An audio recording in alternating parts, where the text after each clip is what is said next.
Welcome to stop number 3 of the virtual BC Cup presented by Cobotix. As today we tackle the Dirty Reiver after stop number 1, the Paterberg in virtual Belgium. We were at Canary Wharf last week for some criterium racing.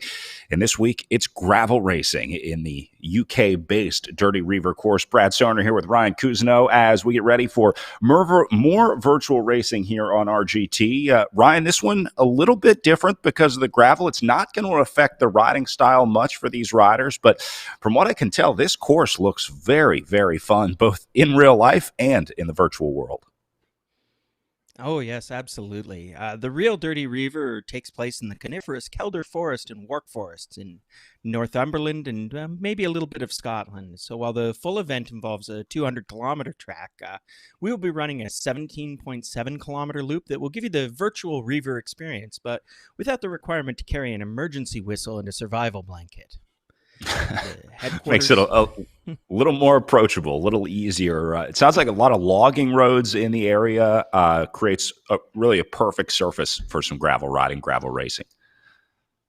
Yeah, it sounds like classic gravel terrain. This is all working forests. So these are really, I think the character of the roads we'll see is very much what locals would identify as logging roads or fire roads rather than sort of classic single track. But nonetheless, it should be really great for this kind of, basically it'll be a straightforward road race on gravel rather than sort of a dirt ride. Yeah, you see the profile up at the top of this graphic. It's really just one big climb that sort of narrates the story out there on the road. You can see it's relatively long compared to the other 2 courses that we've been racing here in the virtual BC Cup. This is going to be the longest, steadiest climb that they had. Obviously, comparing anything to the Paterberg makes anything look long and steady when you're talking about stop number 1 of the virtual BC Cup. But this, pretty straightforward. I think it'll be for the riders that like sustained riding, that like that sort of tempo riding, tempo power. This is going to be the perfect course for them. Yes, indeed. I mean, it is a 225-meter gain per lap, but because the lap is 17.7 kilometers, it's just, it sort of flattens things out, right? You'll have to do that climb once a lap, but you'll have a long time to recover before you have to hit it again. I did get a bit of intel from one of the riders today, Shane Alfreds, that apparently some of the turns on the descent are actually tight enough that they will slow you down in the virtual race. So you won't get to do just sort of a pure straight shot descent down the road. That virtual gravel gets slippery. Part of the RGT platform, the RGT game, it does try to regulate speed through the corners to make it more realistic for the riders. We saw that in the criterium a lot, where it would sort of throttle the power of riders if they tried to put too much going through a turn. Just like in real life, you can't put too much power on the pedals while you're in the middle of a 90-degree turn. So same thing will apply here, and maybe have to scrub some speed off on the way down. That'll be interesting. We'll watch the power meters, watch the power zones that we're in, and see if we can maybe spot that happening in real time today. All right, first race of the day, just over 6 minutes away. We are combining a couple categories for our first stop. The Category 4 and Open Women will race on the same course, doing 2 laps of our circuit out there today. So this is always a fun category. It's nice to welcome new riders to the sport, and this is also where I think I would be. So this is my favorite category to watch of the day.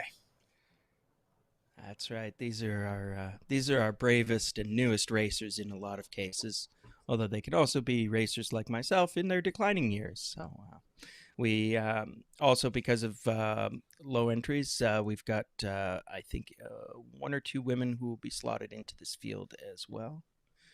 But it should be, I think it's going to be an awful lot of fun. We'll see what our start line looks like in just a few minutes to see exactly who's shown up for this race. So we have an extended So start this list. course is another unique course on RGT. We talked about the sort of real worlds that they're racing in. When we were racing on the Paterberg, you saw the sort of dreary day, the fields surrounding the climb. They had the cobbles written in there. Canary Wharf, the downtown vibe to it, almost futuristic, but still realistic. And this one, I think, is a nice sort of change from a new pack for riders that have been racing on RGT a lot. This is a nice scenery change. They have some new design elements added into the Dirty Reiver course here. So very cool to have this added in, and very cool I have Dirty Reiver really, see the potential of virtual racing, and we're kind of taking advantage of that today. But they really saw the potential of RGT, the potential of getting into virtual racing early on, and had their course designed to go into the RGT platform. So this is pretty much, from what I can tell, what it looks like in real life. So the buildings, trees, the start finish line, things like that are about as close to realistic as you're going to get. Yeah, I believe one of these buildings that we're panning around is probably the 18th century Kildare Castle, constructed by the Duke of Northumberland as a hunting lodge. But it now serves as a visitor center for the area, and it's also used as the sign-in location for the real Dirty Reiver. But yeah, we've got this beautiful little coniferous forest in our virtual world as we watch our brave little group lining up. It looks like we're going to have a race of 5 today. Some familiar names there. I see Mr. Jimmy Arkang has made it to the start line, as well as Ian Walker.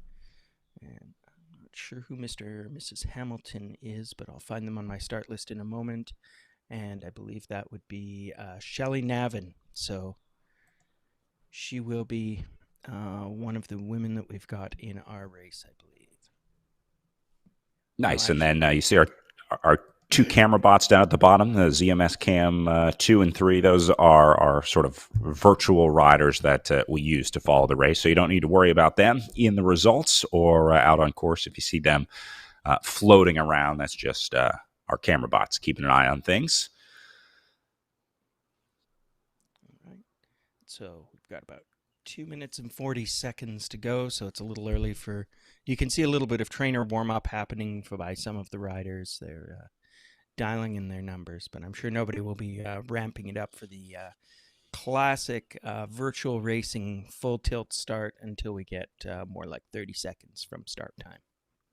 I'm not sure what the ideal warm-up sort of timeline is, but I know a lot of riders will spend a pretty significant amount of time on the trainer before a virtual race like this, because it starts so hot that you want to make sure that the engine is warmed up and primed a little bit. So I think a lot of riders will have spent 20, maybe 30 minutes already on the trainer, slowly warming up, getting ready for the start here, so that you're kind of at your peak when the flag drops here in just over a minute and a half. Yeah, absolutely. However, this is also one of the longer races that we're going to be doing. I think it's the longest of the 3 we've done so far. It'll be about a 35-kilometer race for these Cat 4s. However, it's scheduled out as a excuse me. It's scheduled out as a 60-minute race, and I think that depending on how they approach this terrain, it'll be touch and go whether they finish within an hour. So it's going to be a good long effort for them. So I hope they've warmed up, but not too much, and not burned. Yeah, a lot of that. A lot of that will just have to do with how the race plays out, the sort of racing dynamics and tactics on the day for the riders. Typically, we see a pretty good swing in average watts per kilogram. We'll talk about that, the efficiency, and what the riders need throughout the day in terms of both playing the game and trying to preserve their watts as best they can. Let's run through, as we go inside 1 minute to start, real quick, just what we're looking at on the screen for any viewers new to the RGT platform, new to watching our virtual BC Cups. I'm going to run through the 3 different sections. On the very left-hand side, that's our rider list. It shows the current rider order that you're in. You'll see one rider is highlighted a little bit darker right now. That is Navin. That tells you the rider that we're following, and that's important because we're going to be looking at their stats up above. You see power, cadence, and heart rate. That corresponds with the rider whose name is highlighted in the darker bar. And then up on the right-hand side, a little bit of course information, distance, speed, and terrain as well. You can see a sort of current map of the elevation of where they are. So now you see everybody's colors changing below their names. They are ratcheting up their power going into the highest zone, the red zone here for the start, because when you're virtual racing here on RGT, you want to make sure that that power hits as soon as the clock hits zero. So you can see the riders that have raced on RGT before and the riders who are maybe newer to the game. Looks like Jimmy Arkang is an RGT expert out there. Yeah, he knows what he's doing, and we've seen him do it in this race repeatedly. And he's followed again by Ian Walker and Shane Alfred's, two other names that we've called quite often. Fourth place is a little interesting. I think I found him. I believe that's Keely Hamilton, who is 14 years old, which may explain his relative inexperience with the platform. But I also suspect he's probably a pretty strong young man and will do not too badly. And guess who else we see? Our South Korean participant, that's Nuri On, who's headed up and is just past Keely for fourth place. So he's coming here all the way from South Korea just to race this virtual race, which is sponsored in BC and is covering the virtual world of the Northern United Kingdom. It's an international world we live in here in 2021.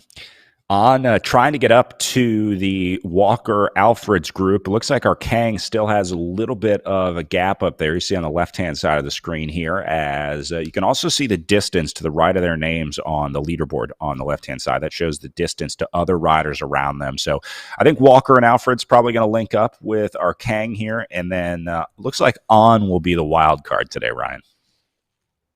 Yeah, I think so. He's dangling there about 50 meters behind the lead three riders, and I think that's going to be trouble. He's got to close that gap, or else he will get dropped pretty quickly here. But otherwise, I think we're going to see the selection of the race happening fairly rapidly. But it looks like at least Alfreds and Walker are going to be able to maintain contact with Arkang. I think they're only about 15 meters behind Jimmy, so that should be a closable gap, and indeed that looks like what's happening right now as the we'll go course ahead. Flattens out on them. We can call that the front group now as they link up. So our Kang, Alfreds, and Walker make the early selection just a couple minutes in. And then On at 160 meters back. That gap just a little bit ago was only 60 or 70 meters. So I think On might be looking for a little bit of reinforcement from behind, maybe hoping Hamilton will be able to get up to him and they could maybe work together and try and chase down Arkang, Walker, and Alfred. Certainly easier having just one rider with you to try and chase up. Although it's a little tougher on the virtual platform than it is in real life to work together, it can be done. And once you figure it out, the energy savings are pretty significant. Your ability to close down gaps gets a whole lot better. So wondering if we'll see On and Hamilton link up at some point today, or if On just stays in the gap between these three and Hamilton solo behind him. Arkang with a little bit of separation now again. Yeah, Arkang is definitely rubber banding his two putative draft mates there. I guess he's decided he wants to check out of this race, and he's doing it pretty capably. In fact, he's doing it fairly impressively on a section of the course that doesn't even really have much grade, so he's simply riding away from Walker and Alfred's here right now. I know that those other two riders must recognize that this is the crux of their race. Either they stay with Jimmy there, or else they're racing for second and third. This has got to be demoralizing for Walker and Alfreds. They had just made it up there. They just chased back Arkang, and like as soon as they made contact, he must have attacked again. These two are staying together, so I think Walker and Alfreds are definitely on the same page today, kind of going up against Arkang in this situation, because Arkang attacked and Walker and Alfred stuck side by side there. So I think those two might have a gentleman's agreement, let's call it, and Arkang is going to be on his own in this group of three. Yeah, they've got their work cut out for them, but on the other hand, if they can work together, maybe they'll end up playing the long game, which is to say that two riders sharing the work can maintain, if they can keep their rhythm together and if they can work well together, they can start hunting down a stronger rider by just basically sharing the load. And so it'll be interesting to see how that dynamic goes. We'll definitely watch the gap between Walker Alfreds and Arkang at the front here as this race progresses. Meanwhile, it looks like we're being shown Shelley Navin here, chasing on. Shelley is our Lanterne Rouge at the moment, but not entirely out of contact, but she can literally see the next rider, Hamilton, up the road, but I think that Keely Hamilton is almost 300 meters away at this point, so this may turn into a race for honor for Navin at this point. Shelley rocking the super cool Triple X Racing kit. Hamilton is still solo back here in 5th, and looking at the gap, On getting further and further away from Hamilton here. You can also see the difference in watts per kilo. I know they're on different parts of the course, but On is kind of hanging somewhere above 3, and Hamilton is dipping below 3 consistently as, I think On might have been on a little climb here, getting up and over now, but just seems like a higher average watts per kilo. Now, we'll talk about watts per kilo a lot today. It's really going to be interesting to watch the power distribution at the end of the race today between Arkang, Alfreds, and Walker up in the front. I'm going to guess On and Hamilton will have a pretty similar watts per kilo. Obviously, if On holds on to this lead, we'll end up with a slightly higher watts per kilo average. But between Walker and Alfreds, I'm really curious who is doing the work in this group, and we're going to be able to tell at the end of the day today, because we'll see each rider's average watts per kilo for the day. If they're riding together all day, we could infer that the rider with the higher watts per kilo would have done more work up at the front. So looks like that's Walker right now. That's certainly true, but I have to say that Shane Alfreds messaged me after last week's race, simply to say that he wanted to say he was, quote, a hefty guy, and therefore one of the reasons that his watts per kilo looks so low is that he's putting out a lot of watts, but he's got a lot of kilos. So what happens is on a course like this, he's really pushing it to get up and over these hills. And on a very flat course like Canary Wharf that we saw last week, he didn't look impressive on a watts per kilo number, but it also didn't matter because, of course, it was a dead flat course. See, Alfreds is also very bravely going without a helmet on these very technical roads, but it's okay. They're all virtual, so I'm sure he'll manage to keep safe nonetheless. I'm impressed they look to be doing this on like 23C tires here. Yeah, these guys all were in it to win it. They were making no concessions to comfort as we take these gnarly gravel roads. In the real world, I've read some accounts of a rider who did the Dirty Reiver, where he chose a mountain bike and his friend chose to use a gravel bike on about 33s or 35s. And he says the difference at the end of the day was that he really enjoyed the race, and his friend on the gravel bike thought it was one of the worst things he'd ever done. So I guess as much as we make it out to be a road race on terrain, you can see that this is sort of runs to pretty chunky, rough, rocky terrain, and I think in the real world that's what you actually face. So kids, do not bring your 80mm carbon wheels and your 23s with you when you race the Dirty Reiver in real life. Alfred's chasing back on. Made it. Yep. Alfreds, Walker, and Arkang are all back together. Gruppo Compacto, and even Norion is not letting go. He's actually, I think partly because he's just hitting the climb, but he is not letting them get away. He's still only about 180 meters back and closing. So this race is coming together more than it's splitting up, even as we watch.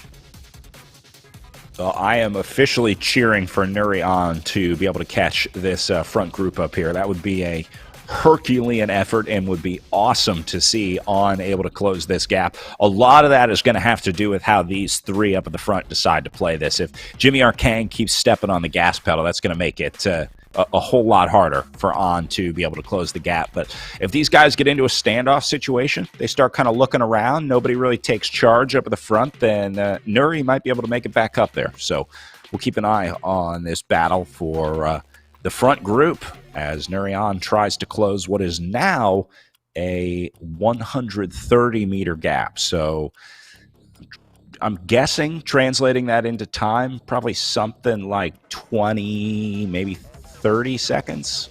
That's a total guess. I'll have to try and... It's the one piece of information we don't get natively in the system. I'll have to break out the stopwatch and watch where he crests the hill relative to the other riders here. But yeah, absolutely. The interesting thing to me is that we just went up a 7% grade where you'd think it was natural attacking terrain, and either our Kang didn't choose to go on another attack there, or he wasn't able to.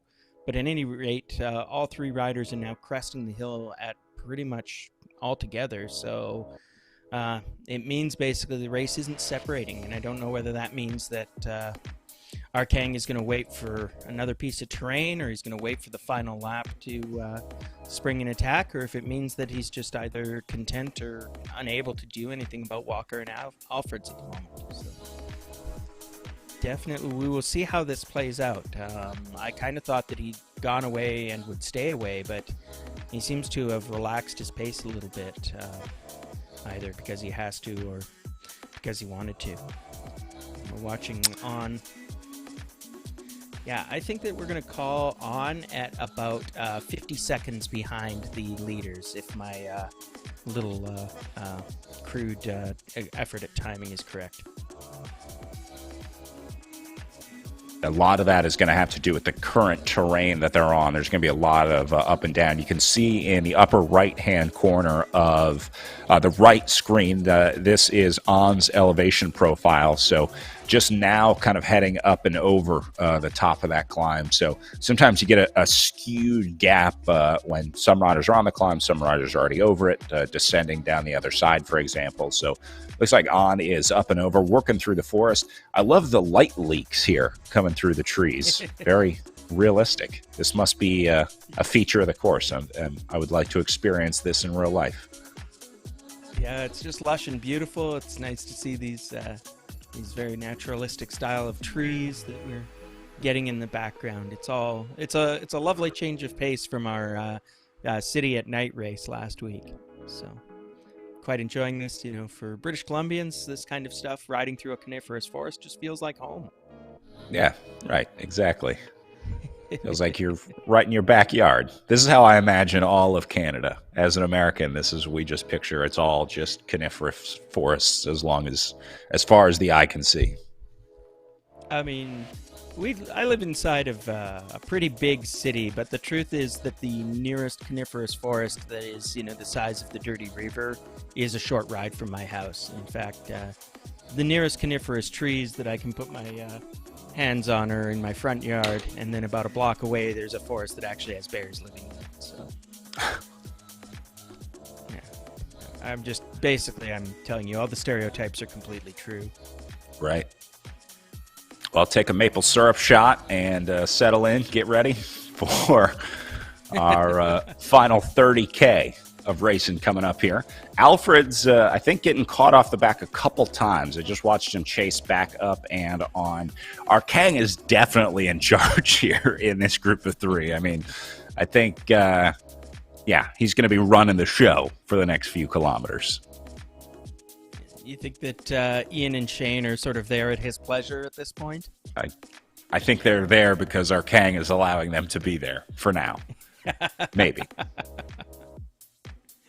Yeah, it's just a nice ride in the woods at about 3 watts per kilo for these boys. Right. So, yeah, exactly. I imagine as pleasant and pretty as it looks on our view screens, it's those are 3 pretty intense living rooms right now, because I imagine that none of these riders is doing anything but putting up a pretty good effort. So I hope they all have excellent cooling fans installed.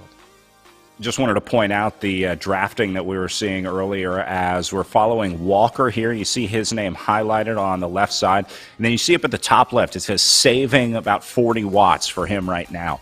So that is obviously from drafting off of our Kang who's sitting on the front. It shows you the current wattage, and then you also see that gap show up when a rider could be more efficient in the draft. It'll change from the current power profile, which is that line graph that you see, to this, which is showing the distance that you need to close to maximize the draft. So Walker saving 30 watts right now. Doesn't seem like a lot, but over a few laps of this Dirty Reiver course, 40 watts is going to add up. Now he loses the draft as our Kang steps on the gas. Again, saying you guys are getting a little too comfortable at 3.4 watts per kilo. Let's try 3.6. That's right. Our Kang is dialing it up, and they're just hitting a gentle slope that's about to get a little bit steeper. So he's dragging them up this 3% grade, and that's where he's putting a little gap onto his competitors. You can see that Walker and Alfreds are desperately trying to hang on, but right now it's just this. I don't even know if our Kang is deliberately trying to drop them. I think that what might be happening is they're just rubber banding at every change in the terrain, and you can see the Walker's catching up, and I'm sure Alfreds will make it back on now, but you can almost feel that those two riders are burning matches on every one of these little gaps that they're closing up. It is so important to stay in the draft. A few times you can come in and out of the draft and be able to chase back into the group, but if you keep doing that all day, you're not going to be in this group for long. So you want to try and stay with the group. I think even more so on the virtual platforms than in real life, because the wattage that you're saving here is, when wattage is so important in the game, it just becomes crucial that you save or become the most efficient that you can with the watts that you have. So Alfred's going to want to close this gap ASAP. He's losing 30-40 watts a second just sitting a few meters back off the back of this group. It's incredibly easy to tell people to chase back up to the front, isn't it, when you're sitting in your office chair watching on RGT? That's right. Come on, Shane. All you have to do is pedal harder. Just go up the hill faster. Right, just throw another 50 watts at it. You've got 10 extra heartbeats before you hit your max HR record, right? Come on, Shane. We're cheering for you, because Shane self-identifies as a heavy guy, and so he's my rooting interest, because I always like to see the heavy guys win. It makes me feel good about myself as well. So come on, they're Shane. about it's halfway. Not that big a hill. It's only 12%. Oh, it hurts. It hurts so good for Shane here. So yeah, this is Shane's race, right? He's either going to hang on over these steep climbs. I'm sure that he's trying to just redline and sprint them as effectively to maintain contact with Walker and our Kang here. And actually, we're seeing a rare circumstance, which is our Kang is letting Walker get a little bit up the road all of a sudden. Mm-hmm. Again, I don't know if that's just something he's not identifying as a threat. He's trying to ride within himself, or if Walker is legitimately putting him into difficulty. And we watch back, we can see Norian hitting those same 12% grades. I mean, my goodness, it's hard to make a steep road look steep in photos, but this road looks steep even in these pictures. It's just amazing. Luckily, we have you'll see Tammy Brimmer in the race, the official race photographer, who's going to be jumping in the races throughout the day. You see her name in 7th place on the leaderboard. She's not competing, but she is in the race taking pictures of all the riders. She'll be following everybody around, so definitely check out TLB Velo Photography for some pictures from the day's races here at the BC Cup. She usually has those up pretty quickly after the race. Makes for cool social media posting. Hang up above your fireplace. Get a life-size portrait made. Fatheads. Remember those fatheads? Put them up on the wall. I think those fatheads might be coming back now that they're allowing you to buy your way into being a virtual audience at sporting events. So, right. So. But yes, Tammy hasn't won a race so far, but she's always number one in our hearts here. She's also a local photographer, and she does a lot of great work with a lot of cycling teams, including my own beloved Escape Velocity Cycling Club. But at the front, Ian Walker is trying to activate this race. He's been putting a gap into Arkang and Alfred's. In fact, I think there's a bit of a gap between Arkang and Alfred, so this race is really splitting up at the front right now. They're a long way to go before they get to the finish. They're just completing lap number 1 here, if I'm reading everything. So they're going to come to the halfway mark in a moment, and Alfred's is trying to put his mark on this event. Yeah, almost equidistant Ian Walker. between Walker and Arkang, and then the gap from Arkang to Alfred's. There you go. It's 60 meters to Walker and 75 meters back to Alfred's. So still cheering for you, Shane. Yeah, but this is where a big power guy might be okay, because here's the thing. I mean, Shane probably didn't want to be this far off the back, but on the other hand, he's now got another 17 kilometers to catch up, at least another 15 or so before he has to face that climb again. So if he can stay within distance, and if he's got the big wattage on these on the flat and descending parts of the course, he might make it home. And we're watching another rider, I believe that's Keely Hamilton, if I'm not mistaken, grinding up the hills here. So come on, Keely, we're all rooting for you. Only 14 years old. Wow, Keely been in the red zone for a while there. Yeah, she's these kids, they're diggers, right? She doesn't know when to quit like that. We're looking at both Norian, who's still sort of in no man's land, but it looks like he's kind of got 4th place locked up, so he can't be too sad about that. And then we've got Jimmy Arkang in the uncharacteristic position of 2nd place. I can't believe that he wanted to let a 100-meter gap develop between him and Ian Walker. So this has got to be a decisive attack by Ian, and I wonder if what's going to happen here is Alfred's is going to catch Arkang at the present pace, I think. And if that happens, maybe those two can now work against Ian. Sort of a reversal of the 2-on-1 situation that we had earlier when it was Alfred's and Walker working against Arkang. So here comes Shane Alfred's back in the mix and almost on the wheel of Jimmy Arkang.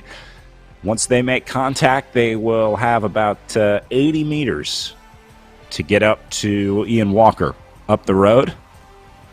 Shane crushing it today. How about this back and forth? Off the group, back in, back off. And now he's about to get back on the wheel of Jimmy Arkang here. Great riding today from Shane. Don't call it a comeback. Well, actually, I guess do call it a comeback, but he's back. And like I say, being a big guy with big watts, he's a threat as soon as he gets there. So it's about 150 meters as we enter this descending section for Walker. He's gapped over the Arkang and Alfred's group. So he very desperately wants to ride solo to the finish now. I'm sure about that. And he's got about,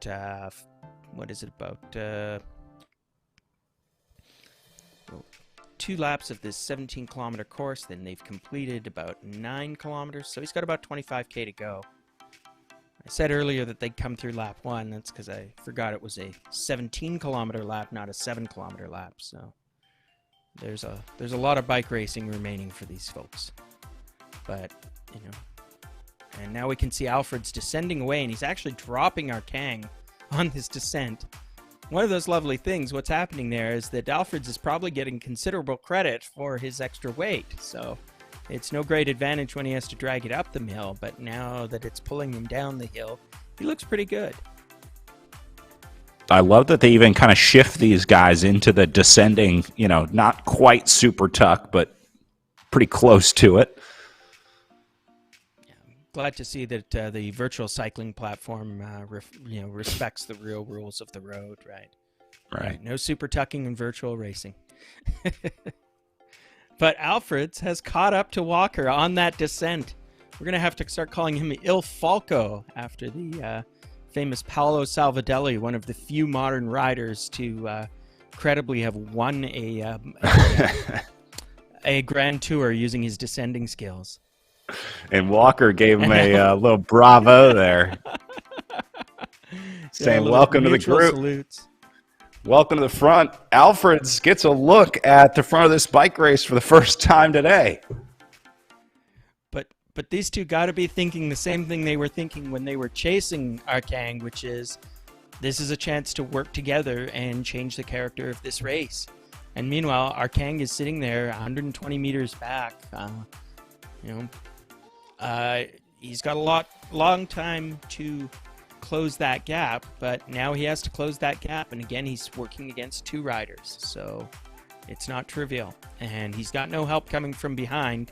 Nori is putting in a game ride, but he's already a kilometer behind Arkang. And so this is kind of the race. We're seeing Alfreds and Walker here at the front, and we're seeing Arkang still within distance of hope, let's put it that way, to get back onto these lead two.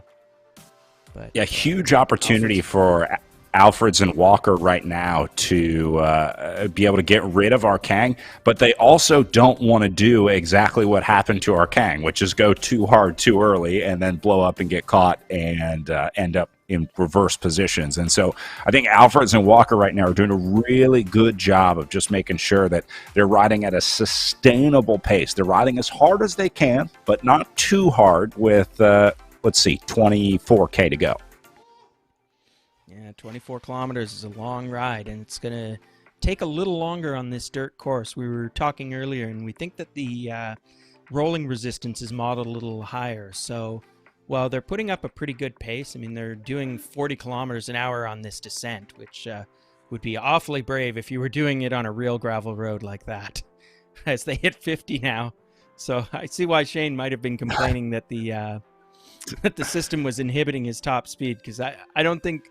So, Shane, if you can demonstrate your ability to do real gravel road descents of 10% grade with turns at over 50 kilometers an hour, then I think you should just write to RGT and get that, get an Alfred's exception written into the system for you. I do appreciate that he got the advantage on the way down. I mean, obviously what goes up must come down, and as in real life, you kind of get paid off on the other side when you haul all those kilos up to the top. You get to drop them back down the other side on a big climb. And we saw Alfred's shooting up to Walker and eventually catching on. So did a great job of using that descent to his advantage too. Kept some power on, made sure that he was maintaining a high speed, sort of maximizing the descent, because again, they're only going over this twice today. So you only have a few opportunities to use that descent. Well, 2 opportunities to use that descent to your advantage. A couple of opportunities, if you will. And I'm sure he'll be thinking about that exact model, where he's got to manage his performance on that climb the next time that he does it in about half a lap, because that's going to be critical to his race. I'm sure that Walker and or Arkang, whomever's with him at the time, will be desperately trying to gap him on the climb, because they've seen how Alfreds descends, and therefore they will need to make sure that he's not with them at the bottom of the descent. But meanwhile, look at this. I mean, the gap is not going down. I think Arkang is now about 150 meters back. He's got to be thinking desperately about his need to manage that. And look at Walker and Alfreds working pretty well together, it looks to me. They've covered a third of this race now, pretty much. So they're going to be seeing the bell lap, as it were, in about 5 kilometers. Although, again, the bell lap is also the halfway mark for these riders. So it's big, long laps through this lovely virtual forest that we're seeing here. Gotta think as long as... here we go. He's doing his big descent. He's going quick. He's up to 30 kilometers an hour on just a slight rise here. It's taken out his speed, but so great to see Nuri. He's repping the distinctive pink, yellow, and blue kit of Cycling BC. So this is an actual jersey that you can not only wear in the virtual race, you can buy a real copy of this jersey, and it's actually quite fetching. I was given one by Cycling BC, and my lovely bride immediately stole it because she thought it was too nice for me. The ultimate compliment you can give a jersey. That's right. She certainly isn't stealing any of the other ones that I have. But yeah, we're definitely seeing this race, and I'm looking Arkang is closing a little bit, but I think that might just be an effect of the terrain, right? That, you always get a bit of a yo-yoing effect as riders climb and fall, but he's got the gap down below 100 meters now, but I am not sure if he's going to be able to continue closing that as the road levels off. Alfreds and Walker were in the kind of green and blue zone for a while Arkang was pushing in sort of yellow and orange, so might have made up a little time. We'll see when they get on the flatter section here. There's just a little bump in the road that Arkang is going over right now. Certainly looks to me like he's losing time here, Ryan. Yeah, I think you've nailed it. Arkang started strong, but I think you nailed it pretty much when you said that he did a little too much work early on. And I mean, I'm not even sure if he blew himself up. It's just that he was, as the classic phrase goes, writing checks his body couldn't cash, that he couldn't maintain that kind of killing pace for the whole race. Maybe he was hoping that if he got separation over that first climb, that he'd be able to hold that gap, and it just didn't happen for him. At some point, Walker and Alfreds managed to crawl back to him. They each returned to the front of the race in their own way. Walker held with him on the climb, and then Shane Alfreds was able to catch them on the descent. And now it's Alfreds and Walker working against Jimmy Arkang, and the gap has stretched out to 200 meters. And again, some of that may be terrain effects, but not all of it. I think that's the biggest gap they've had so far on Arkang. I got to give credit to Alfreds and Walker. These guys are exceptionally good at riding together, at riding as a duo. It's just been almost artistic watching how efficient these guys have ridden, which, again, is not an easy thing to learn or do on the RGT platform, but they have really figured it out, even to the point where I think they're swapping poles. I've watched a lot of virtual racing, a lot of races on RGT. There aren't many scenarios where you see riders taking planned turns up at the front. But I think Walker and Alfreds have worked out some sort of system where they're able to signal when they're done taking pulls off the front. There's not quite an elbow flick in the game yet. They do have the wave option, and obviously they can chat in the game as well. But it just seems like Walker and Alfreds are really riding like one unit today. I think you've got it, and I suppose what they're doing is sort of the classic mechanism of communication, which is just slack off your wattage, and indeed the pull will shift. It's all pretty automatic. But yeah, they're working better in harmony, and just as we've been watching them over the last minute or two, you're seeing them just gently swap pulls and get right back on the wheel. Walker there just effortlessly glided onto Alfred's wheel. I noticed the last time that Alfred was pulling off, he actually left a little bit of a gap, so not quite perfection, but nonetheless, they're working together like they've been riding this way for years. And they've clearly got it in mind that this is a winning move for the two of them to do all this work, to eliminate Arkang from the race effectively, and to worry about the finish when the finish comes. As we see the two of them go into the red, we're doing a little bit of a steep little hump, which looks like it'll probably peak out at around 7 or 8% grade before they get to the flat again. It's just sort of this fairly rolling course that we've got today. One big climb, but lots of little hills like this. Alfreds is a big guy. He probably doesn't love this, but he probably doesn't mind, as you can just see possibly on your screen, the distant view of Arkang coming in to the bottom of the hill as they start to crest this. But these little hills are probably short enough that a guy like Alfreds with big sprint power can just sort of burn a match and use his anaerobic effort to get up and over the hill while not losing contact with Walker. We get a lovely overhead cam view there. As long as Walker's not attacking Alfreds is fine on these little climbs like this. It's when he gets those short efforts like Arkang was doing early on, I think that's where Alfreds gets into trouble. But as long as Walker is willing to do that steady effort, steady pace, then Alfreds should be fine on the last couple climbs of the day. Arkang with a problem here? Yeah, I think he's having a mechanical or a techanical. No, this is a power dropout for Jimmy Arkang, registering 0 watts per kilogram. That almost certainly means that he's lost connection here. Either the power meter failing to connect, or him losing connection to the game, but it looks like our Kang gonna hit some bad luck today. Again. Yeah, it's well worth his effort to get back on it. And here we go. I hate to see it. I wonder if that happened before. I wonder if our Kang had another issue earlier in the day that we missed. Gap goes up to 430 meters for him, so he lost about 200 meters with that technical. Yeah, that's right, Jimmy. If you're watching this, hook us up after the race and let us know whether you were laid low by tech failures earlier on. Our lines are open for excuses. If you can't reach Brad and I any other way, our Twitter accounts are easy enough to find.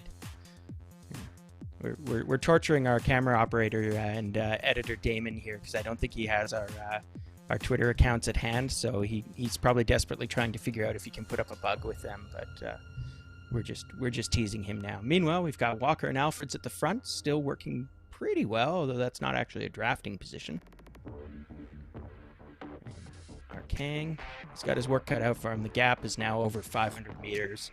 And again, it's not even because he, is having a bad day at this point. He's definitely lost about half of that distance when the, wow, beautiful terrain with the crossing roads and routes here.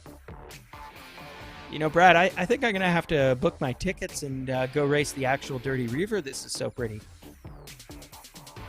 Yeah, this is the kind of course that makes you want to come back and race. You can see Alfreds and Walker are kind of along the, I guess it's a reservoir right now. There's a water feature that they race along on the loop. They kind of come back for maybe a quarter of the course of this loop, I should say, not of the entire Dirty Reiver course, but the loop that they're on sort of goes along that body of water. So looks pretty nice. I'd like to be there right now. I'm not sure how good the weather is up there at this time, but looks good in the virtual world.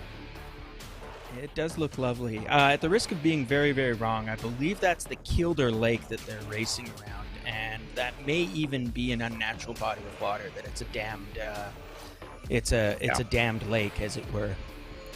But this is beautiful terrain in the north of England. You can actually go and ride most of these roads pretty much any day of the year. The only challenge is that, as I said, it's an active logging area. So you'll be sharing these roads on most days with logging trucks and other logging equipment. Stuff, as I say, that people in BC will be familiar with if you've done any sort of rough terrain or gravel riding. But for the proper Dirty Reiver, which I believe they've got scheduled for September 2021. So hopefully everybody can get their shots in the UK and the Reiver will happen. But they get to close all those roads just for the race. So it's just lovely. 3 loops. It's a lot of fun. But, in the meantime, we're enjoying this lovely virtual event, and Alfreds and Walker are continuing to tick away. They have to be careful for the lovely waving grass in the center of the road there. Just some of the fun little virtual effects that we're getting here. And they continue to pound their way up on one of these tiny little rolling hills. And our Kang, actually, pretty impressive. He has retrieved about half of his worst case gap. So even as he's going up this steep climb, we'll see once he gets over the top what the real gap is. But he may actually be closing up on Alfreds and Walker. We'll keep an eye on what that distance looks like in a few minutes. And this is guys Walker on the and descent. Alfreds. Yeah, they're on the descent, and they're in the last 300 meters. They're about to see the start-finish line. So this will be for 1 lap to go for these two. So we'll come past the lovely Kelder Castle.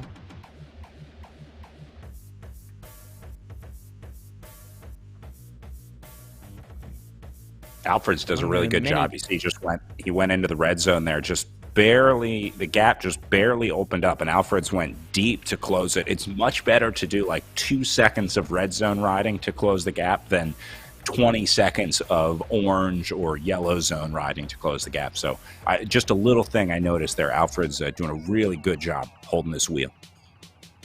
No, he's a smart, thoughtful rider, and he's got his work cut out for him. So the thing we're watching here is our Kang is going to cross the finish line, and we're seeing now that the gap is about 300 meters. Is that on this next set of climbs, Alfred's is going to be in the same difficulty he was last time. He'll probably get gapped by Walker unless he works very, very hard, and then he'll have to hope to make it up on the descent. So for Alfred's, just look for that yo-yo pattern, and it won't be for him, does he stay with Walker over the top? I think it's going to be more like, does he manage the gap so that he doesn't lose too much time? And, you know, the worst case would be if he actually got caught by our Kang. So we can see them deep into the climb now. They're on a 6% grade. Walker and Alfred's working away. And neither one seems to be really in the red.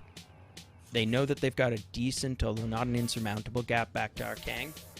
And I don't think either of them is trying to do too much work, although I gotta say, if I was Alfred's in this case, I would be thinking very hard about how much I want to, if I was Ian Walker, I'd be thinking very hard about how close I wanted Shane Alfred's to be to me at the top of this fairly big climb. Because if Alfred's makes it over the top here, I'll pick him as my favorite if it's a sprint finish. That is for sure. I don't think Ian wants to sprint Shane at the end. Look at the gap for our Kang. He is slowly but surely ticking back distance. These guys are on a relatively similar section of the climb, so I think this is a good, accurate gap as to where they are right now. Our Kang went from 160 to 140 to 130 to 120. He's about to go under it. This is like following Dogecoin this week. It's up and down, and ever changing. You sound like a man who's invested, Brad. How much Dogecoin do you have in your portfolio right now? Not enough, or too much. I don't know. I haven't checked the price recently. Well, anyways, I'm not sure if Mr. Kang is a fan of virtual currency or not, but he's certainly putting in the effort right now. He's falling back again as they go over the top, but he's absolutely closed the gap from when it was largest. So I think what he's doing here is he's just putting in the effort. He's hoping that, you know, time will help him win back. And if all of his failings here, if the reasons that he was dropping behind were purely technical, maybe he's got a chance here. I mean, he's got third place locked up for sure, but I don't think he's satisfied with third either. Just as a technical note, it looks like we've lost Nuri on, and possibly also, well, we still got Keely Hamilton. She's still in it. In fact, Keely is now up in 4th place, so not bad for that young rider. And I think we've also got Navin there. I've lost track. Yeah, this is Shelly Navin back in the XXX Racing kit. Now, this kit I know well because it is the team of Jackie Godby, who has been dominating in the pro women's races, which we'll have coming up later today. XXX Racing, one of the bigger squads in the Chicago area. So they have hundreds of members throughout the region. And nice to see the XXX kit being put into the virtual world here. I think this is Shelly Navin, the other half of Chris Navin, who is the coach of Jackie Godby. Well, it's great to see her participating in this race. We know that we're hoping for a few more of the sub-pro women. I don't mean that in a mean way, but the open women's category has been a little lightly attended, so we've been rolling them in with these Cat 4s, but we're hoping we'll get a few more of the open class women showing up for the last race in this series, and we can have a full-fledged category of their own, which I know is a lot more fun for everyone. But it's great to see Shelly here repping. She's still chasing down Keely Hamilton. I don't know if she's going to make it back. That's a 2-kilometer gap between the two of them, but at least she gets to enjoy some good training and a good ride, and we salute you, Shelly. Keep it going through the finish, and you'll get classified 5th place and 2nd in your division. Not bad at all. So remember, you beat everybody who didn't show up, so we always salute the riders that do get here. But she's got about 14 kilometers covered and about 20 to go, so she's got a bit of a ride ahead of her, but I'm sure she'll be having fun. How can you not love this lovely virtual terrain that they're getting to ride through today? Yeah, never fun when you're riding by yourself, but at least you have some nice scenery to look at, and some changing scenery as well. You can see the difference between where Shelley is on course and where Alfred's and Walker are on the little, looks like this is a paved section. This must be one of the more heavily trafficked logging roads back there. Yeah, I guess so. I'm led to understand that the True Dirty Reiver route is almost entirely gravel, although I think that what's happening here is we're seeing parts of what amount to the start circuit, and although they were definitely on gravel a little earlier. So anyways, we'll trust that the folks at RGT got it right, and this is exactly what the real road looks like. They seem to be pretty good about their modeling for all of our courses so far. But I will. I'll ask them. I'm sending an email about preeming Dogecoin to the riders, so I'll slip that in there as well and ask. Okay. Anyway, Arkang continues to have about a 340 meter gap to the leaders, so he's still having a lot of trouble hanging on to them. I don't think he's given up yet, but it's with only 15 kilometers left in this race, he's really got to get on it if he's going to catch up to those lead riders. So, but I think what may be to his advantage is Alfreds and Walker are also only about 15 kilometers remaining, and they've got to be starting to think about the end of this race rather than the middle game. Because as Arkang fades as a threat, then what's going to happen is that Alfreds and Walker have to think about each other as the primary threat, and they will very quickly stop working together and start working to knife each other in the back. It is the classic dynamic of bike racing, and why people with, no hearts and no souls love it so much. You're good friends until you aren't. You are good friends until you aren't. I do love quoting it. It's the classic Tim Krabbe line. You make sure that your opponent's plate is licked clean before you start on your own. Referring to the idea of making your opponent work and do work for you and sit in the draft until they've burned themselves up, and only then do you dismiss them. Okay. Sorry, we're just getting a note about the start of the Cat 2 race. We'll tell you a little more about that when we get there, but there may be some technical difficulties. If any of the Cat 2s are watching, we're aware that you may not be starting in the normal place when your race starts, so we will pay attention to that. Cat 2 start is going to come in about 10 minutes, so they will definitely be on the course, both the Cat 2s and the Cat 3s, before the Cat 4s finish. But Damon will decide what we'll see there, but I suspect what will happen is that we will cut to the start of the Cat 2 and 3 races, and then we will mostly come back to this Cat 4 for the finish, especially given that Walker, Alfreds, and Arkang are going to give us a pretty exciting finish to watch, Brad, it looks like. Yeah, we're definitely going to be keeping an eye on the Alfreds-Walker battle up here at the front of the Cat 4 field, because this one, I think, is going to be really fun to watch at the end. 14K to go for these guys right now. I wouldn't expect to see that separation until like maybe 6 or 7K to go. Probably even inside of that. Probably closer to 3, 4, 5K to the line is where the attacking starts, or the teamwork breaks down, I should say. Because even at 520 meters, Jimmy Arkang is still a threat to these two right now. If they start playing games for 14K, Arkang can bring back 500 meters over 14K easy if these guys don't keep their eye on the prize. So I think it goes down to at least single digits before we see the breakdown up at the front between these two. That's very true. I believe that for both Alfreds and Walker, their tactical decisions now will be very terrain driven. Walker's advantage is almost certainly on the climbs here, and I'm not sure we've got a whole ton of climbing left. I think there's a few steep pitches, but he needs those long, draggy climbs where he can actually, convincingly drop Alfreds and maybe keep him off his wheel. Whereas anything that Alfreds can sort of sprint up is not a problem. So that, I think, will be the dynamic for Walker and Alfreds, is whether or not Walker is going to drop Alfreds on some of the climbs. I'm Oliver Dowd. I'm 20. Getting a an introduction to one of the other racers that we'll see later on. But meanwhile, we look back at Shelley Navin. She's keeping her head down. She's going good. She's on up to 40 kilometers an hour on this descent.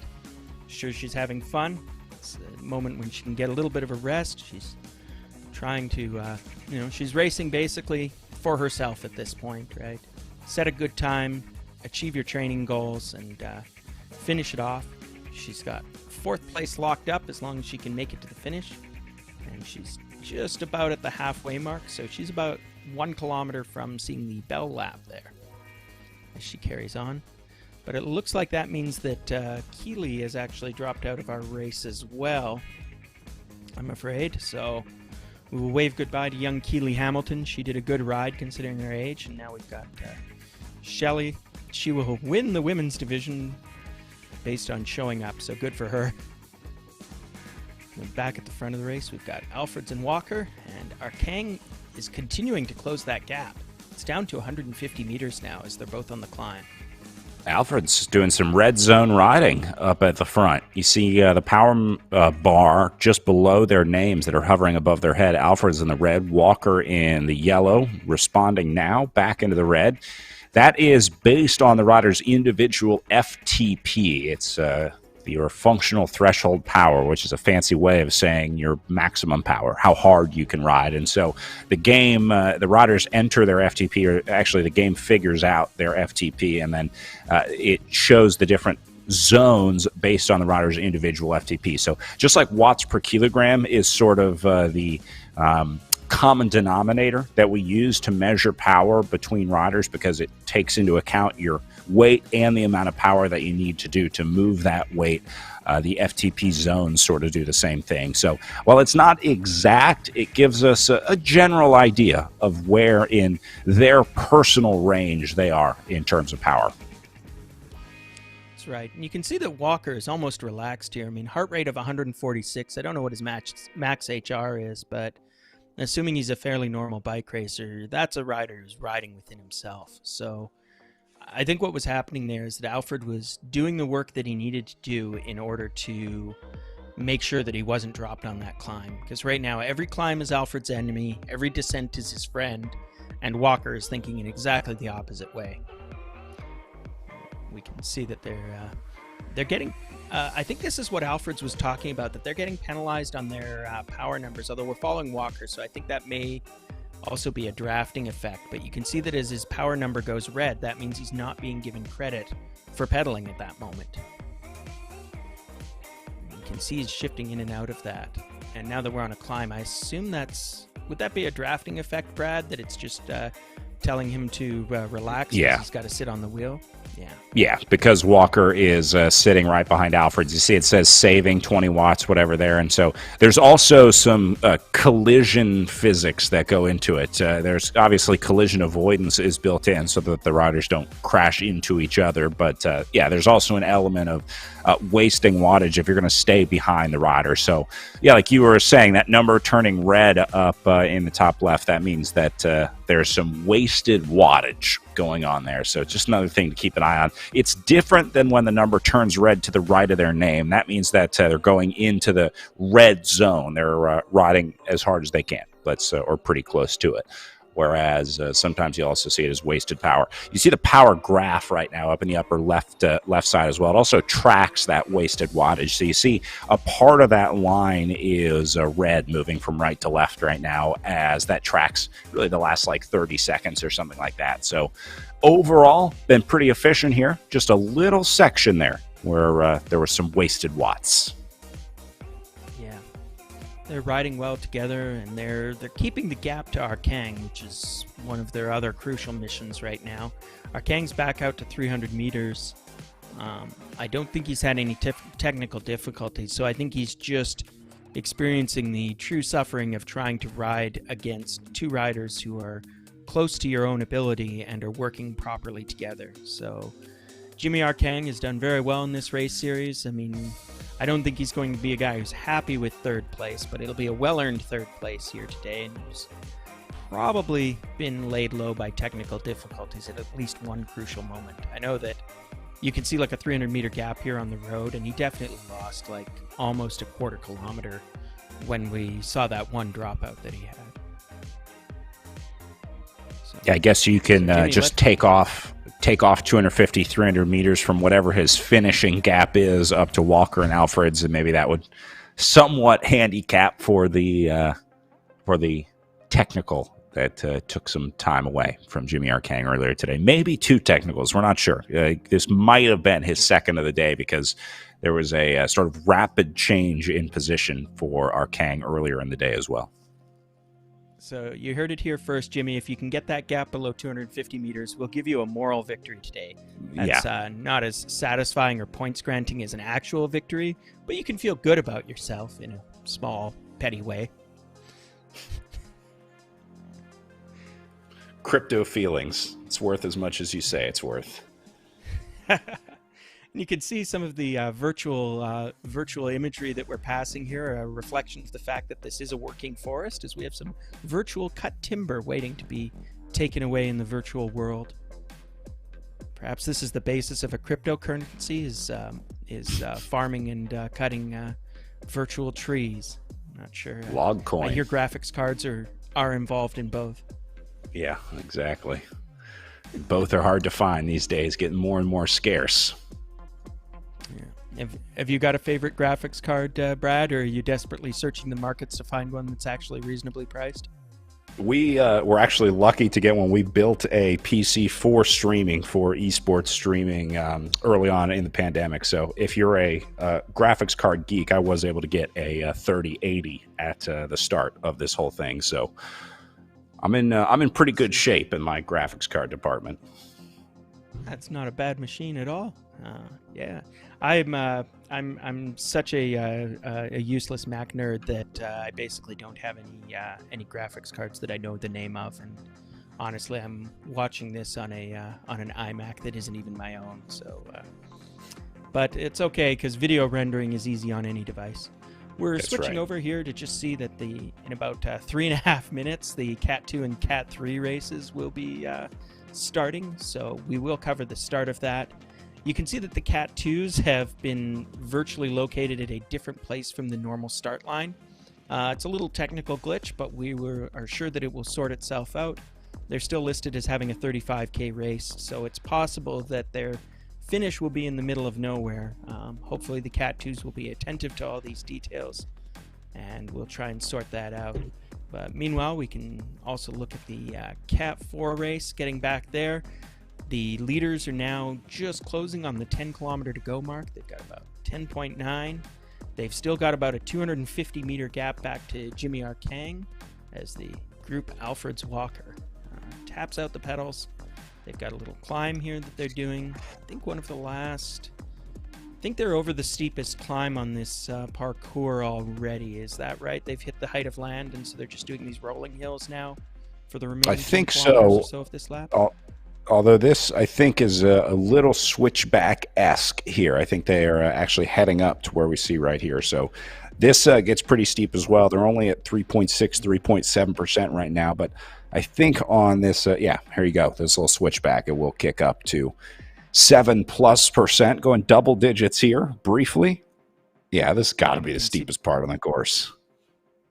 We can see both riders going into the red, and we've talked about this. This is where Alfred's is almost attacking, not so much because he's planning to win the race on the climb, but because he very much doesn't want to lose the race on the climb. And you can see the virtual tag of Arcang as the switchbacks are so steep that he's hidden by the mountain, but he's back there, only 120 meters from these riders. It'll be tantalizing because I'm pretty sure as he comes around that virtual corner, he will see these two at the top of the hill. Arcang can still do this. He is absolutely still in this one today. He's got to dig, but yeah, he's not gone. And every one of these hills is his friend. I think that he's got I suspect he's a little lighter than I know he's lighter than Shane Alfred's, and I suspect he's a bit lighter than Ian Walker as well. So if you can keep it up, but he's got to be on the red, I think, for this entire climb in order to make it work. Look at the difference in the power graphs on the left side of the screen and the right side of the screen. You see their last current power. Our Kang's looks like an EKG. He's up and down, up and down, up and down. And then you see, I think this is Walker's power over on the left. You can see exactly where he hit the climb. See that giant spike up and then back down. That is basically the bottom of the climb. Back there. And then look how quickly he gets back to this really straight line, steady power, really good riding here by Walker. Yeah, he's not overworking himself, and I suspect some of that effect is that if he's holding pace with Shane Alfred's, who's having to do big efforts on those climbs, then he's kind of riding within himself. So I don't know if that's a deliberate decision to just sort of keep his powder dry. He's got ideas for a later attack, or he's content to try and sprint with Alfred's, or maybe he's thinking about a long-range attack, try and attack it from 3 kilometers. So now we're switching over. We'll leave the Cat 4s for a moment, and we'll look at the Cat 2 and 3 race starts, which are going to happen in just about 10 seconds. So they'll be spinning up their power for the classic virtual racing attack. And what do you think we're going to see, Brad? Well, we always want to watch these starts because a lot of times it's not who goes off the front, but who doesn't make it into the selection on the back. So that's what I'm really watching early on here. The riders that just get caught out early on, maybe just look away for a second, didn't quite have their power where they needed it to be, didn't ratchet it up enough, because your race can certainly be won and lost in the first kilometer. You're not going to win here, but you're certainly going to lose if you're not able to at least make the first 1K selection. And so we'll be watching the back of this group, even though you see some of the big names up at the front, some familiar names here in the virtual BC Cup up at the front. It's these guys at the back that have the most to lose right now. That's right. It looks like we're following the Cat 2s, and they've got about a group of 15 going away. I think that's still most of the riders. I don't see anybody down to 14th place dropping out. It looks like we are 14 strong for our true race size, because it looks like the 15th rider is one of our virtual cameras. And here you go. First one to, it looks like get popped out of the Cat 3s on a tough early start. Feldman here. Yeah. We've got good fields for both the Cat 3s and the 4s, so it'll be with Feldman sort of a little bit behind. Maybe he can make it up, because we've got some climbs here where if he gives a big dig, he might just have the opportunity to return. But if he doesn't, we've got a group of 11 going back to Stevens there that's away to the races in the Cat 3 field. So these are going to be good groups, lots of familiar names. I see Michael Matthews and Andrew Lepper, his teammate. So Lepper's an interesting rider. I'm not sure if we've seen him in previous races, but he's a good, strong local Cat 3. I believe he'll be mad at me if I get this wrong, but I believe he races for the Gastown Cycling Club. So we'll go and look all that stuff up later. The Cat 2s and 3s are doing a 3-lap race, so they're going to be going even longer than the Cat 4s that we're watching right now. Oh, my mistake. No, these guys are also doing 2-lap race. So they're going to be, with the bigger fields and the stronger legs, I think these will be pretty zesty races. They should be finished on these courses, I think they'll be finished in just around an hour. So. Yeah, I'm with you. These big groups are going to move significantly faster than those smaller groups that we saw in the Cat 4 race. Looks like there's some separation up at the front, just a little bit. Walker is, not enough to call this a split. Alfred's right there. He'll get back in. Our Kang, though, losing time. He is back closer to 400 meters back for Jimmy Arcang. So I think Alfred's and Walker got Arcang right where they want him right now with 9K to go over in the Cat 4 race. 9 kilometers, 300 meters gap. And we're seeing Alfred's. Alfred's is attacking. I think this is his move. I think he's throwing something at the hill here. There is a sort of a general downhill on the way down, but Alfred's staying on it in the red zone. Yeah, he's giving it a go, which is interesting. I would have thought of him as a sprint specialist willing to wait for the sprint, but maybe he sees some weakness in Walker. Maybe he just sees this as get some speed on the descent, force Walker out of his draft, and now what happens is, even if Alfred's just takes this descent at a fairly comfortable pace, his weight will give him an advantage, and Walker will be forced to work from the bottom of the hill if he wants to get back to Alfred. So Alfred's has done a little bit of work, but he's going to get a lot of payoff here, I think, in that he's, even if he doesn't keep Walker away for the rest of the race, he's absolutely going to force Walker to burn some matches that Ian definitely does not want to burn at this point. So chapeau to Shane Alfreds. He doesn't have anything to feel defensive about with his weight or his watts per kilo now, because he is, for a big guy, he has raced this course in textbook fashion so far. Yeah, man, you want to talk about playing the game, playing the course? Alfred's putting on a clinic out there today. I mean, perfectly riding with Walker all day on the flat section, on the climb, hanging with him, and then attacking on the way down, using the terrain to his advantage. This would just be perfect for Alfred's if he pulls this one off today. Yeah, he's putting out enough watts to really get something out here. And I saw him as he was in a full tuck there. He actually peaked at 70 virtual kilometers an hour on that descent. So he is definitely going for it here. I think this is a real attack, and he's decided that he's just going to ride away from Ian Walker here with about 7 kilometers remaining in this race. So you might have just seen how the race was won, as a certain other commentator might put it. Meanwhile, we're getting a peek now at the start of the 2 and 3 races. They're continuing to go along. Both of them seem to be relatively Grupo Compacto, but in the Cat 2s, we've got a bit of a breakaway. Slight gap, as we would say if we were race commissaires, as that's Westlake. I'm going to say Shane Westlake, but I'm not sure I'm going to be right when I say that. I think it's Soren Westlake. Soren Westlake. Thank you. I'm Soren about from that. But so we've got Soren and Giron at the front, and then we've got, I believe that's Mr. Giesler. I'm going to say Vince Giesler. Yes, I can see that. One of the powerhouses of this ride. We saw him really activate the race last time in the last 2 races. So the attacks are starting to go fast and furious. I feel like this is a really... These guys have decided to make a selection here out of the main group. And so you're seeing all of these 3, Westlake, Giesler, and I guess Reichen is kind of leading the closing back. And it's Shane Griffard, my old friend. I know that his mother is watching these races every week. Susan Griffard, I used to work with her.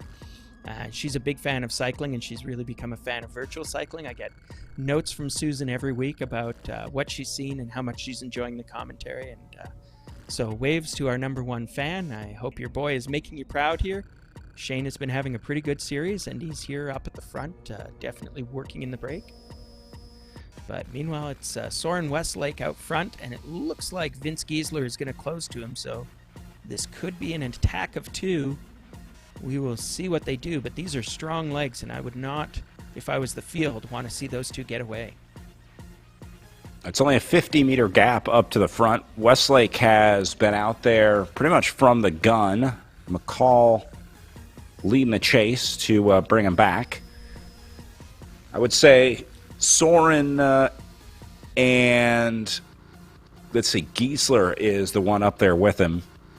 They might want to go back and watch that Cat 4 race, have a little chat with Jimmy Arcang, and ask how the early attacks go on the Dirty Reiver course. Yeah, and they've got a lot bigger field chasing them. But now we're looking at the 4s again, because we're back in the side of the final 5 kilometers now. We're at about 5.5 to go for Shane Alfreds. He's continuing to maintain his lead, which is about, I'd say 100 meters, 150 meters to Walker. And that is the critical event. I'm not sure where Jimmy Arcang has lost time, but he's now at about the 650 meter mark. I think that means he's kind of, one way or another, he's going to be settling for 3rd place. He's still there. You never know. Something could happen. It's not impossible that one of our leaders could have an electronic problem, just like Jimmy did earlier, and that might mean that if he just keeps pedaling, he sets himself up for a lucky 2nd place.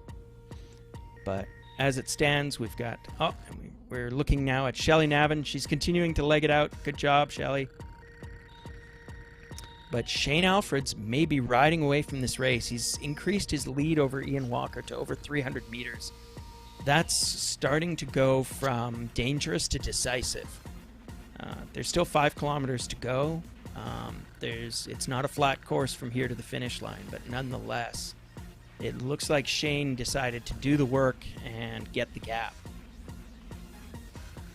This was a beautiful ride from Shane today. If he pulls this one off, the story of today's Category 4 race you couldn't write a better one. Our Kang goes out solo. Walker and Alfred's work together, slowly reel him back in, and then Alfred's attacks at the perfect time on the descent to get a gap on Walker, and then now it looks like he's going to try and hold it for 4.6 more kilometers to try and take a Category 4 win here today. But this will be an exceptional win for Alfred's if he pulls it off today.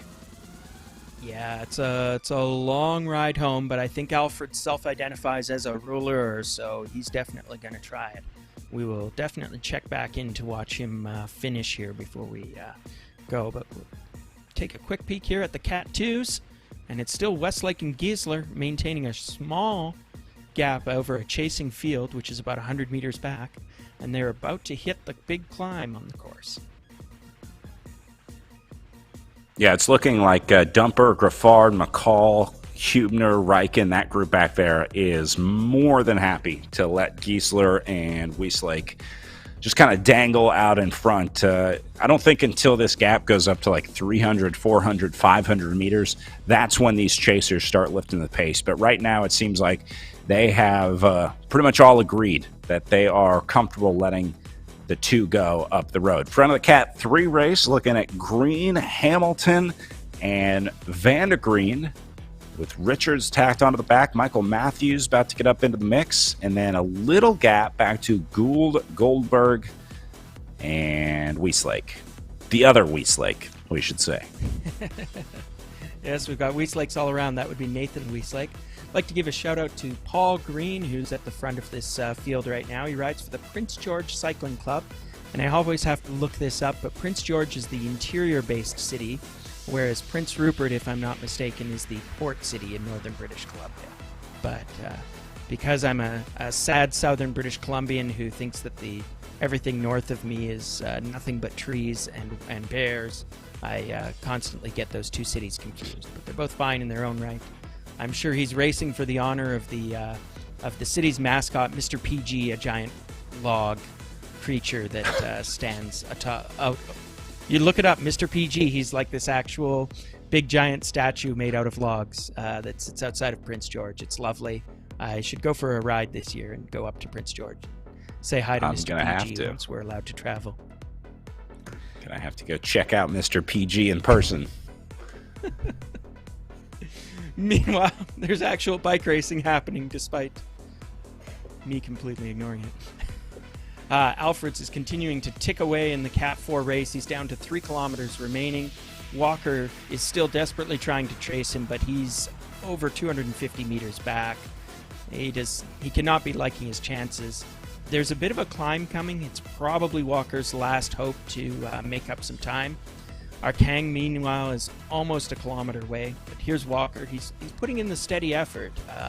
He's actually putting out more watts per kilo right now than Alfred's. But it may be just a case of too little, too late. That decisive gap has opened up, making up 300 meters in 3 kilometers. Even with the hill in the middle of this finishing 3K, I don't think that Walker's got it in him. But we will watch closely. Yeah, that's probably a little too tall of an order to try and close that gap. So I think Alfreds has done what he needed to do today in keeping Walker around as long as he needed, or as long as he was comfortable, and then dropping the hammer at just the right time. Our Kang's still hanging tough, although losing a little bit of time at now 500 meters back from Walker, and that'll be about 800 meters back from Alfred's up the front. So these gaps might be getting bigger as we wrap things up here. These guys, I think, might be starting to crack, or at least some of them. Yeah, but I'm sure they're all going to make every effort to ride it out, because they're also thinking about the series standings. Our Kang, Walker, and Alfreds have all had good results earlier on, So I'm pretty confident they're all thinking that no matter how set their position is at this point, they want to collect the points from this week and look at the standings and figure it out for next week. But we're watching. Alfred's isn't quite on his victory lap yet. He's got Walker still stalking him only 150 meters back as he's sort of hitting this climb, and of course you get that rubber banding effect. But as soon as Alfred's crests this hill, which he's going to do momentarily, I think he's going to start feeling very confident that his 2.5 kilometer run to the finish should be without major trouble.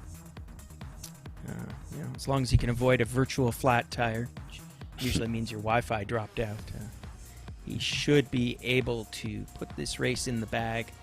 Ian Walker, I'm not sure he'll be content with second place, but he did a lot of work, and the tactics that him and Alfred's executed on today were kind of textbook for dispatching Arkang despite Jimmy's early attacks. So just good riding all around. Everybody was riding to their strengths, and I'm really impressed by Shane Alfreds, because knowing what a big rider he is, he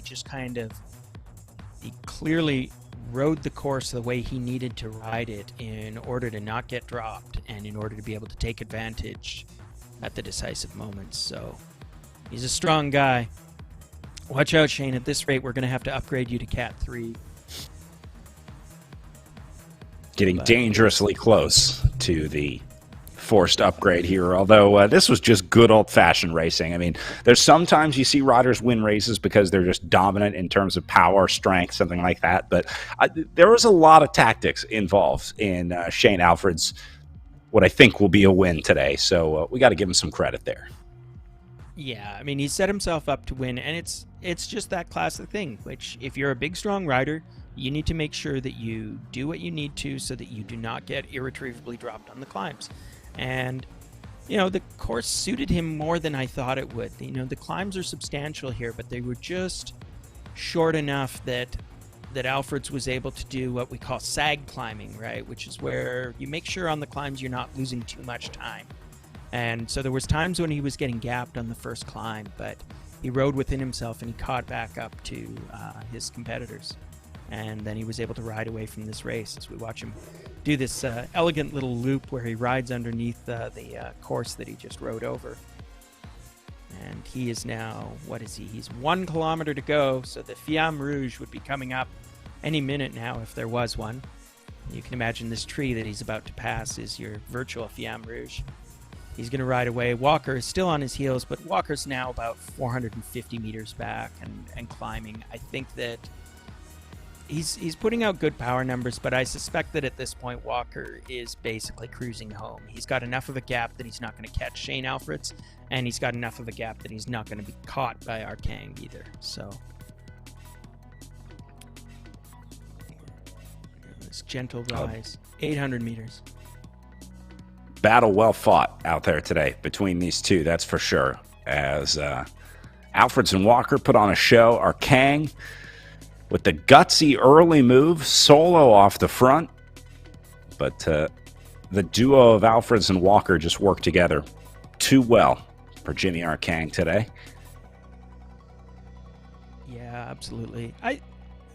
It's easy to call a spread out 1-2-3 finish like this anticlimactic, but I don't think it is today, because what we see is a race that was raced so tactically and so smartly, and where there was lots of really decisive and interesting moments, and we're just seeing the payoff now in these last few kilometers.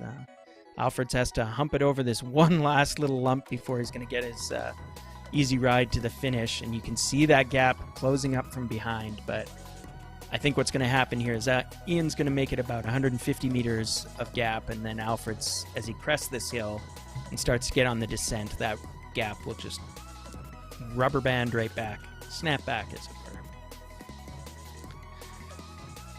He's got only 500 meters to go.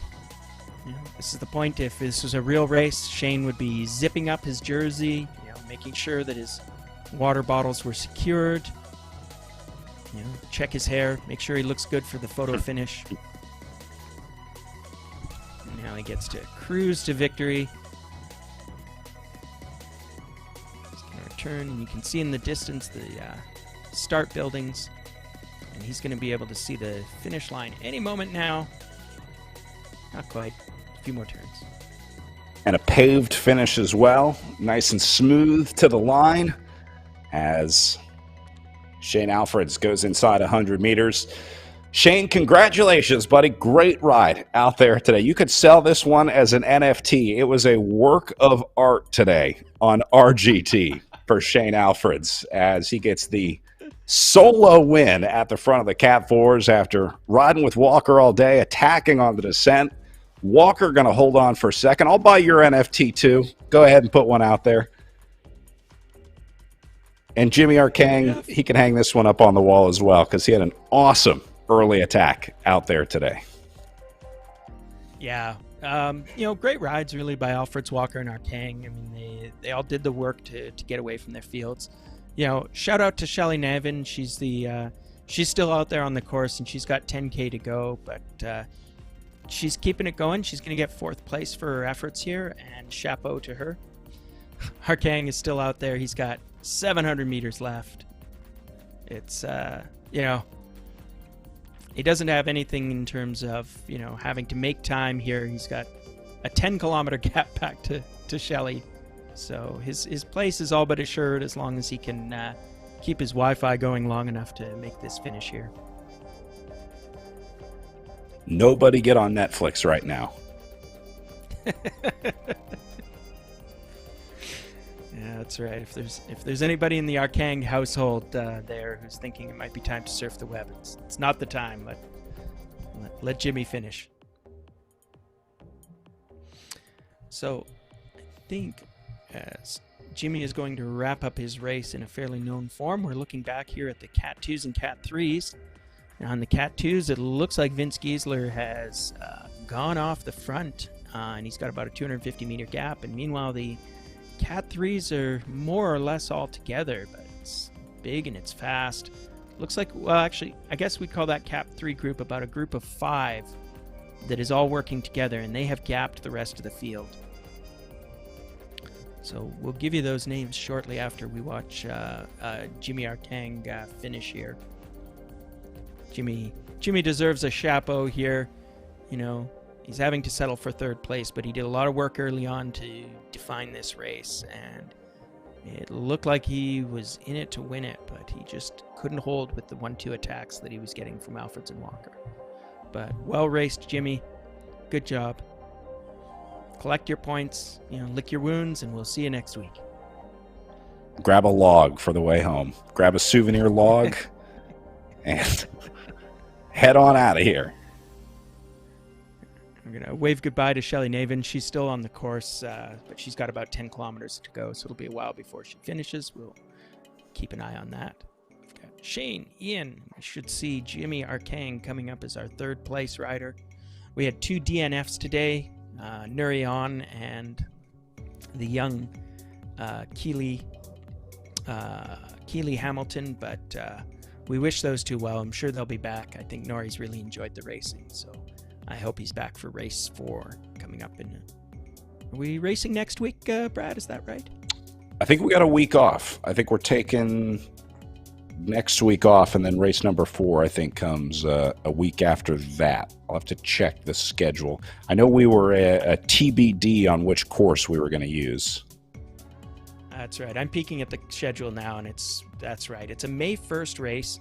The course is still a surprise, so we'll have to ask the race director what's happening with that. But I'm sure Eric Hill and Matt Usborne and Jarek Barroso and our friend Corey Ostertag from Cycling BC will figure that out and will let us know what's going on. So folks, you're going to get a little bit of a holiday after this week, as well as we will. So I'll have to find something to do with my Saturday morning but we will both definitely be back here for May 1st. Meanwhile, we got some bike racing. Looks like the Cat 2s, Giesler still lighting it up, and we've still got this group of 5 riders. Yeah, so Giesler off at the front of the Cat 2 race. He's got a substantial group chasing him. Looks like about a group of 5, all pretty powerful riders. We've got Jerome Ryken. We've got a new rider whose name I haven't seen before there. I believe that's Mr. Dumper. I was looking him up earlier. Now I can't find his name in the start list, but we'll figure that out soon enough. Anyways, he's a new rider for this week, but my old pal, Luke Hubner, he's only 17 years old. I've seen him race on the track, so this will be a bit of a change of pace, but I'll bet, like all young men who are raised in the Pacific Northwest, that he's done a fair bit of mountain bike riding, so I imagine that this gravel race offers no great surprises for him. And here's Luke, in fact, catching up to a little gap that McCall was establishing. So we've now got this sort of group of two, and then we've got a group of three behind them, and they're about 100 meters back of Giesler, but everybody's back to a group of six here as they're on the climb. Giesler's in a tough spot here. I mean, this is a really tough decision to make. You've already put the work in to get this gap going, but it's only turned into what is now 80 meters, although that's a little skewed because he's on the climb here. It's kind of the sunk cost fallacy at this point for Giesler. You don't want to waste the work that you've already put in, but if nobody's coming with you, if you're not really gaining significant time, might be time to think about pulling the plug, or at least maybe until you see someone trying to gap up to you, someone trying to close the gap. But I don't think just being caught by this group of seven is, six guys back there is going to be a big advantage for him. I mean, it's not like he's trying to stay away from 8th, 9th, and 10th place right now. So Giesler is going to have to make a decision here pretty soon. Yeah, he's got some challenging choices. As you say, he's done the work, but he hasn't quite got the decisive gap. This is an interesting rolling course. It's not like the crit race we had last week. It's not where you've got that super selective wall. I don't know what Giesler looks like in terms of weight and that, although I get the impression from his previous rides he's a bit of a diesel. Nonetheless, he's got to be thinking, can I use this rolling terrain to my advantage? What's my gap going to do? Basically, we're watching the race unfold right here. Whether or not Giesler can hold this advantage, can grow it, whether he wants to, right? Because racing against five guys is no fun if they start working well together. And we've got some pretty reasonable. We've got some pretty reasonable names in there. I was talking about Jamie Dumper, one of the riders who's back in the field, whose name I couldn't quite catch off my start list. He's from the island of Vancouver, so he's, again, a new rider that we haven't seen before, but he's got a middle distance running experience, and so virtual racing is a natural because he's got that thing going for him where he doesn't actually have to be able to ride a bicycle in order to be good at virtual racing. Not a diss, Jamie. I'm sure you're a great bike rider, but it's the skills that are advantaged and disadvantaged. And this group, I don't know if I'd call that working well together, but there's a lot of powerful legs in it. Yeah, they're working together. Working well might be a stretch. A lot of shuffling back in this group. They'll get it figured out, though. A lot of times it takes sort of one rider to lead the way, and then the other riders can fall in behind them. It's a lot tougher to manage a group of six. We were talking earlier about the group of two, how well they were working together, but it's a lot harder to manage six guys than it is to manage just a group of two trying to work together. They were trading poles. It looked like they had this sort of non-verbal communication going on, but it's a lot tougher to get six guys on the same page, whether you're in real life or in virtual racing. There's always seems to be one in the breakaway that doesn't quite get it. That might be Matthews right now. Oh, Michael Matthews is a pretty experienced rider, and I don't think he's having some failing of his ability to understand the virtual platform. I think he's making a very decided attack as we watch the Cat 3s here, and he is jumping away from his group of four compatriots at the front of the field. So I guess he's decided that it's time to try and activate this race. I don't really know a lot of the names back in that group. I think we've seen Van de Green in previous races, and he's acquitted himself well. The others are less familiar to me. We've got Paul Green, who we were already talking about from the PG Cycling Club. And so I think we've seen him in previous races. I'm not sure how he's done. Vaughn Richards, who says he's good at non-technical gravity descents and puts good at fitting spacers under his stem. So sounds like a couple of the classic, shall we call them, big man talents. But the problem that they've got is that Michael Matthews is just a little too talented to let him get away with this. Matthews races for the Gastown Cycling Club, again, one of the biggest clubs in the Lower Mainland. And I don't know what he saw, but he's putting paid here. He's got about 150 meters plus gap already on this group of 4. And this group of 4 is working together about as well as a 7-year-old house league soccer team. So, or as they would say around the Dirty Reiver course, a house league 7-year-old football team. Right. Everyone's just sort of chasing the ball. Yeah, that's exactly it. You see a big cluster moving around the field. Maybe Right. they'll try and organize themselves into a little more effective drafting formation here. But right now, I think there's just kind of a desperate lunge to try and close that gap to Matthews. He's looking sharp. He's putting out the watts. You know, the watts per kilo beside his name is hitting 5 at times, which is that's a pretty big number for Cat 3. These guys getting into the flying W formation here. Yeah, not one of the more classic drafting formations. Perhaps there is some virtual wind on the course and they've decided to do a really clumsy echelon, but I doubt it. But, I will say, though, as much as we're talking about the drafting ability of these guys, on RGT, you don't need to be in a perfectly straight line to have a perfectly functioning pace line, let's say.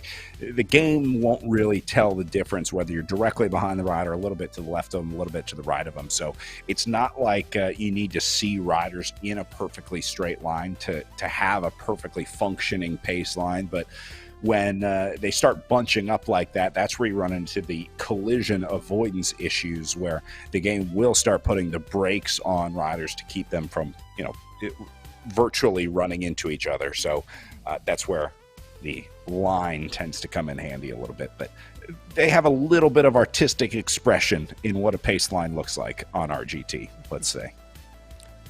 Indeed. And now we're looking back at our Category 2 race, which has become very active indeed. We saw Hubner and Westlake, Shane Westlake, very briefly catch Giesler, but now there's a bit of a gap. But these two are definitely have separated themselves from the chasing group. So now on the road, it looks like the composition is Giesler still with a small gap back to Luke Hubner and Shane Westlake.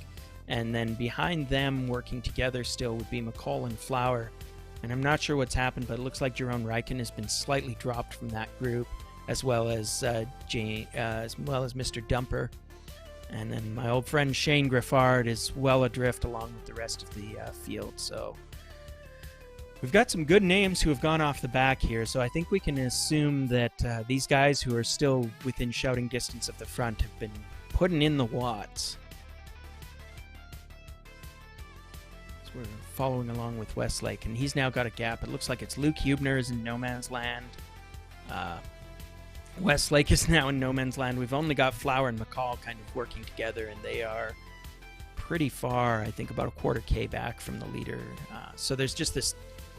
The top 6 are now just smeared all over the road in terms of not really being in any kind of group. It's just shattered and separated. And I think we've got now Hubner and Giesler are together. And I don't know if Giesler wanted a friend, but Hubner's a strong young man, so this might be kind of a dream breakaway.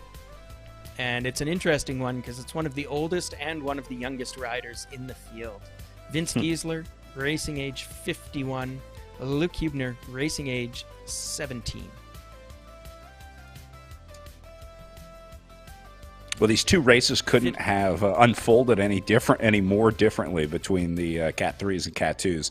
A tight group riding together, chasing down one, and then Cat 2s, these things, they're fractured all over the course. Yeah, it's just utterly shattered. I mean, these little hills, which haven't always been separating out the groups, you can see there's Matthews, and he's down to 50 meters. So that very scary looking attack has been managed to a large degree. We'll get a clearer picture once he crests the hill, but I don't think it favors Matthews to have a substantial group only 150 meters behind him as he begins the descent. And we've got Richards, who's the head of that group. You can see they're sort of shredded out a little bit. It looks like it's going to be a group of 3 there. It'll kind of end up being Richards, Green, and Hamilton when they're done, and then it's another big gap back to Van de Green. So the Cat 3s are starting to shred more slowly than the Cat 2s, but nevertheless. Shredding nonetheless. Shredding nonetheless, yeah. Yeah, Van de Green is back there. I think that's Bart Gould. I believe he rides for the Klopman-Simpson team, the Bumblebees, as I like to call them in the real world. But he's got a very colorful jersey on today. And he's getting overtaken very rapidly by Nathan Westlake. I'm not sure what happened there. Westlake heard about the Dogecoin preems. Got him just at the line. There you go. Yeah, I definitely want to go for those e-currency preems today. That's a good win if you can get one. So yes, our Cat 3s have just crossed the lap marker for the lead riders. Meanwhile, the Cat 2s, again, we're going to have a slightly mysterious finish line here. We'll have to track it on the actual count, but they are past the halfway mark. They've covered 20 kilometers and they've got 15 to go. So at their current pace, I think they're going to manage that distance in about 30 minutes. So we'll see a finish line probably around 10:35 or so, I would guess. And it continues to be Giesler and Hubner at the front.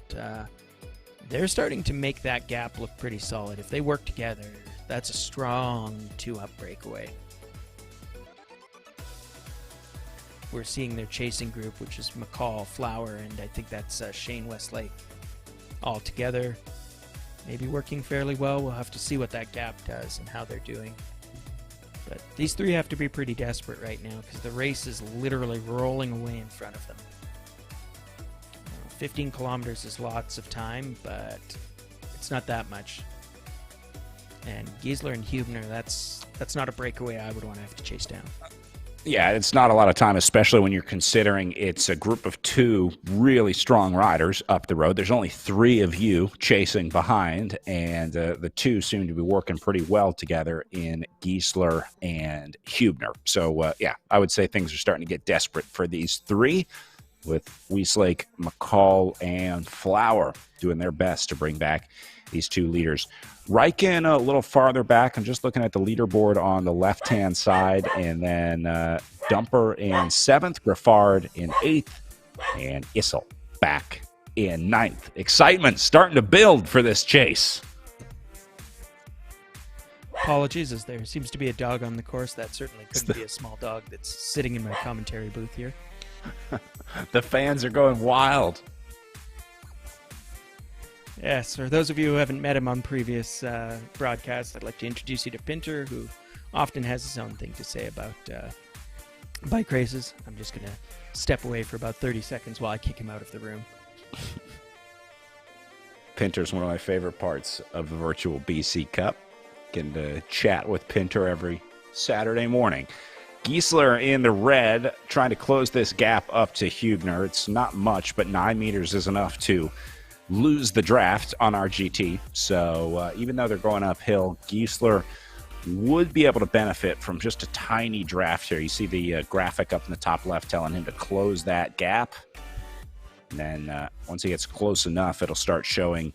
There you go, saving just 5 watts right now because he's a little far back from Hubner's wheel. You'll see that number go up as he gets closer. And now you can see he's decisively in the draft, and I guess he's attacking Luke. So, interesting tactics here. Or maybe he's just taking a pull. Looks like Luke is right on his wheel and saving watts. But in the Cat 3 race, we can see Michael Matthews still maintaining about a 150-meter gap. And that's over a group of 2, Green and Richards. And then they've got, in turn, about 175 meters to the next 2, which is Hamilton and Van de Green back there. And I'm afraid that Bart Gould and Nathan Westlake are riding together, but they are well adrift at 1.7k back of this group. So truly the Cat 3 race is shattered. I guess, I don't know what was happening in those early attacks, but it's just shredded this relatively strong field. Like these guys in third, fourth, and fifth, these aren't chumps. These are guys that we've seen racing and racing well in past weeks. So it's just the three riders that have managed to get away at the front have really put down the power. Either they saw something they really liked in this course, or they've just decided to burn all of the matches early on. But Matthews is still sitting pretty steady on about a 150 meter gap. It's kind of dangerously close. We're shifting back here. We can see the Cat 2s are doing their own thing. It's still Giesler and Hubner. There's a little bit of a gap there, but they're still working together and getting a bit of drafting. And they're still also sitting on about a 150 meter gap to their nearest chasers. So there's this theme of these sort of dangerous 150 odd meter gaps developing. That's just enough that it's a problem for the chasers, but it's not enough that the lead riders can feel safe. So I'm sure that for both Matthews in the Cat 3s and for Giesler and Hubner in the Cat 2s, they're just desperately trying to do the work and make that gap, get to something where they can begin to feel safe. And, in both fields, we're just sort of crossing about the 2/3 mark in the total race distance.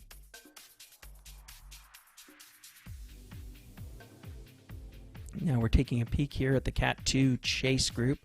That's McCall, Shane Westlake, and Mr. Flower.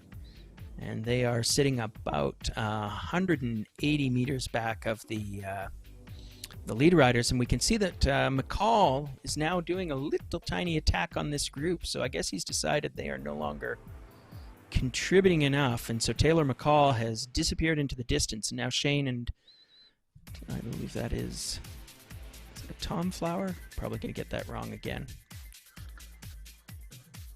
Don't know if I have Mr. Flower on my start list, probably, but anyway. Tom Flower Flower. and Westlake. Yeah. Tom Flower, good, okay. Anyways, Flower and Westlake now have a problem, which is that McCall has decided that he's leaving them to maybe go and try and join Hubner and Giesler at the front of the race, and it doesn't look like Tom and Shane have any answer here. They're pedaling hard, but that gap is 60 meters and rising. So McCall in the secret training mono gray kit is putting out the work and is starting to close in on Giesler and Hubner, which I'm going to guess that Luke and Vince here are probably working well enough together that they're not particularly looking to solicit applications for any new drafting partners. Yeah, they don't need McCall in this group, let's say. They probably pretty happy where they are. Although maybe they would like to have McCall break up the chase. If they were worried about the trio of McCall, Westlake, and Flower, then maybe they'll say, one guy with us is better than being back with two chasers trying to shut us down. So they may be happy to take that power out of the chase and put the power into the breakaway if, in fact, McCall is able to make it up and across. Still a little bit of a gap here for Hubner up to Giesler. It doesn't seem like a lot, but I think Hubner's going to be wanting those 20, 30 watts back over the next 10K or so. So I'm a little surprised to see how big this gap is for our two leaders up at the front. Yeah, that's going to be really curious, and they're racing into the bottom of the climb. So the only thing I have in mind is it possible that Giesler is going to try and sag climb this? He just wants to put in some power and get to the bottom of the hill with some speed so that he can hump it up, because I was watching earlier, this little corner here peaks at almost 20% grade. And so it's not nothing even for these Cat 2s. And you can see as soon as they got around that corner, indeed, Hubner came around, has taken the lead, and now Giesler is desperately trying to hang on his wheel. But meanwhile, they've still got McCall in the distance. We won't really know if McCall is closing on them until we see them all back on the flat again, but he's definitely still somewhat gapped, and it looks like Westlake has also separated himself out. In fact, Westlake has rejoined McCall, so now it's a break of two with Westlake and McCall together, whether they want to be or not. And they're sitting about 80 meters behind that lead group, Hubner and Giesler. Or rather, sorry, I'm a little deceived there. Yeah, I think they're about 100 meters behind the lead group. We're seeing McCall and Wieslake here. It's this is sort of one of those crux moments in the race. We're going to see whether or not these chasers can bring Giesler and Hubner back, or join them, as it were. And I guess McCall didn't like... I was going to say we should note it's down to just 2 chasers because Flower getting dropped back there makes this a little bit of a different scenario. 3 is obviously more worrisome than 2. And now it's looking like McCall might be headed out on his own again, because Wieslake got close, and then McCall threw another attack at the problem here. McCall just disappeared once the race turned flat, so I think he put in some real effort. You could see him redlining. There was something about having Wieslake with him that was not to his liking, and he just gapped him. And you can see Wieslake's power, a huge drop-off there, where I think maybe realizing that McCall was leaving and might not be coming back, and Wieslake might have tried to save some engine power there after Wieslake made the gap. All right, over to our Category 3s on the right-hand side of the screen. Matthews still solo up here, 130 meters back to Green, then another 130 back to Richards. Yeah, this is a fully shredded field at this point. I don't know if there's any groups still intact. There's something maybe resembling a group in 6th and 7th, and I guess 8th and 9th are still working together, but there's just nobody on the field that is really together at the moment. We're looking at Bart van de Green. He's sitting about 100 meters behind Hamilton, who's sitting about 150 meters behind Richards, who's sitting about 300 meters behind Green, who's sitting about 450 meters behind Matthews. It's just they're spread all over the field here.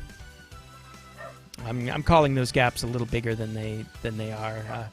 Damon's correcting me on that by showing me Matthews. So Matthews is 100 meters ahead of Green, and then he's got about 280 meters to Richards and so on. So it's about 150 meter gaps or so going back all the way down to 5th place before we get a big back gap to Nathan Wieslake. So young Michael Matthews must be pretty happy to see those gaps, but they're not enough to make him happy.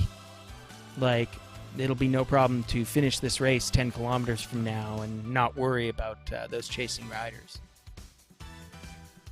Yeah, good but not great for Matthews right now. That's right. Yeah, not terrible, not great. Right. And we're following Mr. Green here. He's only 65 meters away. I wonder if he can use this climb to close that gap to Matthews. It might be one of his last easy chances. We've talked about this before. This is kind of the final big climb on the course before you get to the finish line. So there are 10 kilometers to go. The course still goes up and down a bit, but it'll all be stuff like 5-6% grades of about 100 or 200 meters long. It's not enough to really spring you. And so for Matthews to have come over the top of that hill and still have a gap is pretty crucial. We're going to see if we have any descenders, the likes of Shane Alfreds in this group, who can start closing gaps on Matthews.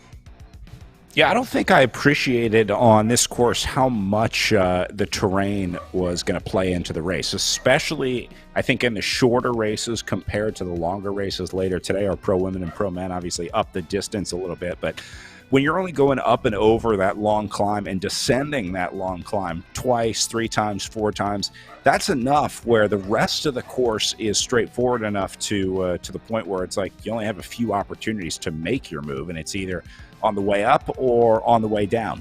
So I think we saw that in our Cat 4 race, really using the descent to their advantage. So just, I guess, an observation that I'm starting to realize as we're watching more of the racing on this Dirty Reiver course, looking towards our pro races later today. It's really about taking the opportunities when they come on this course on RGT, and there's only a couple per lap, either on the way up or on the way down on this climb. So it'll be interesting to see how our pros approach the the timetable of this one today. Yeah, absolutely. We're looking now at our Category 2 race, which is they're inside of 8 kilometers. They're now showing 7.7 to go for the lead riders, and it's still the same 2 lead riders, Giesler and Hübner. Now, they've got a big gap to their chasers at this point. This is very quickly going to start becoming a race where they're going to question whether they need to do any work to keep those chasers away anymore. McCall is solo 250 meters behind them, and then again it's shredded field. So Hübner and Giesler are now at the point where they have to think very hard about whether racing for second is something they want to do. And I think we're going to see it get tactical relatively early here, although it's hard to say. I know Giesler is a big diesel. I know that Hübner has a turn of speed. I would certainly not rule out Luke Hübner's sprint, and I think, though, on the other hand, that Giesler may not be a natural sprinter. So I am thinking that if Vince Giesler decides that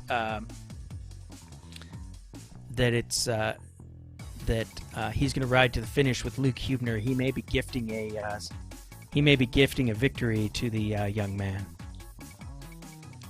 So if Vince has thought all that through, then I would suspect that somewhere in the next couple of kilometers we're going to see some fairly serious attacks on Hübner. Whereas I suspect that Hübner, if he's thinking about it, will be very content to ride wheels and follow wheels all the way until we get to the finish. Each passing kilometer, Hübner's like, this is great. I can sit on, getting a free ride to the line, and I'm a decent sprinter. Yeah, exactly that. The only question mark for me is I think that Giesler's pretty experienced with virtual platforms, whereas Luke is not. So Vince may simply be one of those riders who's able to outsmart Luke if Luke doesn't really understand fully how sprinting works in virtual racing. But the way we will find out is to watch the race. We're going to find out in 6.4K from now. See up in the upper right-hand corner, current distance remaining. These guys have been on the bike just under 51 minutes. All those we were talking about earlier, there's probably a good 20 or 30 minutes of warm-up in there before that. Then a lot of these riders probably do a cool down as well. I know a lot of these riders have been doubling up. Some riders have been out doing outdoor rides either earlier or later in the day, and then pairing that with some sort of shorter format virtual racing. Well, I got to say, it's, we're glad that we can have these virtual races at a time when it's just not safe to have real racing outdoors quite yet. But I will also say that it is a beautiful weekend here in the Lower Mainland. And so I imagine a lot of these guys are going to be pretty pleased to perhaps do their cool down on real roads now. It's a lovely 16 degrees Celsius. I'm not sure what that is in the old numbers. Right around here, so good riding weather, even though it's better to go race indoors at the moment. I think the other thing we want to say about our Cat 2 event is that don't forget we're seeing that the finish will be at 5.7K to go, and I trust that, but it will not be at the same location as we saw the first few races finish. So the Cat 3s will finish in the normal locale, we believe, as where we saw the Cat 4s finish.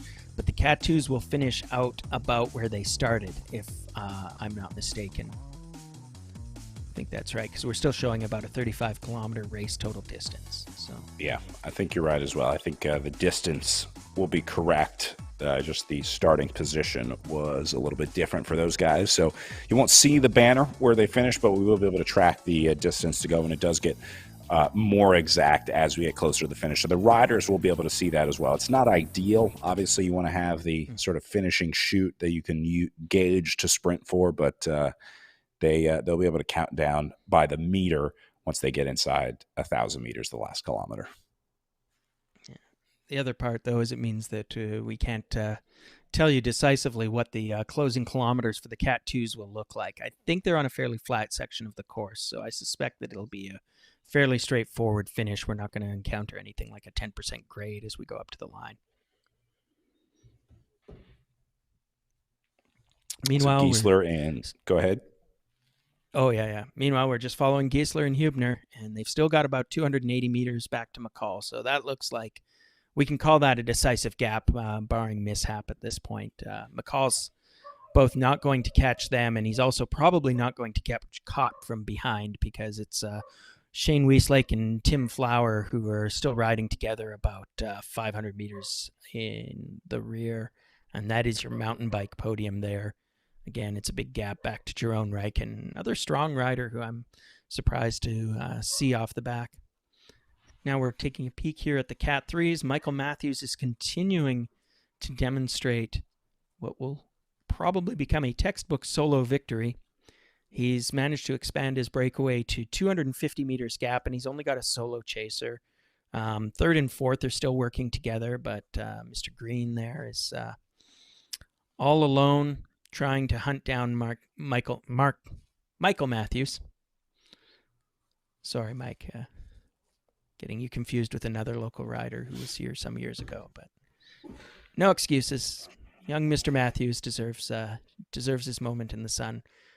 Meanwhile, we're looking at Richards and Hamilton here in third and fourth. So that'll be an interesting sprint for us to keep an eye on after these for the minor placings. That's the final podium position being fought out right there. Matthews is now 5.4 kilometers from the end of his race, and he's still managing to keep his breakaway gap steady. So I think he'd like to have more distance than 150 meters, but I suspect that he's going to be able to hold on. Oh, yeah, the good news is it's not trending one way or the other for Matthews and Green. He's not gaining time, but he's not losing time. So 150 meters, as long as it's holding steady, is pretty good for Matthews. And then picking up Giesler and Hubner over here on the left side of the screen. Looks like a little bit of separation there. Yeah, Giesler got away. He's being slowly drawn back to Hubner. This is kind of what we were hinting might happen, that Giesler would attempt these breakaways at distance, because I don't think there's anything in it for Giesler to attempt to out-sprint Luke Hubner unless he's very brave or very clever. But we're coming up to this last little hump of a hill. Again, I don't know that I would describe Hubner as a natural climber, but I think it's one of those things where he will be able to burn enough matches to get over this climb and be ready for the finish, which is only about 3 kilometers to go once they crest this hill. Yeah. I was watching a couple of years ago when we could still have in-person bike races, as young Luke Hubner was just utterly doing a workshop on how to race bikes in the course of, I think, winning the provincial track championship at the time. Either that or it was the Western Challenge event, where he did very well in the junior category.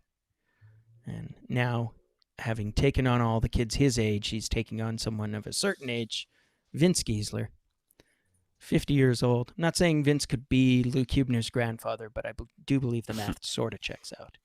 Pretty close. I think he'd be pretty close. Pretty close. Hubner, a little late to the virtual racing game, says Virtual BC Cup, only his third virtual race, and as you said, relatively new to road and track cycling as well. So he listed his strengths as breakaways and his weaknesses as long hills. He kind of got both of them out there today. He got a breakaway and a long hill. Goal is to be on the Canadian national team for Track Worlds this summer. Certainly some good training here on the RGT platform to do it. And he's got a podcast with a couple other juniors, Parker and Mark, called the Zone 2 Podcast, all about cycling.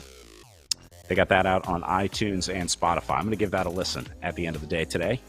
See if maybe we can recruit another commentator. I wonder if young Luke has ever thought about doing some virtual commentary. Yeah, I'll tell you what, Luke. Here's my deal. If you win the race today, I will subscribe to your podcast. Make that 2. But remember, Luke, no victory, no subscription. That's the deal.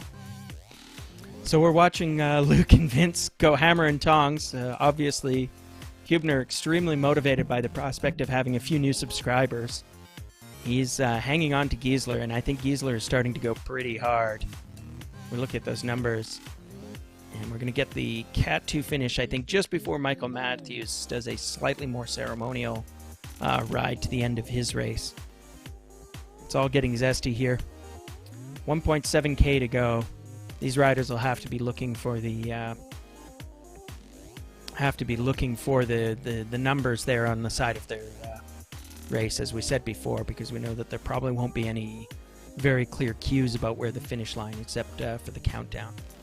Got a little climb. Hubner giving a bit of a dig. Oh. Oh, yeah. That's how you go platinum on Spotify right there, Luke. That. He found the hill he was looking for, and it looks... I don't know if he's going to be able to keep Giesler away, but he decided 1.4K to go. Maybe it was time to check out. He's got about 30 meters. That is not a safe gap. Look at this rolling terrain he's got. It's going to be like a descending finish. He's going to have Giesler rushing in on him.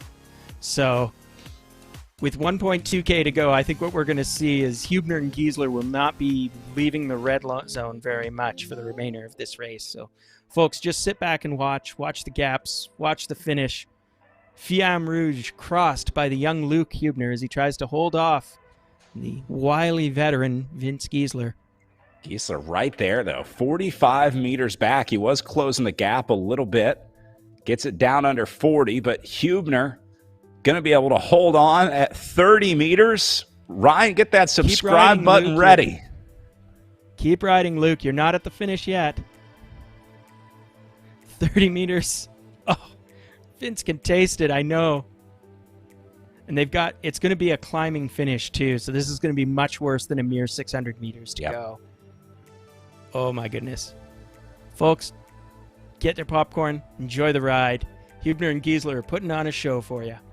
I actually like this, moving the finish line to make him do the climb one more time right at the end. I like a good uphill finish. I'm sure Hubner and Giesler would have something to say about that, but I kind of like having the climb here at the end as opposed to the beginning of the lap like we had in the other categories. So Hubner down to 430 meters to go until he can wrap this one up. Giesler holding steady at 40 meters back. This is remarkably steady for the gap between these two, as they are pretty much both redlining here.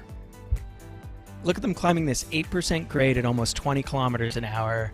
These guys are so deep in their pain caves. Look at this. We're following Giesler. He's got 180 beats per minute on his heart rate. Power numbers are big. But Hubner is still holding that gap, and time is running out. 200 meters to go for Hubner. Vince has got a little further. I think that gap is going to hold. As he rides through the completely unmarked finish line here. Chapeau to young Luke Hubner as he finishes his race distance and wins the Cat 2 event today. Vince Giesler, full value for second place. We'll give him the Combativity Award today because he activated that race and he was solo for a while until Hubner caught him up. And it looks like we've got Mr. McCall will come in for an easy third place. He's well gapped over Shane Wieslake. And now, we're looking at Mr. Michael Matthews, who is not quite at the 1 kilometer mark, but will be in a moment.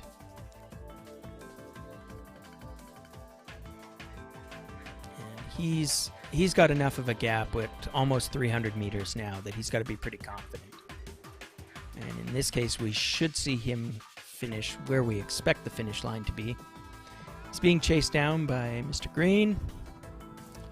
He's got a lot of work to do here. Paul Green is our Prince George rider. Michael Matthews, based out of Vancouver somewhere. For all I know, he lives in Surrey. Couldn't really tell you. It's Surrey jokes. We can confirm he's Canadian. We know that much. Yes. So we'll say Michael Matthews, Canadian until proven otherwise. He's at 600 meters to go. I'm sure he's just loving this. Oh, it's got to be so painful the last kilometer of riding on this gravel after Just over an hour of competition so far for these guys. Last little rollers between them and the finish line. Yes, but there's no greater salve than victory, let's say that. And right. Michael Matthews is about to experience that. We're watching Shane Westlake. He's just coming to his finish as well. That's the fourth place rider in the Cat 2 field, so he's going to score some points. Actually, no, he's marked as third place. I'm not sure why oh, no, sorry, he's fourth place. I think what we're seeing is just the third place rider is finished. So, meanwhile, Mr. Matthews coming to his finish.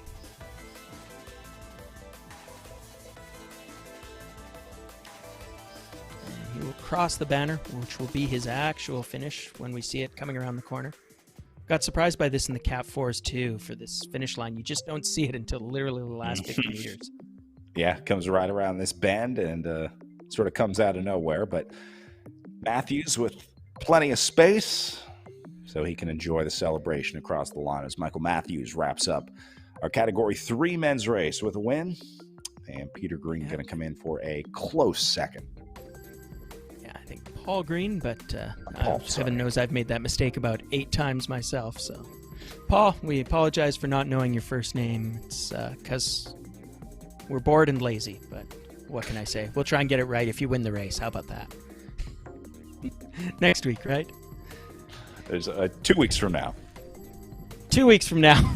Also important to know, ladies and gentlemen, try not to trust us about anything.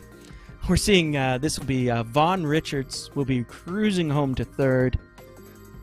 He is being chased by Mr. Hamilton. That would be Ryan Hamilton. There's a name I should be able to remember. And all the other guys who are coming in for the minor places here. So Vaughn Richards he's got about 180 meters to finish before he's wrapping up the Cat 3 podium. As we're just seeing all of the Cat 3s and 2s finish all at once.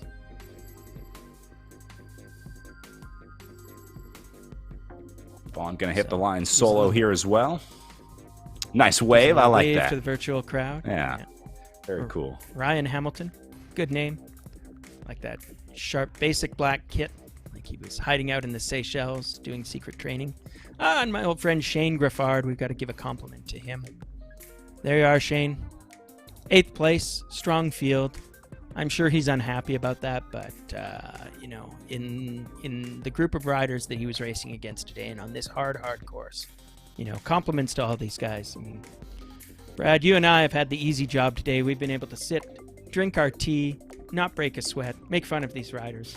Really, what could be better? Not sure why you'd even ride a bike when you had the opportunity to do the commentary, but we appreciate all these for sure. Racers. In this virtual racing, an hour of virtual racing is incredibly tough. I mean, I think you would be hard-pressed to find a matching effort in real life to the effort that's required to win one of these virtual races over an hour, because obviously you can just go crazy on the wattage when you don't have to worry about corners and turning and traffic and roads and other vehicles and other riders and things like that. So makes for some very fast racing here on the virtual platform. Certainly some good training. I'll bet you're going to see a lot of these names at the front of the in real life races when they return, because these are the riders putting in the work, getting faster in the off season, or the off year, maybe we could call it. Hubner takes the win at 101.39, a 4.26 average on his watts per kilo. Giesler just 6 seconds behind at the end of the day. Way to keep it close out there, Vince. Great riding. 4.36 watts per kilogram, his average on the day. And then Taylor McCall at 1:19 back with a 4.28 average. Soren Wieslake holds on for 4th. Tom Flower in 5th, right there with Soren at 2:51 down. Then another minute back for Jamie Drumper. Jerome Reichen in 7th. And looks like Sean Griffard just rolled in for a 106, just under 4 watts per kilo average for Sean out there today. Yeah, good hard hour-long race, and as we said, we'll give the combativity reward to Vince Giesler for activating that initial breakaway. Meanwhile, on the Cat 3 side, we've got Michael Matthews winning it in pretty solid form. He only had a 30-second gap at the end, and he was kind of dangling in front of Paul Green and his other chasers there for the whole race. And then Vaughn Richards manages to come home in third place, just over a minute down. His gaps aren't huge. I feel like that the character of this race was Matthews got away to a fairly early breakaway, but either he was content to dangle and just tease everybody at like 150, 250 meter gaps for the whole race, or else he was just desperately holding on to keep that gap, and he just managed to get it to stay open long enough that eventually all his chasers disappeared. Well, you can see with a 3.55 average watts per kilo, he was pretty efficient in doing it out there. Obviously, there's a sort of a sliding scale based on where the riders fall on the distribution of weight. But Richards, nice and steady out there for a third today, and then Ryan Hamilton in fourth, and Brian Vandergreen in fifth.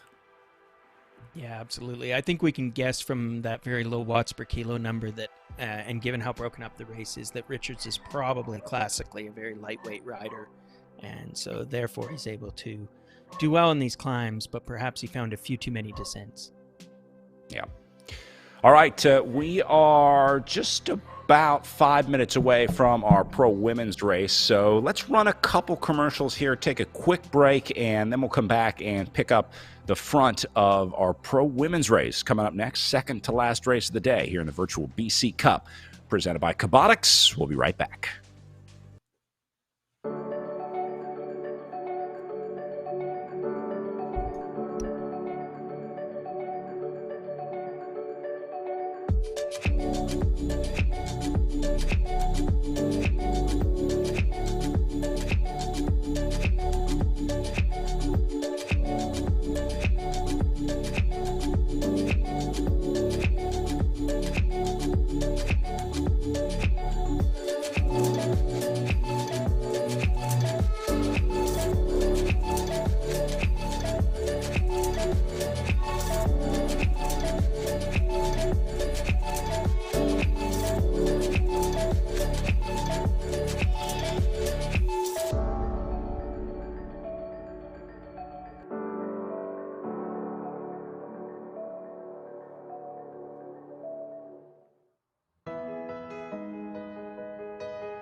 All right, Welcome ladies and back to the gentlemen, welcome. virtual BC Cup presented by Cobotix. Sorry about that, Ryan. My name is Brad Soner. That is Ryan Cousineau, and we're getting ready for Pro Women coming up next here, Ryan.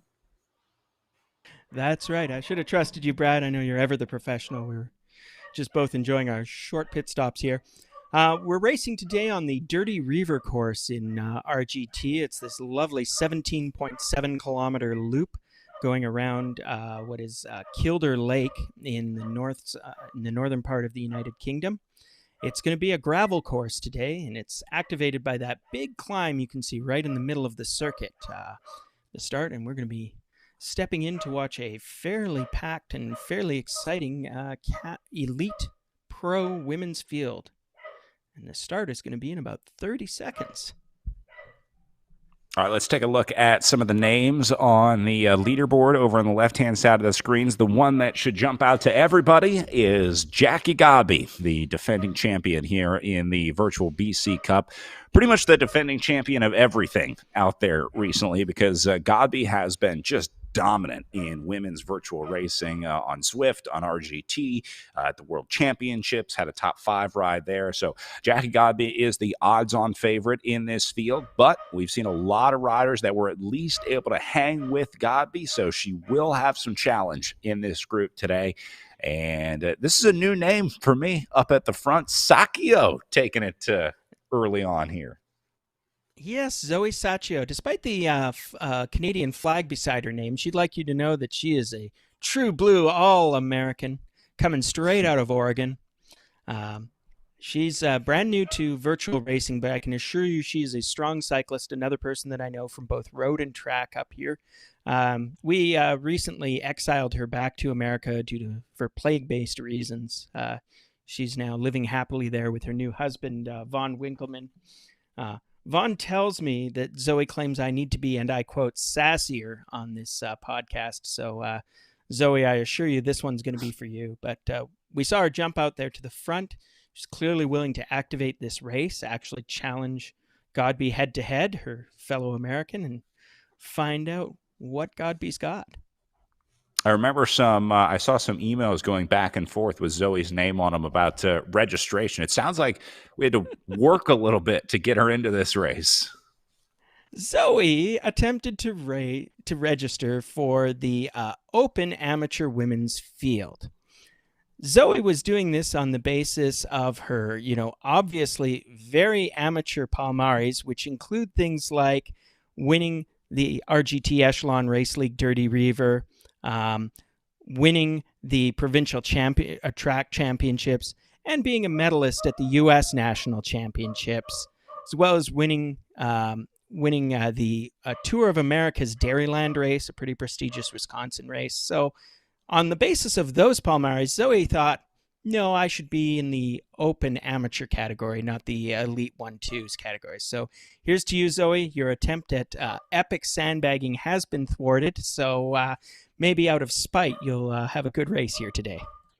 Yeah, if you can hang with Jackie Godby in the first split of a virtual race, you are legally obligated to race in the elites for the rest of your virtual career, because not many riders can make this selection that Zoe has made up here at the front. You see Claire Cameron also with them, and then a little bit of a gap back behind them. Great overhead view over on the right-hand side of the screen. You see Angie Bonacisi and Natalie Gantova just a little bit off of that lead group of 3. They should be able to get back up there. I would think those two be able to close that gap. And then we get to watch Jackie Godby do what she does so well, which is the slow burn on the front of a group like this. Yeah, this is going to be a course that will probably nicely suit Jackie Godby. She's got the big TT power, but she's now also got a hill where she can just select away riders at will as she sees. I mean, Jacqueline, we've seen her race so well in the first 2 events, and I think, honestly, I was shocked to find out that she has she comes from a triathlon background, as I understand it. She has almost no road racing experience. I am very much hoping that somebody can convince her to take up road racing once the quarantine is over for all of us, and show us what she's got, because she's clearly got the engine to be like a world-class rider. Well, you are lucky enough to be talking to the president of the Jackie Godby for Road Racing Committee. I am on board with you trying to get her out to some real life races as well. I've been uh, pleading and trying to work with some of the in real life races to make sure that we can accommodate Jackie's schedule this summer and try and get her on some of those real life start lines that we're hoping to see. Jackie's got a lot going on in her life, so it's going to be tough to nail her down over the next couple of years. She already has her PhD in chemistry. She's about to graduate med school in May with an MD on top of that. Then she'll be headed to Riverside, California for a year, where she'll do a little bit of studying before going back to St. Louis for her final training in her MD, which is in radiology. So also getting married in there. A lot of bouncing around going on for Jackie Godby, but somehow she has found the time and energy to make it to pretty much all, I think, the virtual races. One thing I'll also say about Godby, incredibly consistent over the Echelon Racing League, over the BC Virtual Cup, the Zwift Series. Just being able to make it to all those starts is something to be said.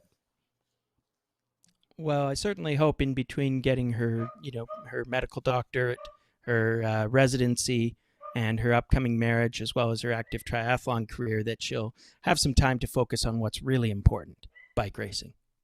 That's right. Meanwhile, we're watching Pam Troyer and Holly Larson in a dangerous position. They are not completely dropped, but they've got to get on it because this group ahead of them is riding away. The gap is about 80 meters. We're on the flats, so we know that Troyer is a strong, solid rider, and I know that Holly Larson is no brick herself. But these two are hopefully going to work together and get back there. We saw Troyer very much activate the first race of this season. She was the sole rider to hang with Godby for any distance, and I hope she's able to represent the honor of her own professional class, architecture, against the medical doctor to be Jackie Godby. Couple of professionals keeping our eye on in our women's Pro 1 race. I guess it's tough to determine who qualifies as a pro in virtual racing. We call this the Pro Cat 1 women's category because that's sort of a parallel to what their road categories would be. Jackie Godby, I guess, as a professional triathlete, automatically gets a professional virtual racer induction. I'm not sure how that works. We'll have to talk to the Virtual Racers Union, which doesn't yet exist, but I'm sure is on the horizon. I mean, the metric I tend to use is that any of these racers whose names we're calling today could pretty easily take a start at Super Week, be in the Gastown Grand Prix, and be in it to get a solid finish. I mean, we've seen these riders. I mean, I know exactly how Pam Troyer, Claire Cameron, and Zoe Saccio and Angie Bonacici race. I haven't seen Nadia Gontova race quite as much, but you can see from her racing last week and this week that she's definitely right here with this field. She's not adrift. And indeed, we can see this whole field has rejoined. And I can also assure you that from the power and performance that she's put out, that if she has the bike handling chops, that Godby would be a nightmare threat for anybody at Super Week. She would be, a danger woman on all of the courses that we race. And meanwhile, we're watching Troyer and Larson. Come on, you got to get back there. It's 120 meters. And they've got to be feeling just that ultimate suffering. They know their race is riding away from them. They know they've got to dig deep, and that's all there is to it. No, you can still do it. Don't give up yet. About 130 meters for Larson and Troyer. Although we might have just lost Troyer. See if we can. Yeah, let's see. What are those? Oh, yeah. She seems to have disappeared off our results. So we'll keep an eye on that. It's possible that something's happened, either technically or non-technically. Pam, I'm just going to ask. I'm just going to ask Andrew for the lowdown on whether you rage quit or not. So, anyway, well, we will find out. Salute to Pam. We will find out, but salute to Pam. I think she was either having an off day or a technical problem there. Because, like I say, we know she's been a strong rider. Meanwhile, Angie Bonacici in grave difficulty. She's in real danger of joining Holly Larson off the back there. She's got about a 50-meter gap, and it looks like Godby has decided to test the mettle of her competitors. And so we have this strung out field, Godby at the front, Sacchio trying to close back. And then it's Claire Cameron and Nadia Gontova chasing. But if things don't change quickly, this may be where Godby generates her decisive attack. Yeah, and again, Jackie Godby loves to ride alone. She is not afraid to go solo off the front. So you got to take these attacks seriously when Godby starts getting a little bit of space going. Looks like Sacchio leading the chase. Yes, she is.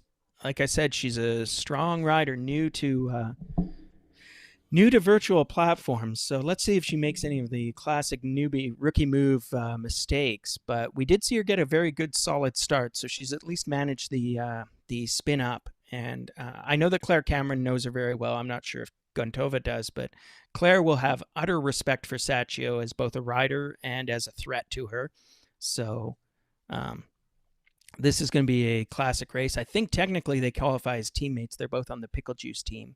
And although they don't live in the same city anymore, like I say, they've certainly know each other well and have raced against each other. But this is our group of three, and they're now 140 meters behind Godby, and they all understand the situation, which is chase back, catch Godby, or else you're basically racing for second place.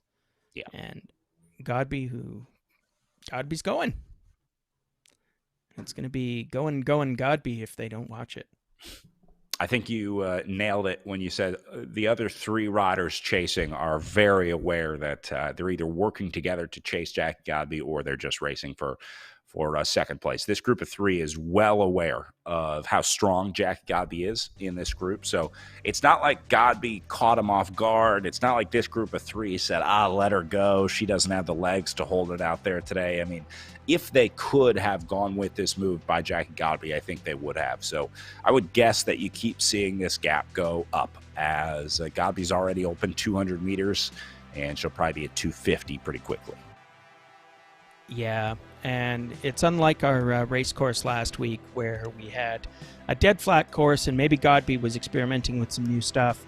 She's just doing a Jacqueline Godby race here, which is like she may have a PhD in chemistry, but apparently she's also learned a thing or two about how bike races work.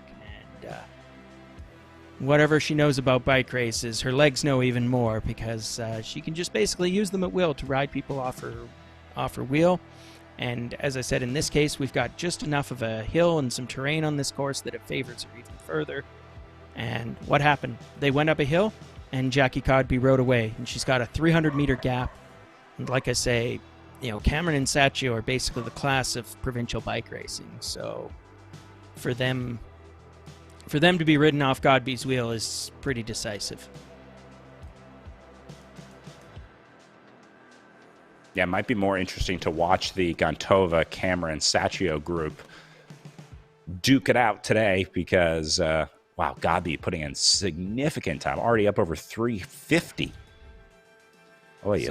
We're going to be doing a 3-lap race today. It'll be about, I think, a little longer, maybe even than, 3 laps. It's scheduled as a 90-minute race. That's probably about right. It might actually go over 90 minutes because I think what we'll see is probably average speeds of around 30 to 35K for this group in the virtual arena. The speed would be damped a bit on these quote-unquote virtual rough roads versus what it would be if this was a fully paved course. But anyway you slice it, the challenge is if there's already a 300-meter gap and there's 45 kilometers to go, we might actually, even on a 17-kilometer course, we might be thinking about whether Godby has... I don't think she'll lap him, but I think that the lead might stretch out to kilometers by the end. It's almost 1K now. And, poor Angie Bonacic. Come on, get up there, Angie. It's 300 meters, but you've got to close that. I'm sure she's enjoying the ride. I know she's a huge enthusiast. Bonacic is an enormous supporter of women's racing. A couple of years ago, she put on an event which was basically a meet and greet just to get women who had never raced bikes into the sport. And I happened to be lucky enough to be invited as a speaker because of my experience organizing races. And it was an honor and it was a thrill. And we saw a real uptick in that we saw, that event had about 80 attendees. and we definitely saw new faces in the amateur peloton locally after that event. So, she's having a bad day out there today, but I'm not going to say anything bad about Angie Bonacisi because I know what she's done for the sport.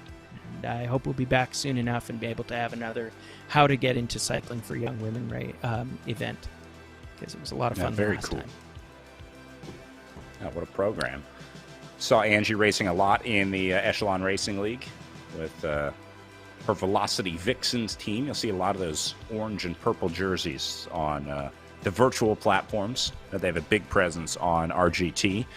Not sure if they have the jersey over on Zwift or not, but see her teammate Larson there just behind her in 6th. So nice to have Angie racing with us in the RGT world. She's become a staple for me of virtual racing. Every time I see Angie's name, I know I'm back on RGT. Yeah, she had one more teammate in this race as well until Pam Troyer rage quit. So that's what I'm going with as a story now. Sorry, Pam. So meanwhile, we're looking at our 2-3-4 group. We'll call it Gruppo Zaccio, mostly because I know that'll annoy Carol or Cameron if I name the group after Zoe. But and there's Zoe apparently putting paid. Racing from the wilds of Oregon. This will be very familiar looking terrain for her. I'm pretty sure that's what it looks like around her house these days.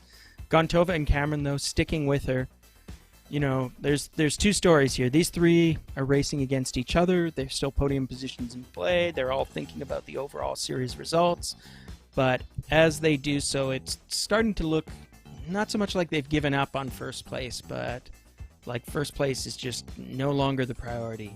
Godby is literally riding away from them, which means that either they're just not matching up to that frankly terrifying talent that Jacqueline has, or else they've just understood that first place is out of reach, and so this is the real race. And indeed, look at that, Nadia Gontova deciding to make it a real race. She has gone away, so it's either a determination that she's being held back by these 2 or an attempt to put her stamp on the event and take over second place for sure. And it's Claire Cameron in difficulty because Sacchio is following that wheel. That Gontova with a baller attack there to get up to the front. Cameron did a nice job of slowly reeling it back in. She didn't take the bait. She saw Gontova rocketing away, but Cameron sort of slowly ramped the pace up to close down the gap. Gontova staying on it, though. She probably won't like me saying it, but Cameron has Agent Guile on her side. She just has been in too many bike races to be scared by an attack going up a hill. She'll ride inside herself.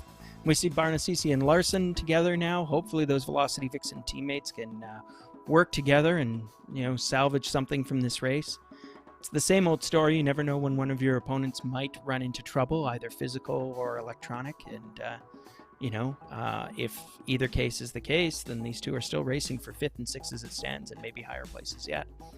Meanwhile, Gontova activating the race. She's being chased down, but it's now Cameron and Sacchio gapped, and they got to close that gap fast, or else this race will ride away from them almost as quickly as Jacqueline Godby rode away from these 3.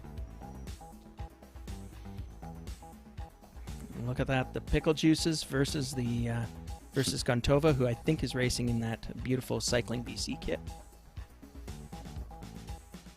And indeed, as the road levels out, it's Sacchio making the gap back down to 0. So we were once again Gruppo Compacto, although hat tip to Dr. Godby, way off on the front of the race now.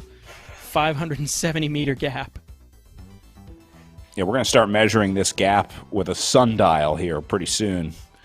We'll switch over to the calendar after that.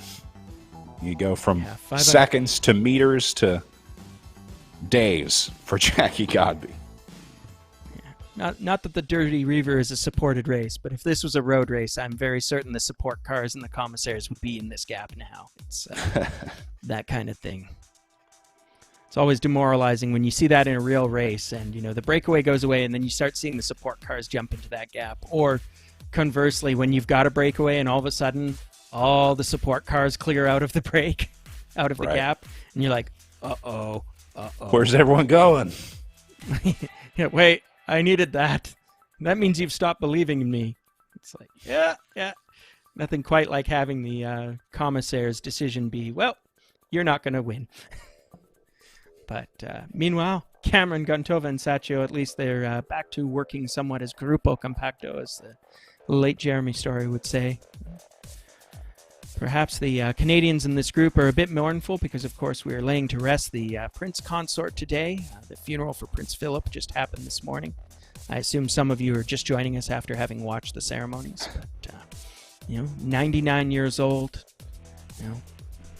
Gotta respect the longevity, if nothing else. But, it's a real passing of an era for many of us here in Canada. But back to the bike racing. Jacqueline Godby off the front. Her gap has just crested 1 kilometer, so nicely done. She's clearly enjoying this terrain and perhaps this lovely scenery. And Cameron, Gondova, and Saccio are kind of, I don't want to say they're riding neutral, but it's definitely at the point where they're thinking about each other. It's getting a bit tactical there.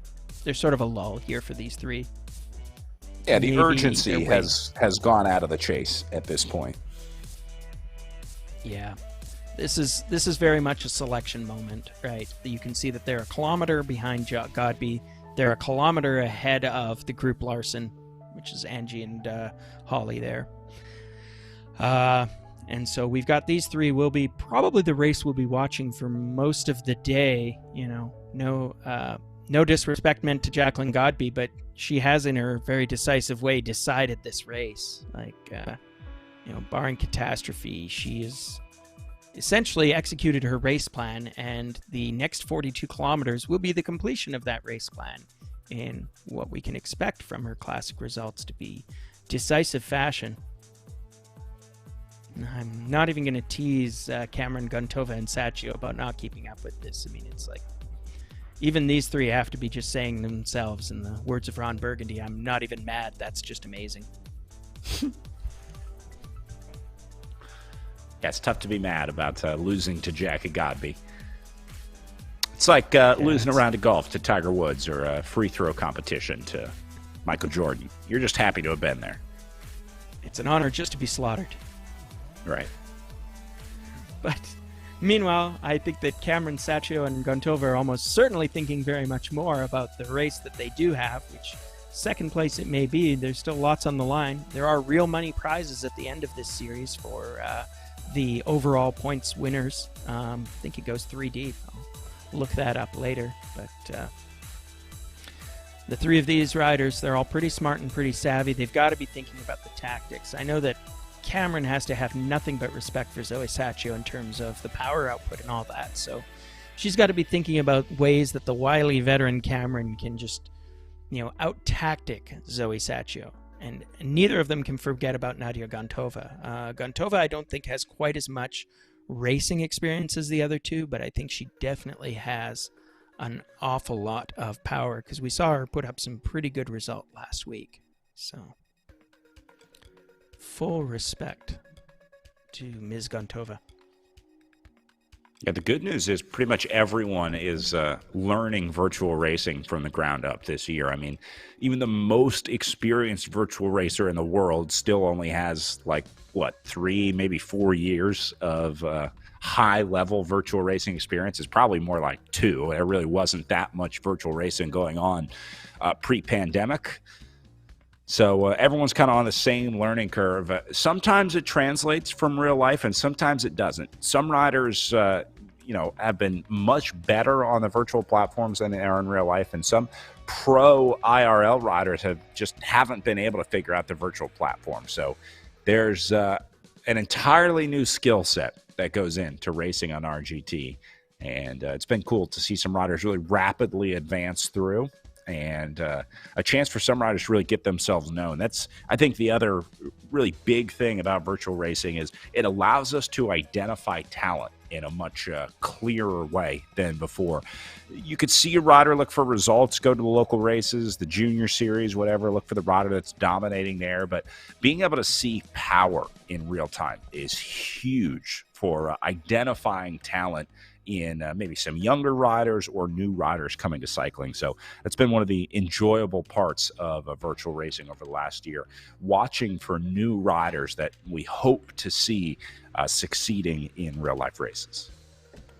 Oh, absolutely. I'm sure that there's been a few savvy director sportifs, at least at the Pro Conti level, or, fast amateur teams who have been watching releases like this one and like other events on other platforms or other events on RGT, and sending a few pointed messages about, hey, do you want to come ride with us in real life? Let's see what you've got. Because you see these names coming out of other sports, and virtual cycling has obviously had this enormous boom for sad plague-based reasons, and yet it's allowing us to watch this stuff and to see whole new people coming into the race.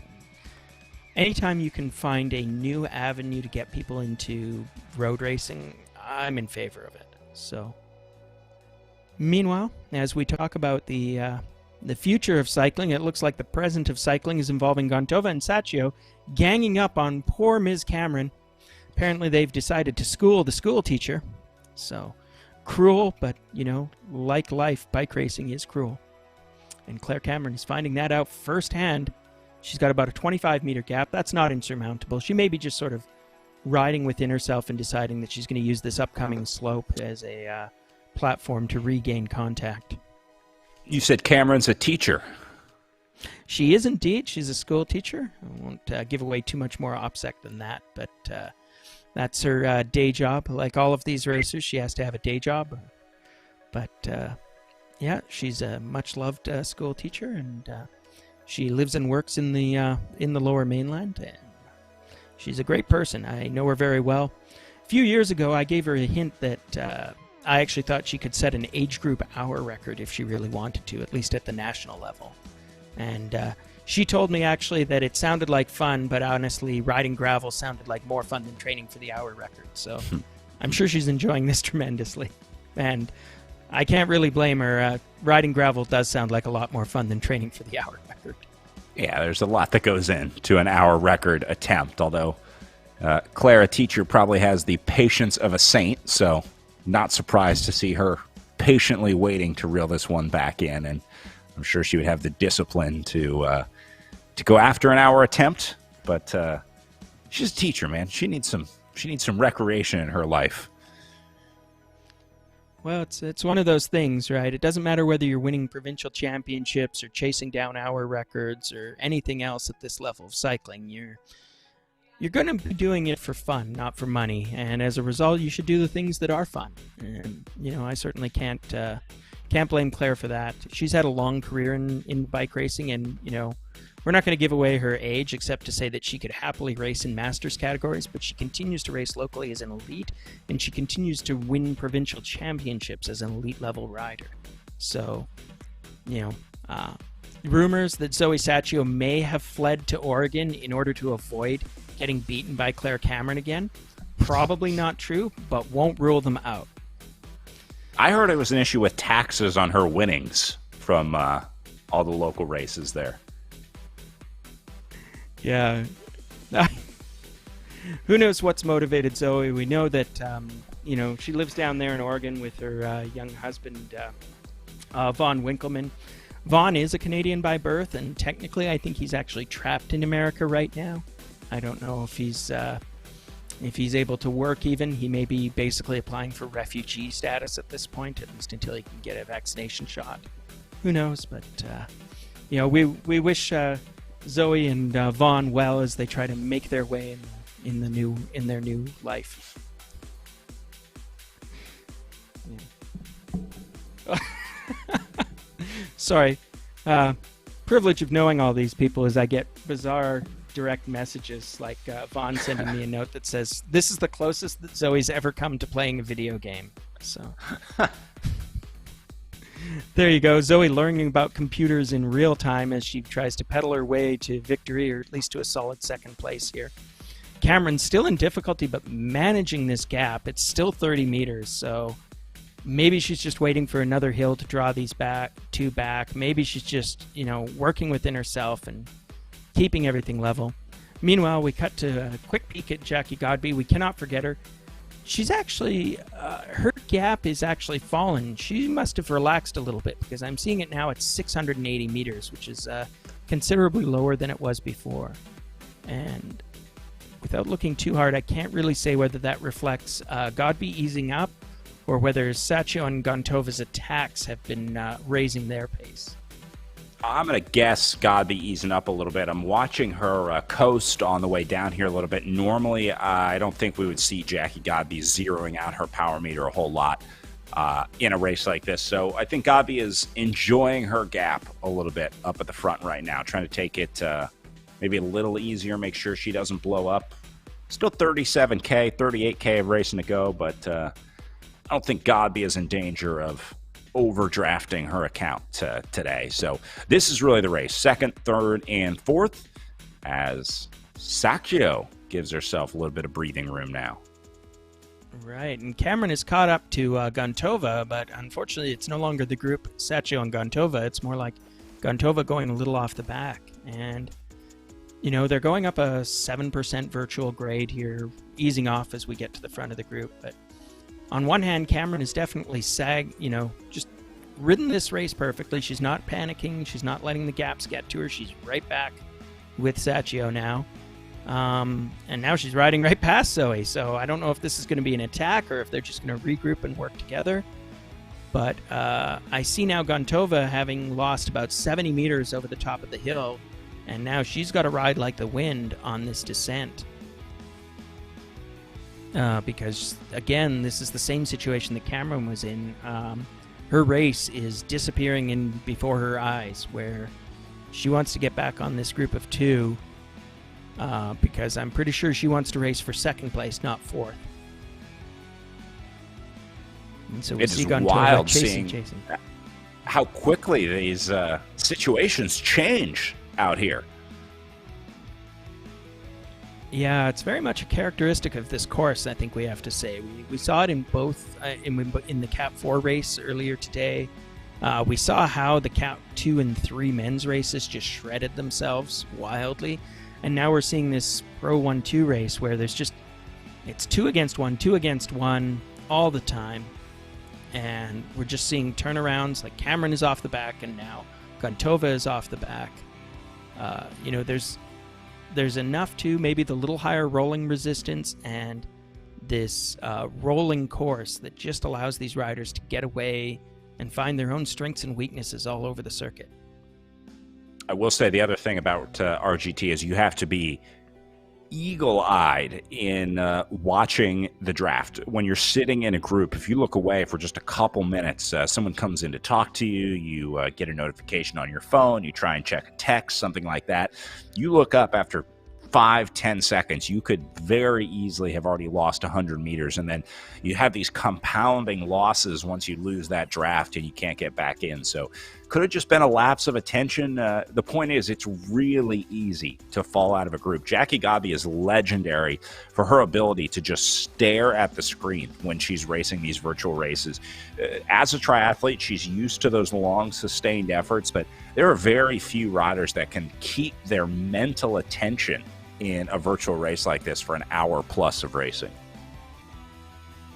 Well, I feel like I should restrain myself from saying anything too mean about triathlons and tri-cycling, but whatever I was going to tease Jacqueline Godby about, she's basically going to put paid to it with her legs today. So she's sitting there. She's got about an 850 meter gap as she's just passed through the start-finish line to complete her first lap. She's got 2 laps to go, 35K, but she's just riding her own race right now. You really get the sense that her metric at the moment is keep the gap under a kilometer, ride at her own pace, don't let the gap get much less than a kilometer, and she's going to go.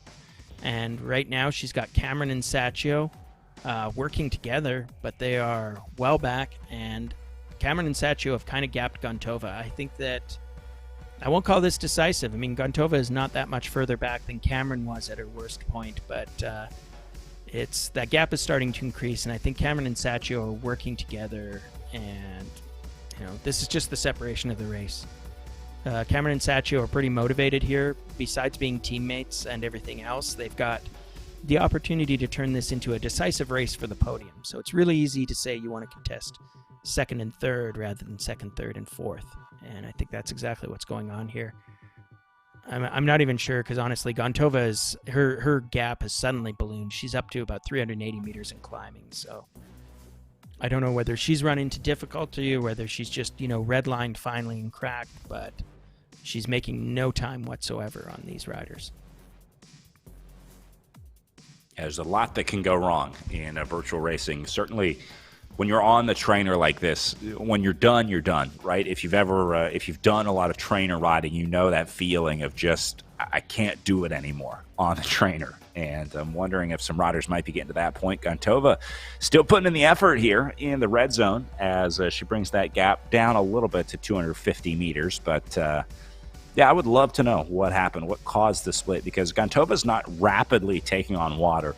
A lot of times if a rider has cracked, like if they just redlined and didn't have it in them anymore, you see that gap rapidly grow after they get dropped. But Gontova, all things considered, doing pretty well here on the gap. Yeah, might be just one of those things where she got dropped a little bit when Cameron rejoined her, and just before Cameron rejoined her and Saccio. It was on a climb, and once that gap forms out, it's as simple as that. It doesn't matter if you're putting out about the same watts per kilo as the riders ahead of you. If they're working together competently, the gap will just keep getting bigger. So Gontova may not even be cracked. It's just that the race is very slowly going away from her, because now she's 2-on-1, and all other things being equal, if it's the same wattage, the two riders, if they can work together, and I think Cameron and Saccio will work together very well, that's going to be your race. So I'm sure it's a bit demoralizing for Gontova. I'm sure she'll stick it out, because you never know. There's a lot of race to do. There's 35 kilometers remaining. All she has to do is put in a good time trial, ride these hills. We know she's strong. We know she's been the match of Cameron in terms of racing ability in the previous events. So she just got to dig deep and hope for the best at this point. That's all anybody can do in a bike race. We talked about the difficulty of virtual racing. It gets a whole lot more difficult when you're all by yourself. We got to give Gontova some credit here, because once you lose that, the carrot dangling out in front of you to chase, it becomes so much harder to do this wattage by yourself. That's one of the really cool things about virtual racing, is it makes the trainer, dare I say, tolerable, because you have that sort of element of having something to push you, having a goal right in front of you that you can watch. Once Gontova loses that, you have to be in a really strong mental place to be able to maintain that power without really seeing anything in front of you or around you, right? It's much easier to maintain a pace when you're with a group, not just because of the drafting, but because of the gauge that you have around you to sort of measure your speed and keep that effort up. So Gontova going to lose that as well. If she's able to stay in this one for the next, let's say, 45 minutes, hour of racing solo, man, that's a strong ride for Gontova today. Yeah, and there's definitely stuff for her to race for, because you can see here Bonacisi and Larson back in 5th, 6th. Gontova's got a points-paying position, I believe, and if she drops off, Larson and Bonacisi are far behind, but they will take advantage. Again, I think these two riders are pretty motivated to ride it out. They've got each other to pace off of, and it's just watch your wattage numbers, make sure you're not flagging, watch that gap, and just use that gap as your motivation, right? They're looking at it and they're seeing, we've got about 900 meters to Gontova. Let's just see if we can make it 800 meters by the end of the lap, right? Or whatever it is. Make the gap go down a little bit. So one thing you've got as an advantage in virtual racing is that you can see those numbers in gory detail, even when the other rider is literally out of sight. So I'm sure all of these riders are very much paying attention to their numbers right now, knowing what they're capable of, knowing where their opponents are, and doing the math on whether or not they can do something with those gaps or not. Bravo, Larson and Bonacisi linking up. And then Gontova at 900 meters up from them. So about a kilometer from the Larson-Bonacisi group. Up to Gontova. And then another 350 up to the Sakio and Cameron group. Yeah, that's exactly right. So Sakio and Cameron kind of riding within themselves. The gap out Godby is now jumped to 1.4 kilometers. So previous theories that that Godby was managing that gap in a particular way, well, either she started riding faster or the group Sacchio started riding a little slower. But one way or the other, it's now a bigger gap. And meanwhile, Gontova is drifting off the back. She's at about 350 meters to this pair. So the story with Cameron and Sacchio is that's your second and third place riders, barring a catastrophe. So now what we have to ask is, how are they going to ride with and against each other for the next 33 kilometers? And both of these two are strong, smart riders. We know that Cameron has a little more experience with virtual racing, so that will be to her advantage. If Sacchio is thinking about that, maybe she wants to get away from Cameron before the finish, just because if you've never had the experience of doing a sprint finish or practiced it in virtual racing, it's very different from the experience of real sprinting. You still need the same kind of sprint talent in terms of your strengths as a bike racer, but just the physical sensations of how the trainer responds to you and how you put power into it and how you frankly don't fall over when you're riding a trainer at full sprint are all just quite a bit different if you haven't practiced them relative to what it's like in the road. Yeah, it's getting there. I would say the trainer technology is getting more realistic. A lot of riders are starting to put their bikes on rocker boards so you can kind of move the bike side to side a little bit. Some of the trainers are starting to have a little bit of flex in them as well. Now they have the fans that respond to the speed that you're going, so you theoretically feel more wind on your face the faster you go. But yeah, you'll never match that feeling of throwing the bike around underneath you in a true sprint. You'll just never be able to recreate that inside. The freedom of movement of the bike underneath you is just too hard, I think, to replicate on a trainer, at least in the near future. I'm sure I'll have my mind blown in 50 years, like everyone who said you could never just have a virtual bike race and have people compete together from all over the world. But here we are. So technology changes rapidly. But yeah, where things are right now, it's not quite the same, but it's getting there. Some of these pain caves are absolutely incredible. I mean, you could take out a second mortgage to pay for some of these with all the additions, the add-ons. But if you're spending a lot of time training inside, it's a worthy investment. I think you can legitimately say now that a lot of these virtual racing rigs cost more than many of my actual racing rigs. So yeah, I don't even know what to make out of that. I guess it's just like in real-life bike racing where you see like a 1999 Honda pull up with a brand new 2021 S-Works on top. And you're like, that's a $12,000 bike on top of a $4,000 car. That's just how bike racing is. Exactly that.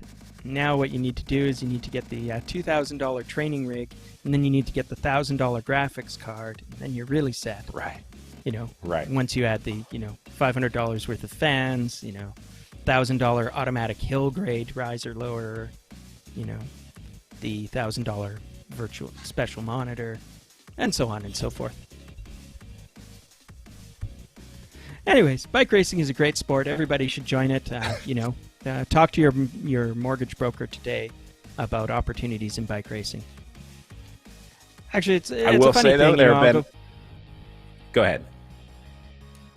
I was going to say, I go on this rant all the time, which is I do think that there's a bit of false gatekeeping in both real and virtual bike racing, which is, don't tell anybody, but I am literally doing my virtual bike racing these days with a power meter and a dumb trainer. Now, there's pros and cons to doing it that way, but that's like the relatively cheap solution. It cost me almost nothing relative to just having a bike. And similarly in road racing, I think that there's a lot of people who get the false idea that you don't get to start a bike race unless you've already equipped yourself with like $2,000, $3,000, $4,000 worth of bicycle.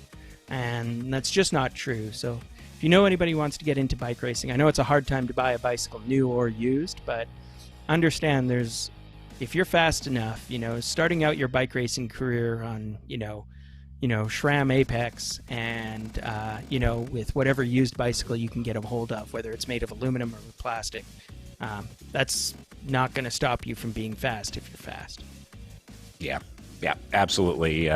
You'll have plenty of time to get into the gear vortex in your bike racing career, but you don't need all the gear to start. I've always said the specialized allay is like the best thing to happen to criterium racing. It's cheap, it's aluminum, you can't break it, and you're probably going to crash it, but you'll be able to race it the next week. So, I also take issue with some of the carbon frames that I see being raced in criteriums. No wonder the sport's so expensive. You're replacing a $5,000 frame every time you crash. I'll have to give a shout out to two features. I think my close personal team sponsor will be mad if I don't mention that Cannondale makes some excellent CAD. I think they're up to the CAD 13 now. Yeah, 100%. And those the CAD range, any aluminum bike is like, I think they're, yeah. I'm still an aluminum fan. Yeah. The other thing we have locally is there's actually some very good supporters of local bike racing who also do a tremendous job of doing carbon fiber repair. And I think that's an underrated factor. I don't know if that's something that you get in every region, but here there's a local guy named Rob Mulder, and he has a bunch of his kids in racing, including some that became like national class track cyclists. But he also offers, shall we say, reasonably priced repairs for broken carbon fiber bikes, and he's done those repairs for myself. It's good stuff if you've got that kind of resource in your region. So I hope everybody around there knows the name of a good carbon fiber fabricator who can do good work for them, because it can make a bike usable from nothing. Yeah, I've heard a lot of people say a lot of times the repairs are stronger than the original because they reinforce it so much. It would end up stronger than it was originally. So, yeah, it is. It's legit. It's absolutely feasible.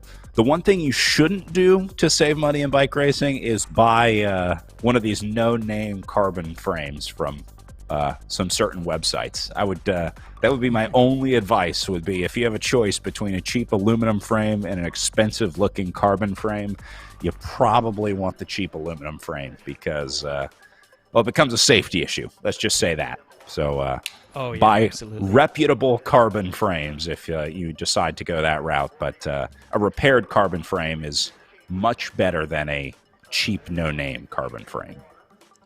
Yeah, I think there's some good YouTubers out there. Hambini is one, and Leuchter Technik, who do some pretty in-depth analysis of what goes on inside of carbon fiber frames, especially in other bike frames. And you can watch a few of those videos and you really do understand that you do get what you pay for in bike frames.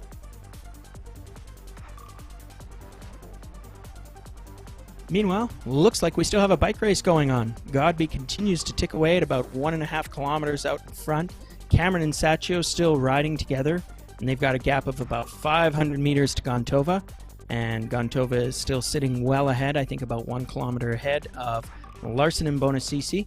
So we've got the Cameron and Saccio teammates riding together, and the Larson and Bonacisi teammates riding together. And we've got poor Nadia Gontova, who doesn't have a teammate in this race, riding all alone between the two of them. And meanwhile, Jacqueline Godby, Doctor of Medicine, or Doctor of Chemistry, future Doctor of Medicine, is riding in her own little world, 1.5 kilometers ahead of everybody else. This is like a recruiting effort for Gontova here. You got the Velocity Vixens and the Pickle Juice team battling to bring her into their group. Yes, indeed. And I'm sure at this point she'd almost be willing to join either one of them, although I'm sure she's much more interested in joining up with the Pickle Juice group, seeing as how they're ahead of her on the race. But we're sitting at about 30 kilometers to go for all of these riders, a little bit less for Godby and a little bit more for Bonacisi and Larson. So that leaves them just about, I think, having just finished a lap and just looking at about less than 2 laps to go. So this would be the penultimate lap that they're on right now. And we're just ticking away the kilometers. We can see both groups that we're watching here are working very well together. Oh, although just as I say that, Larson has a little moment and she seems to have dropped off the back of Bonacisi, so hopefully she can get back there. Oh, she's back. I think it's just an artifact of falling out of our camera view. Yeah. It's just steady now. I suspect for both of these groups that this has become a very tactical event, right?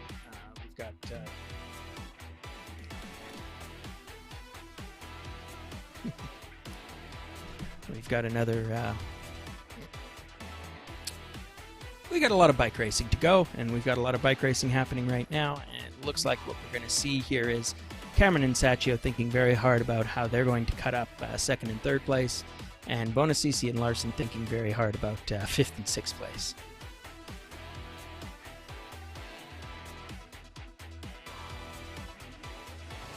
Yeah, if they're both these groups just going to have to work it out amongst themselves. I'm thinking that's probably the way that this one plays out for the next 28 kilometers or so. As we go back up to Claire Cameron sitting in second. Gabi has now gone up to 1.4K. If we were back on the Canary Wharf course, she would have been able to go a lap up on this group. And Gabi still in the green power zone. So that gives you an idea of, I don't want to say how easy this was for Jackie Godby, but the fact that she's holding on to a 1.5 kilometer lead while riding in her green power zone just goes to show you that her green zone is different from my green zone. So let's put it that way. Yeah, absolutely. So, yeah, it's looking like a good, solid race for Godby. I think what we're seeing here is just her doing exactly what she wanted to do today, and she's just riding within herself. Cameron and Sacchio are now looking at, they're on the climb, so that's why their lead is expanding a little bit. They've got their big dig here. This is the second to last time that they'll have to climb this climb, the steepest part of this course. So this is the shorter backside climb.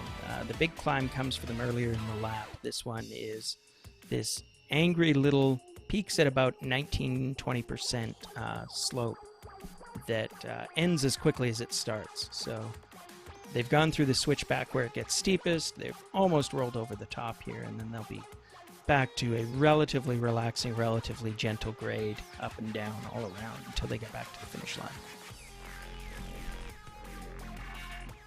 Jackie Godby approaching 2 kilometers ahead up the road. And look at her watts per kilo. Approaching 4 watts per kilo, but still in the blue zone. Blue zone is the easiest. Then green is a little tougher, but still pretty easy. So I think once she goes below like 3.5, that puts her into the blue zone. And then anything above that would put her into the green zone. Just trying to get an idea of where her sort of FTP range is up here at the front.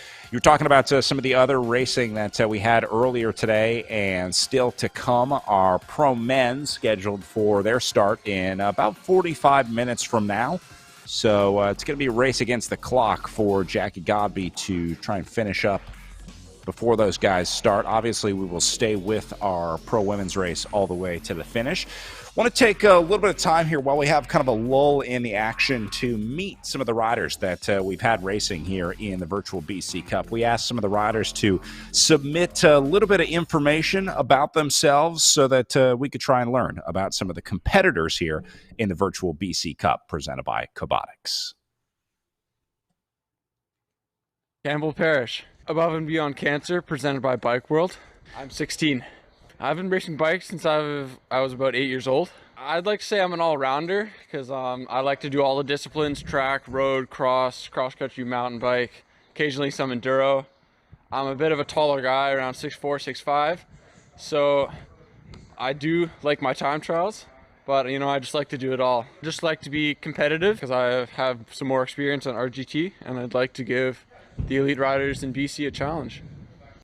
Fiona Magendi, Red Truck, Canada. Started biking about 18 months ago. I do love climbing, especially longer climbs. Working on the higher end power, sprinting still got some ways to go.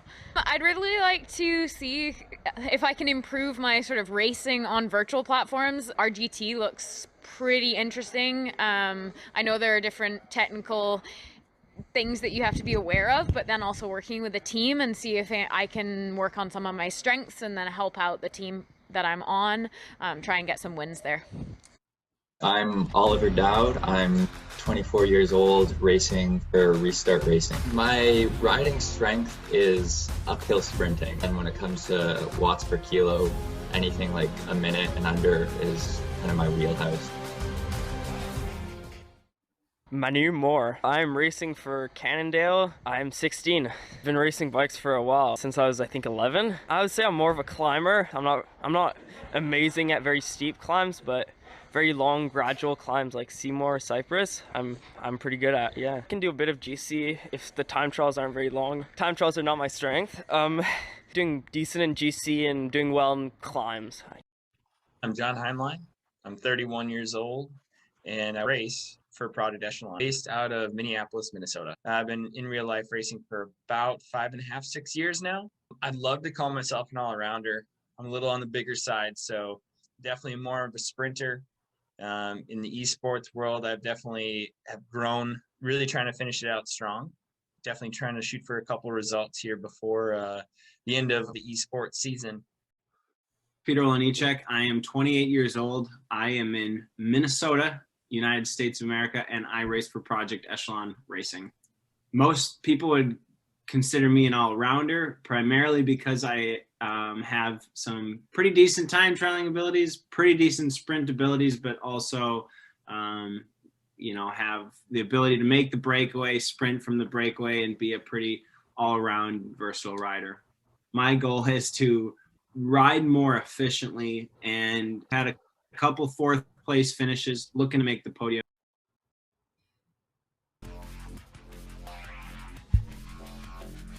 All right, so saw some of those riders earlier today, and we'll see some of those riders coming up. Again, Pro Men getting ready to start here in about 35 minutes from now. That's right. And meanwhile, we're following along. Jacqueline Godby has continued to extend her lead. It looks like she's out to over 3 kilometers at this point. So it's a good thing we're not on the Canary Wharf course, because that would be, 3 laps at this point? I think they'd have to pull the field. But here we are in the lovely wilds of Northumberland. I'm sure Damon's going to be very angry at me for making that mistake. And Cameron and Sacchio continue to hammer it out for second place. They're still riding together very solidly. They're still putting time on Gontova, who's in no woman's land out there in 4th place. And then it's 5th and 6th behind her, the other teammates, Larson and Bonacisi from the Velocity Vixens. Again, they're a kilometer and a half behind Gontova. So it'll be interesting to see if they can do anything about that and close it up, because there's 2 of them riding against 1. But nonetheless, Gontova is a strong rider in her own right. I think she'd be right up there with Sacchio and Cameron in terms of raw power, but she had the bad luck to get dropped. And, well, once you're dropped, you're dropped. Yeah, I have a feeling Gontova is in this gap for good today, because I think she's strong enough to hold off Larson and Bonacisi, but Sacchio and Cameron having such a good ride today that it's going to be really tough for Gontova to catch up to that group. So she might be looking at a solo finish for the day today. And again, it's one of the hardest things you can do in virtual racing. So Gontova, tough day physically and mentally out there today. Bonacisi and Larson have someone to ride with, Sacchio and Cameron, and then Jackie Godby, who I think prefers to be alone the way that she races. Maybe Gontova likes the solo effort.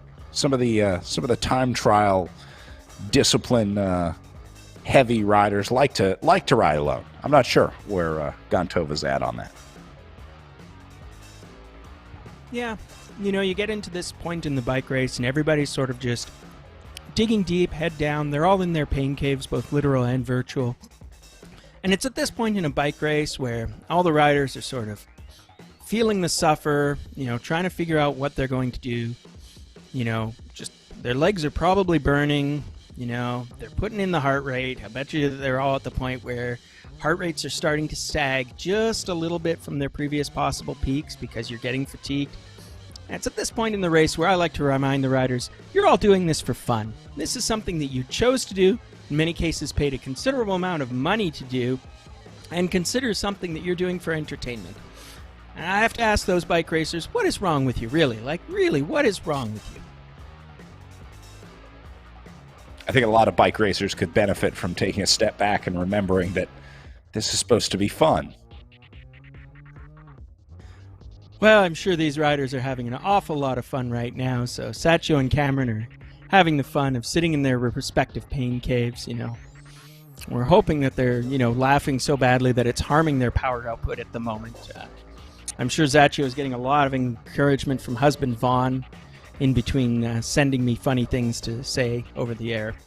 But they're not letting it get to them. They're still digging deep. They're kind of managing all of their gaps. It's still about a kilometer back to Gontova. It's still just under 3 kilometers to Godby. This is going to be the race for 2nd and 3rd. And here we're looking at Larson and Bonacisi. That'll be the race for 5th and 6th. Although I think that they're the one group on the road that has some motivation that with 27 kilometers left, they have to be thinking that there is a small chance that they can ride back to Gontova. It's not going to be an easy task. Gontova is a strong rider, and she can solo this thing. But if Larson and Bonacisi dig deep, they have a real opportunity of overtaking Gontova and contesting 4th place today. And again, that's a points position, and there's an overall title here. So both Larson and especially Bonacisi may be thinking about that long view where they've got some opportunity to move up in the standings here and get some real money. Yeah, good point. With only 4 races in the series, you don't have a ton of opportunities to pick up points. We talked about Bonacisi's consistency in virtual racing series like this. So, yeah, very good chance that she might be looking at the long range here, looking at the bigger picture in the overall BC Cup presented by Cobotix. And we see them chasing down Larson and Bonacisi, another rider. But that is, of course, one of our camera operators on the course. So they will not figure in the final results. That's and the camera operator gives them a very friendly wave as they go by.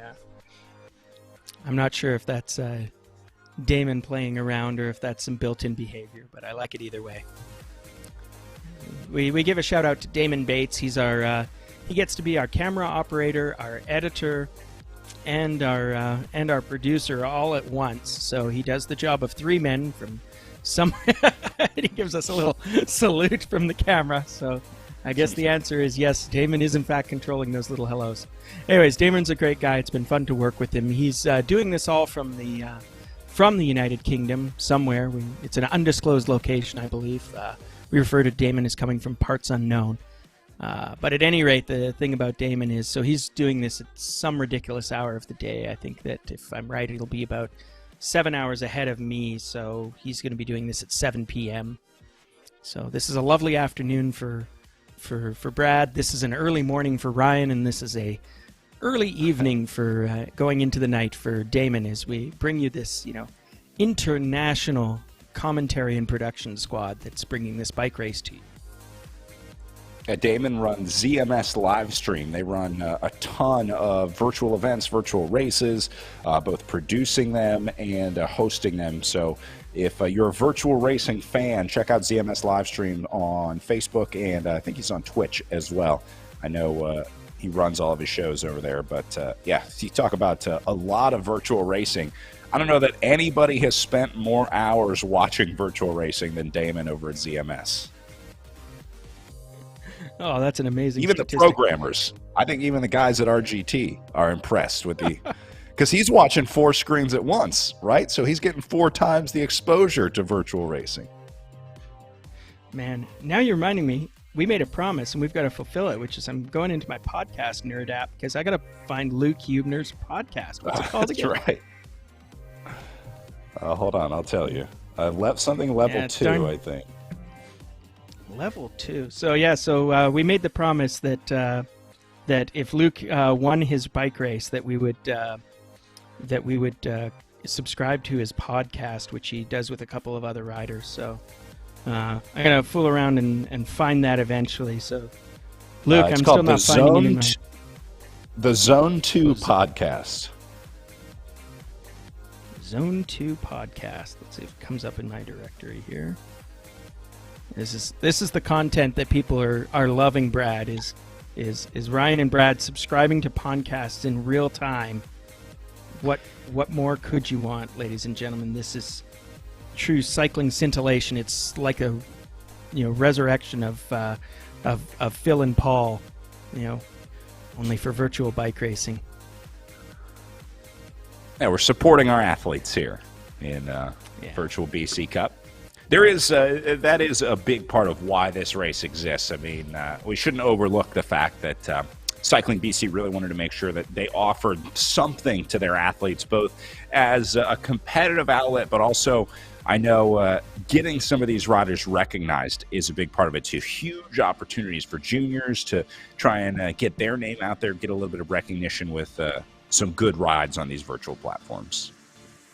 Yeah, and we're really excited about that. I mean, it's, I'm no epidemiologist, I'm no professional. It's hard to say what roller coaster ride is going to take us to the finish of dealing with COVID-19, but I do know that there's some seeds of optimism, as vaccination proceeds and everything else. And I know that a couple of race organizers in British Columbia are still hopeful about putting in some July and August dates this year. So, it'll be a watchful waiting procedure as we go along. But I know that my own club, Escape Velocity, is still basically, whenever we can plausibly be given the go sign, we're going to try and do some weekend road races and revive our beloved Tuesday night championship. I know that Barry Lister, who runs a couple of great races, some gravel-centric and other stuff, is eager to pick up his events as soon as he's legally permitted to do so. I mean, we're all very respectful of the very reasonable reasons why we can't race right now, but as soon as it's safe to race again, there's a bunch of organizers that I know are just jumping to do it, and we're also pretty hopeful that beyond the road racing season that there'll be a really good and really exciting cyclocross season to come this fall. So here's hoping, right? Brighter skies on the horizon, that's for sure. That's right. It is not the beginning of the end, but perhaps it is the end of the beginning, as they say. But meanwhile, we've got some actual bike racing, and once again, we've got our teams of two. So Jacqueline Godby exists in her own lovely world, but we've got Gruppo Cameron and Sacchio still hammering away, and they are 3K behind Godby, but they're also 3K up from Larson and Bonacisi and about a kilometer ahead of Guntova. So they're continuing to think very practically, right? These are teammates. They're probably content to ride together. They've got 20 kilometers to go, so just a lap and a bit at this point. So we're going to see them come through the finish line in about 3 kilometers, a little less than that. And at some point in that final lap, they will start thinking tactically. And similarly, we've got Larson and Bonacisi. They've also been riding together beautifully. They're still looking at their target. I don't think Guntova's coming back to them, though, because they've got 2 kilometers gap. That means Guntova is closer, is riding away from them in some ways. So they're almost certainly going to be racing for 5th and 6th, but they're in the same boat. They're about 22 kilometers from the finish. That means they've got about 5 kilometers, I think, left until they hit the finish line. And somewhere in that last lap, they will start thinking tactically, because teammates they may be, but the glory of outracing your teammate for 5th place is far more valuable than the friends that you made along the way. Yeah, in this case, it's about the destination and not the journey, I guess you could say. Yeah. Well, you could say a lot of things, certainly. But yes, you always think about this is whenever you see a group going away, especially a 2-up group, you think about how long is that group going to cooperate, and then when will the stab in the back come, where it stops being teamwork and it starts being all about me. So, speaking of all about me, we see Zoe Sacchio making a little bit of a gap here, and Cameron's back on her wheel. I don't know if that's accidentally or on purpose. Sometimes attacks are accidentally on purpose, especially when it's your teammate, but in this case, whatever the cause of that little micro attack, Cameron has brought it back. She's far too clever to be fooled by simple tricks, Zoe. You should know that. Yeah, it could have just been the course, too. Sometimes those downhills will cause riders to get away when they don't want to. It's kind of tough to control your speed on RGT. One rider described it to me as like trying to park a boat. So if you want to stop, you got to let off the throttle, the accelerator, a little bit before you want to stop. It's not quite like driving a car where you can stop and go. There's sort of this coasting you have to deal with even after you've let off the power, and so that's what makes staying in the group so tough. I'm sure that Zoe is going to tell you that that was an accidental thing, but I've got a little anecdote shared with Vaughn here from explaining exactly how accidental that might have been. So Zoe was out riding a few weeks ago, and she came across the local Lawyers Ride, which is a group of legal friends who all race along their pre-planned route. So Zoe, it turns out, is an aspiring lawyer, one of her many delightful attributes, and so she decided that she'd establish her dominance by dropping all of these other riding lawyers on the local climb. Zoe was 2.5 hours into her ride at the time, so I can imagine, I'll bet you these lawyers were probably their usual type A hammerheads. It must have been just hilariously embarrassing to be dumped by Zoe, who I can tell you in person is charming and fairly diminutive. So this is basically all the lawyers in Oregon getting hammered by wee Zoe Sacchio. And Zoe, I'd like to salute you. You know, anytime you can drop lawyers, I think we should say that's just a mitzvah. So good on you. Nicely done. And meanwhile, Sacchio is now just no longer accidentally dropping Cameron, just on purpose riding together. They're steady, they're within themselves. I see Sacchio's wattage drop very slightly. I'm hoping that's because she's laughing off her trainer. But we go back and we look at Bonacisi and Larson. They're also cooperating for now. They've got about 20 kilometers, 21K left in their ride. I'm just watching this lovely virtual scenery as they ride around the Dirty Reiver course here in the Northumberland. I got it right that time. So we said a little bit of this before. This region, the actual Dirty Reiver is typically up to a 200-kilometer loop, and so we're doing sort of the good parts version. This is a 17.7-kilometer circuit that goes out and around the Kilder Lake and starts at the Kilder Castle, which is an old hunting lodge that is now used as sort of an assembly hall and is where you register for the race when you're actually doing the real Dirty Reiver. And so we're doing this lovely loop.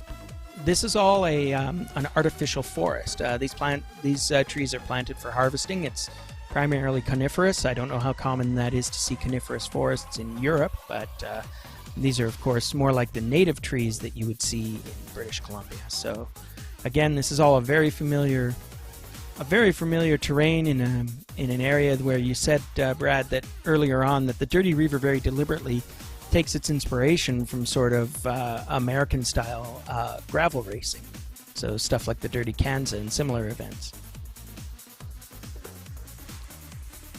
I was just thinking, if you've seen the price of lumber lately, they're probably sitting on a pretty penny on this lumber preserve over there. Oh, yes. Yes, Good indeed. time to It's be a in the veritable wood gold mine.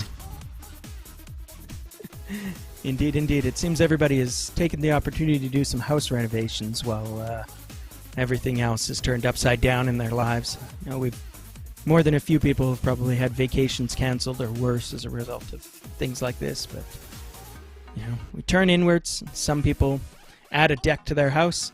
Some people get on their trainer and race electronic bicycles, and some of us mostly devote ourselves to watching video games play by, but you know, to each their own, I say.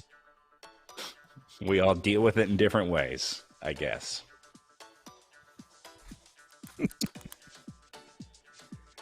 Jackie Godby So up to little over 3 kilometers ahead of Cameron and Sacchio.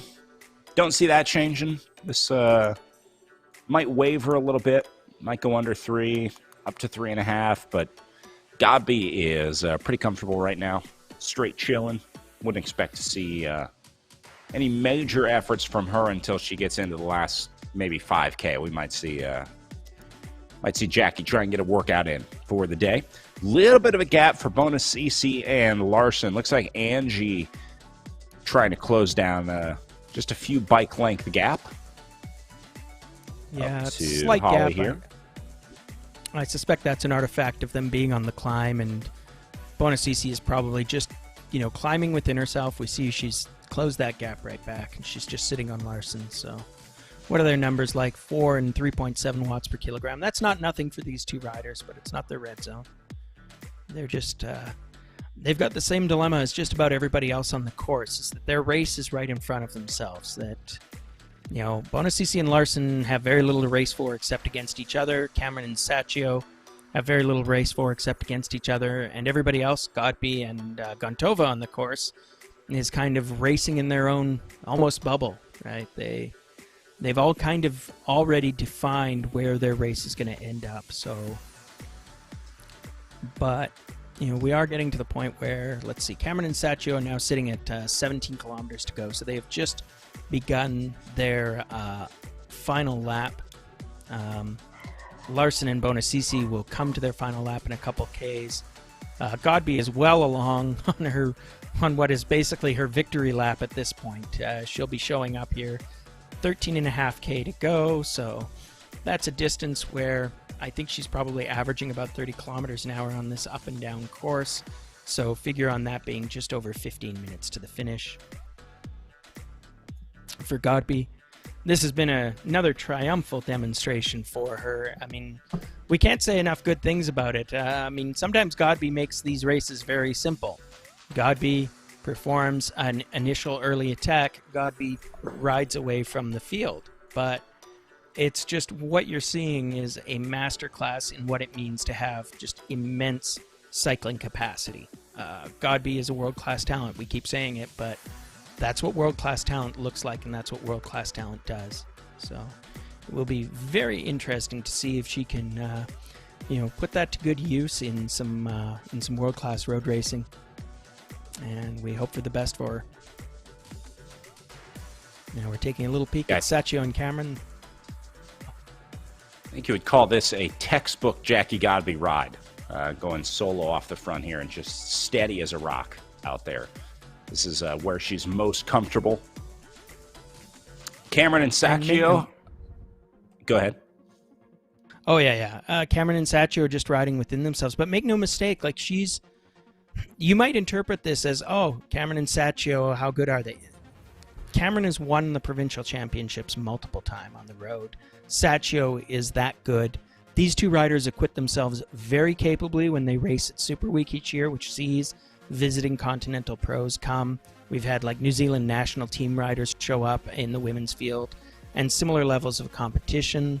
It's always first-class women's racing from around North America comes and assembles here, and Cameron and Sacchio are riders who have both done just fine in looking serious and being good competitors in that field.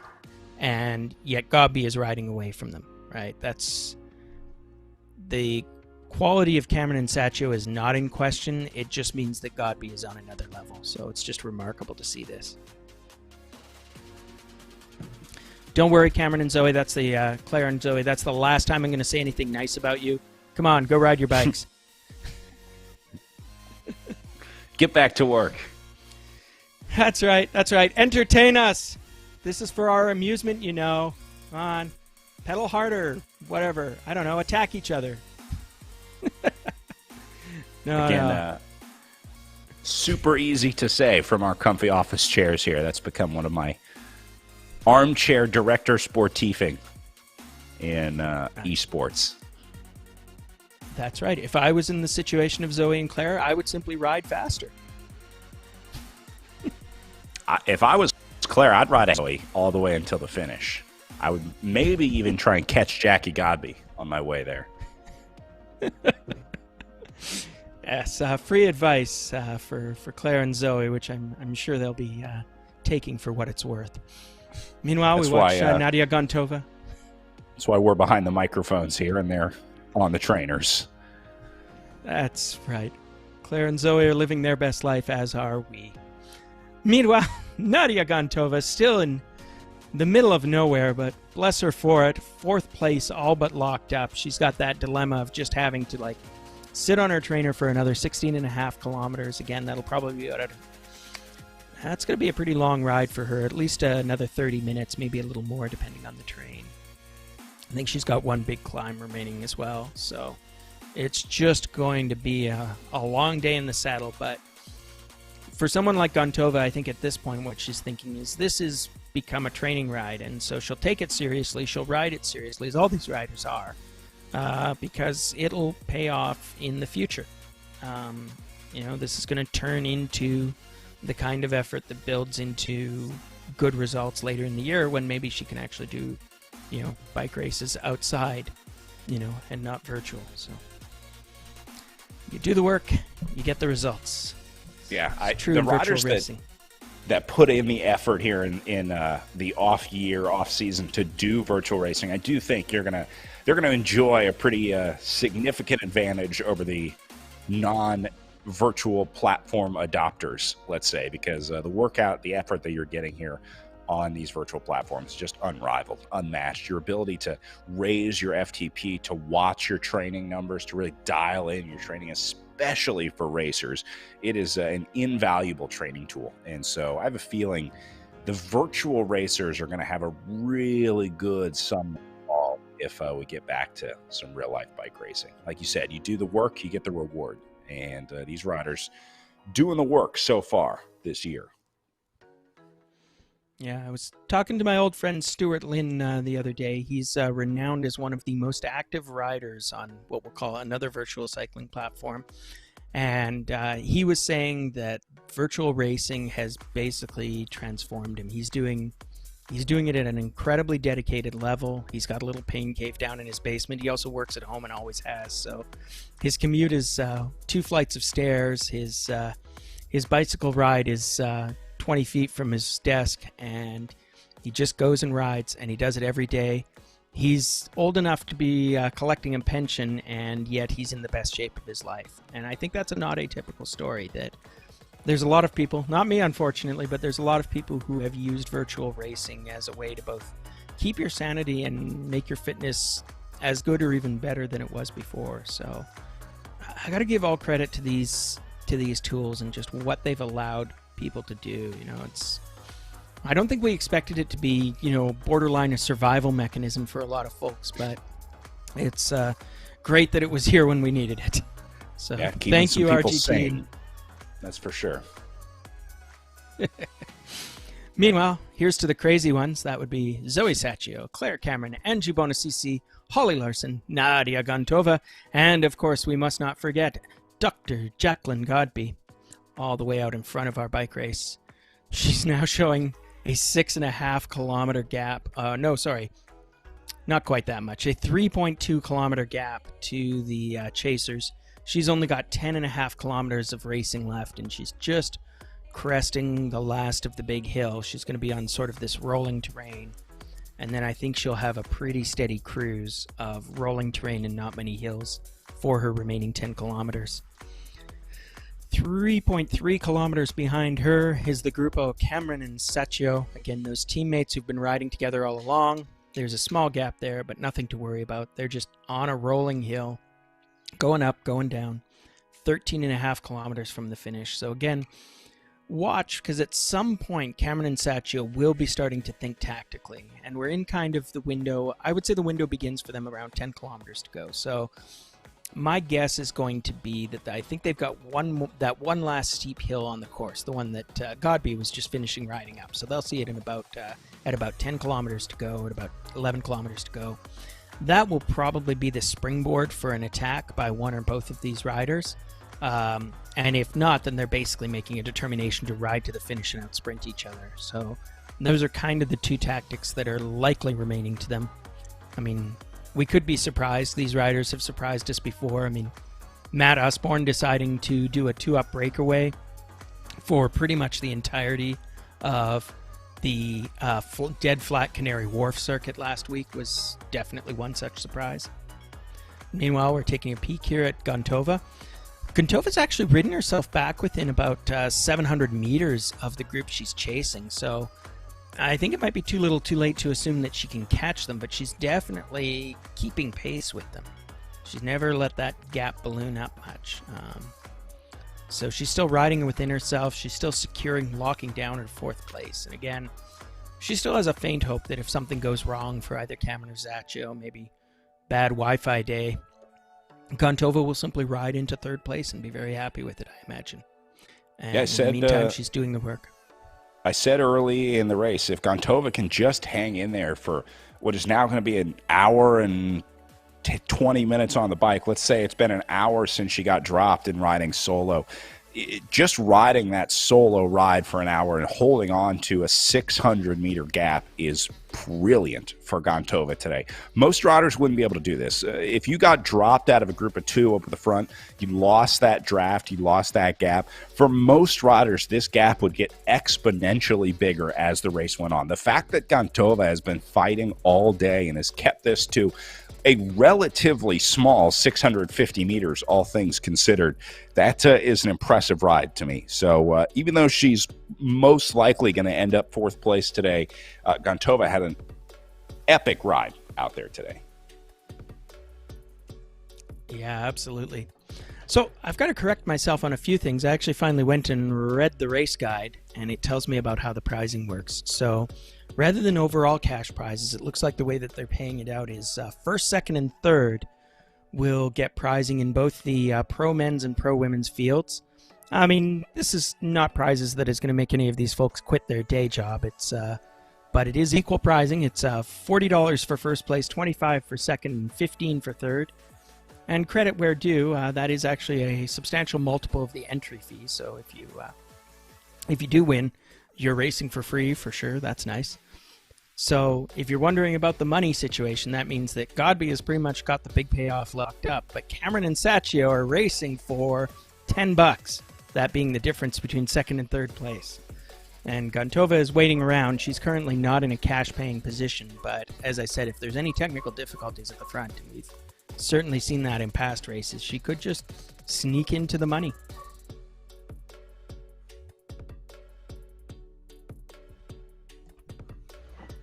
But meanwhile, never mind the money. These riders are all racing for glory as well. So we're seeing Larson and Bonacisi still working together. We're seeing Zaccio and Cameron still working together. So we're watching the clock on Zaccio and Cameron because they're now at 12K to go. And as I said, it's around 11 kilometers to go that they start the final steep climb on this race. And that's where we want to keep an eye out, because that's the point at which, if one of them decides to spring an attack before the final sprint, then that's where it will happen. We can see a little tiny gap. Now we're just looking because in about 4 minutes, well before the finish of this race, we're going to see the elite men, the Pro Cat 1 men, starting their event. So they've got about just under 4 minutes to go. They'll start at 12:20, I think, or 12:15 rather. Yeah, riders starting to line up now. You talked about the spring that might be left for Cameron and Zaccio when they get to that big climb. I'm wondering if there's any spring left in their legs after an hour and a half of riding in this group. It's going to be really tough to, try and mount an attack. The confidence that you're going to be able to hold it all the way to the line, and just the physical, that sprint, that big jump that you need to try and launch an attack. So it's going to be really interesting to watch Zaccio and Cameron duke this out on the final climb in what has been a brutal day of riding for these two. I believe it was the philosopher Jens Voigt who said, if I'm suffering, then my opponent is also suffering. And I think that's probably the philosophy that's going to dictate the nature and the will to attack between Cameron and Zaccio. They're both pretty savvy bike riders. They've been in this situation before, where they've got to stick the knife in someone and put paid for the result they want. So we don't know when they're going to do it. It may be that both riders decide that they want to keep watching each other rather than try and execute on this hill.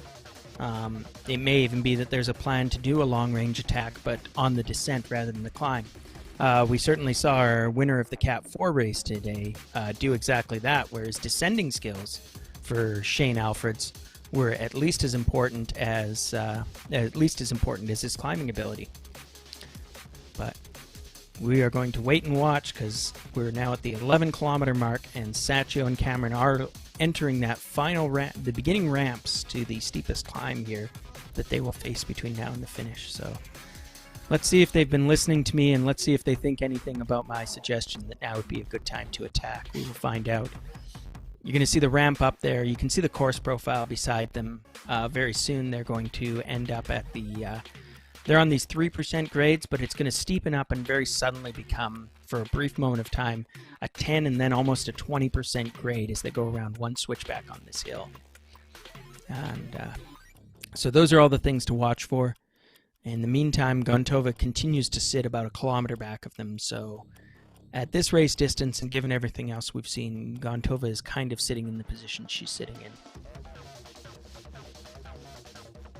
The best place to attack for these two, Satchio and Cameron, is definitely on that hardest section of the course, which you can see on the upper right-hand corner of the leftmost screen that you're seeing right now. They are just about to hit the base of that. In fact, I think it's once they go around this little left-hand bend here that it really kicks up. So this switchback we'll keep an eye is the steepest part. Yeah. There it is. 13. 18% grade. And you can see them just about come to a stop. Their rolling speed goes below 10 kilometers an hour here.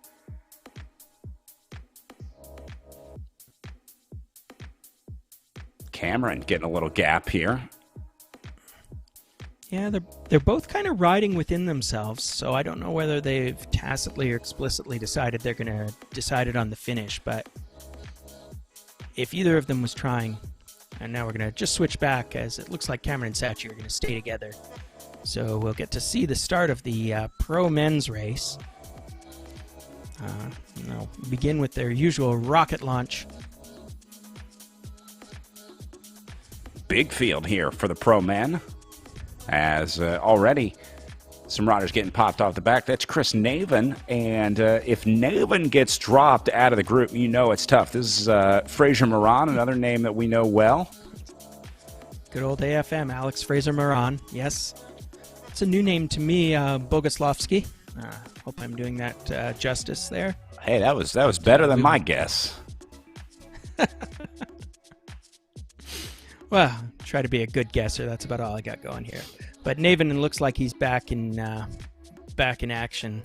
I think we've got a field of 21. Oh, it's Bruce Bird, I think. I don't think he's in real difficulty, because we know from the past that he is an elite rider in this field. We saw him do big things in last week's race. So yeah, I don't Bruce think Bird. Mr. Bird will. An incredible solo rider. The solo effort that this guy can put in is unmatched. I have a feeling you'll see his name later on in the race when he gets up there. You're also going to be seeing this name on the right side of the screen, Matt Usborne, because I would say probably the most aggressive rider in all of virtual racing. Not just in this field, not just on RGT, but maybe the most aggressive guy with a smart trainer in the world is Matt Usborne here, riding for the Above and Beyond Cancer team in that white, yellow, and green kit. Usborne is not afraid of losing. Let's say that. He will go all in on some pretty bold moves in virtual racing. Sometimes it pays off, sometimes not so much, but we're going to talk about the Above and Beyond Cancer team a lot today as well. That is Matt's team. He's got some really strong young teammates on the squad. Not to give anything away about where Mr. Usborne is in his life, but most of his teammates are younger than him. We like to refer to Matt as a man of a certain age, I think. Right. I'd like to mention another rider here. You may see the strangely named R. Ivani Giant. That is, of course, Karsten Ivani, who has somehow managed to slide his team name into his racing name. We will be sure to make fun of him very badly for that throughout. However, we're cutting back quickly to the Cat 1 women's race, because we're seeing Jacqueline Godby about 3.5 kilometers from the finish, and we're seeing Nadia Gontova just climbing up the steepest section. So it's kind of getting to some crux moments. I think we're going to see the procession of those riders coming through the finish. Like we say, we'll see Godby finish in about 3.5K, which again will probably be about 6 minutes, give or take, at her current pace. But we're also watching the Cat 1-2 men, because this is, of course, a critical selection time. That you've said it many times before, Brad. You can't really win the race in the first kilometer, but you can absolutely lose it. So these the men are now out to about 1.5 kilometers out on the road, and it looks like we've got Tom Terblanche trying a little attack, which is immediately absorbed. So it's going to be sort of hammer and tongs for a little while they sort it out. I wouldn't be surprised to see a small breakaway go up the road, even if it's just managed and controlled by the rest of the field. There's enough rolling terrain here to spring a break, and there's enough strong legs here to spring a break, and there's probably enough savvy riders that they won't mind if a couple of riders decide to go out front and basically suffer for half this event while they sit and control things from the break. Nice dual view here of the Pro 1 field. View from the front on the right side and kind of sitting in the group on the left side here.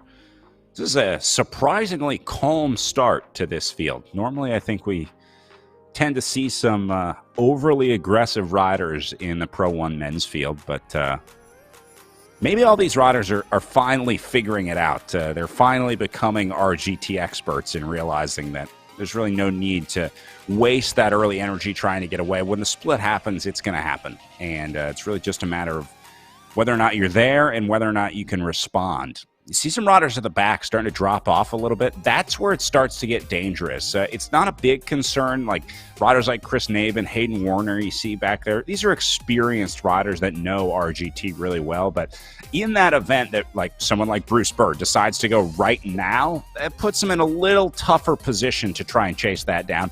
Or if Bruce Bird just decides to stop pedaling, either one. I think Bruce may have been having a bad data moment. Perhaps he fell off his trainer or something. I'm watching this group because right up until seconds ago, it was rolling around at about 40 kilometers an hour, which for these riders is basically nose-breathing territory. And, you know, even at 44, 45, that's starting to spark it up, and you can see the pack stretching out a little bit.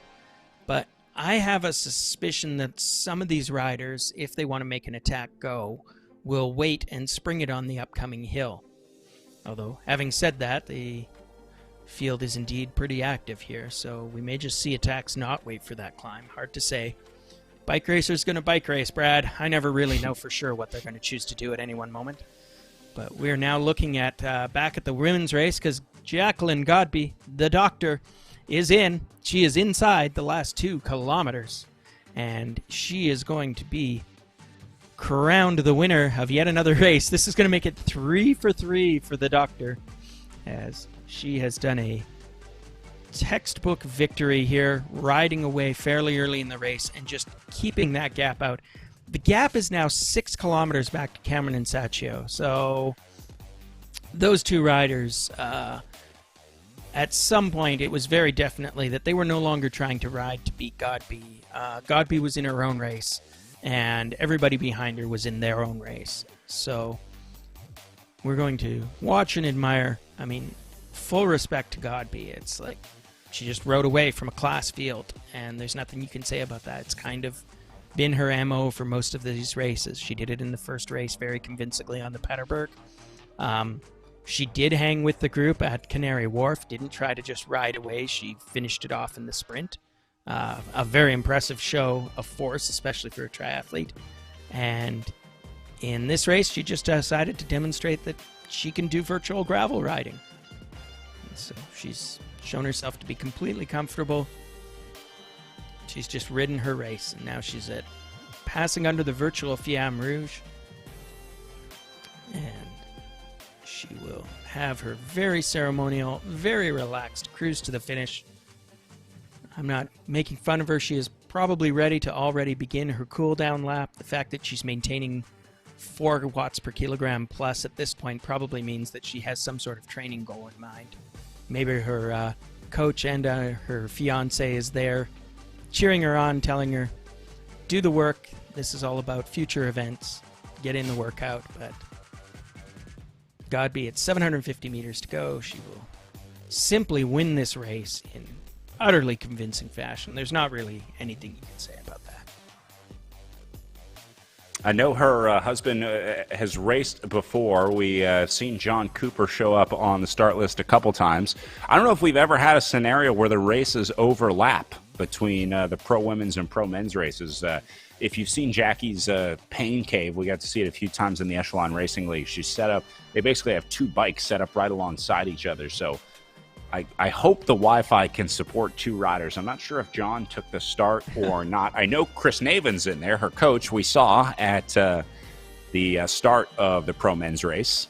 So not sure how much live coaching is going on because Chris has his own problems over in the pro men's field. So I'm sure he laid out the training plan already. I feel like Godby at this point has been beyond any meaningful coaching from I know, much like the first, what do you 10K, right? What do you say to someone like Jackie Godby at this point? I mean, riding at one of the highest levels in the world. Yeah, I mean, you know, there's always better and there's always improvement, and certainly there will be harder races for Godby than this. But like I say, this is a class field, and she's shown herself to be hors category, beyond classification, as she wins 53 kilometers, and she has a 5-kilometer gap to second place. I mean, we have no words. We can't add anything to this. Godby has taught us what a demonstration of power looks like. And so in about 5 kilometers, we're going to see that Cameron and Saccio have come up and over that previous hill and have not done any damage to each other. So with 5K to go, Cameron and Saccio are still riding home together. They're still about 1.5 kilometers ahead of 4th place Gontova. So Zoe and Claire will now be trying to figure out each other as they come into this last 5K. Neither of them has sprung themselves on the hill. So it's either going to be a long-distance attack, which is not impossible, or it's going to be a straight-up sprint. I do know that Claire wants a little bit of vindication because she felt pretty robbed by the fact that she had a tactically missed sprint in the Canary Wharf race last week. She was absolutely there with the right position, and she absolutely has the power to be a force in a sprint, and she got 4th place. And I can assure you that was about 3 places lower than she wanted to be. So I fear that Zoe may be the target of misplaced vengeance as Claire looks to take out her suffering from last week on poor Zoe and anybody else who's going to stand in her way of winning what we'll call the bunch kick, except that it's a group of 2 and it's the race for 2nd and 3rd. And that's going to come up for us in a few kilometers more. There's still 5K to go for them. It's 6.7K for Gontova to finish as well, coming in 4th place. And so we take a quick peek at the men's race while we can, and it looks like events are developing, Brad. Events are developing. Yeah, take a look at this over on the right-hand side. Some riders coming off the back of the group. This is Wiersma and Cowie coming unglued, and then it looks like Boguslavski is stuck in the gap, and I think he'll be the last guy solo. So it looks like Bruce Bird is the last rider, quote unquote, in the group. Yeah, as we go up now to Chris Naven, the coach of Godby. And actually, there's Cooper right next to him in the Triple X kit. So indeed, John Cooper is riding away as his fiancée has just finished her race. So presumably she's cheering him on, being like, come on, make it 2 winners today, not just 1. Yeah, it's a tough act to follow Jacqueline Godby, that's for sure. And we're seeing Thomas Watson. I was going to say young Thomas Watson, but honestly, he's 32. I don't think that's going to apply. He's a triathlete and a rower at heart, so he says that he hates sprints and loves climbs. So have we got a course for you today, Tom? Good luck. Here's the climb. Do your best. Although I got to say, if you're a pure climber, I think that this is a selective course, but it's probably not selective enough. The climbs are just too short. I mean, these are little lumps in the road. So what happens is sprinters, as we saw in the Cat 4 race, will simply go into the red zone every lap and ride over them. And look at these guys. It's a 4% grade, something that I consider not trivial, and they're just cruising it at 30 kilometers an hour. They're at 7% grade. They're still over 20 kilometers an hour. They're hitting that spiky little steep climb. And Usborne is still grinding it out at 20 kilometers an hour like an animal. Good grief. There's something just unhuman about that kind of power. He's being chased down by Hayden Warner, who's his own teammate. Classic team tactics.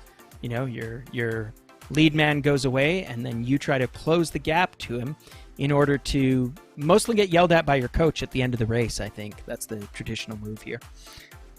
We're watching Weber suffer.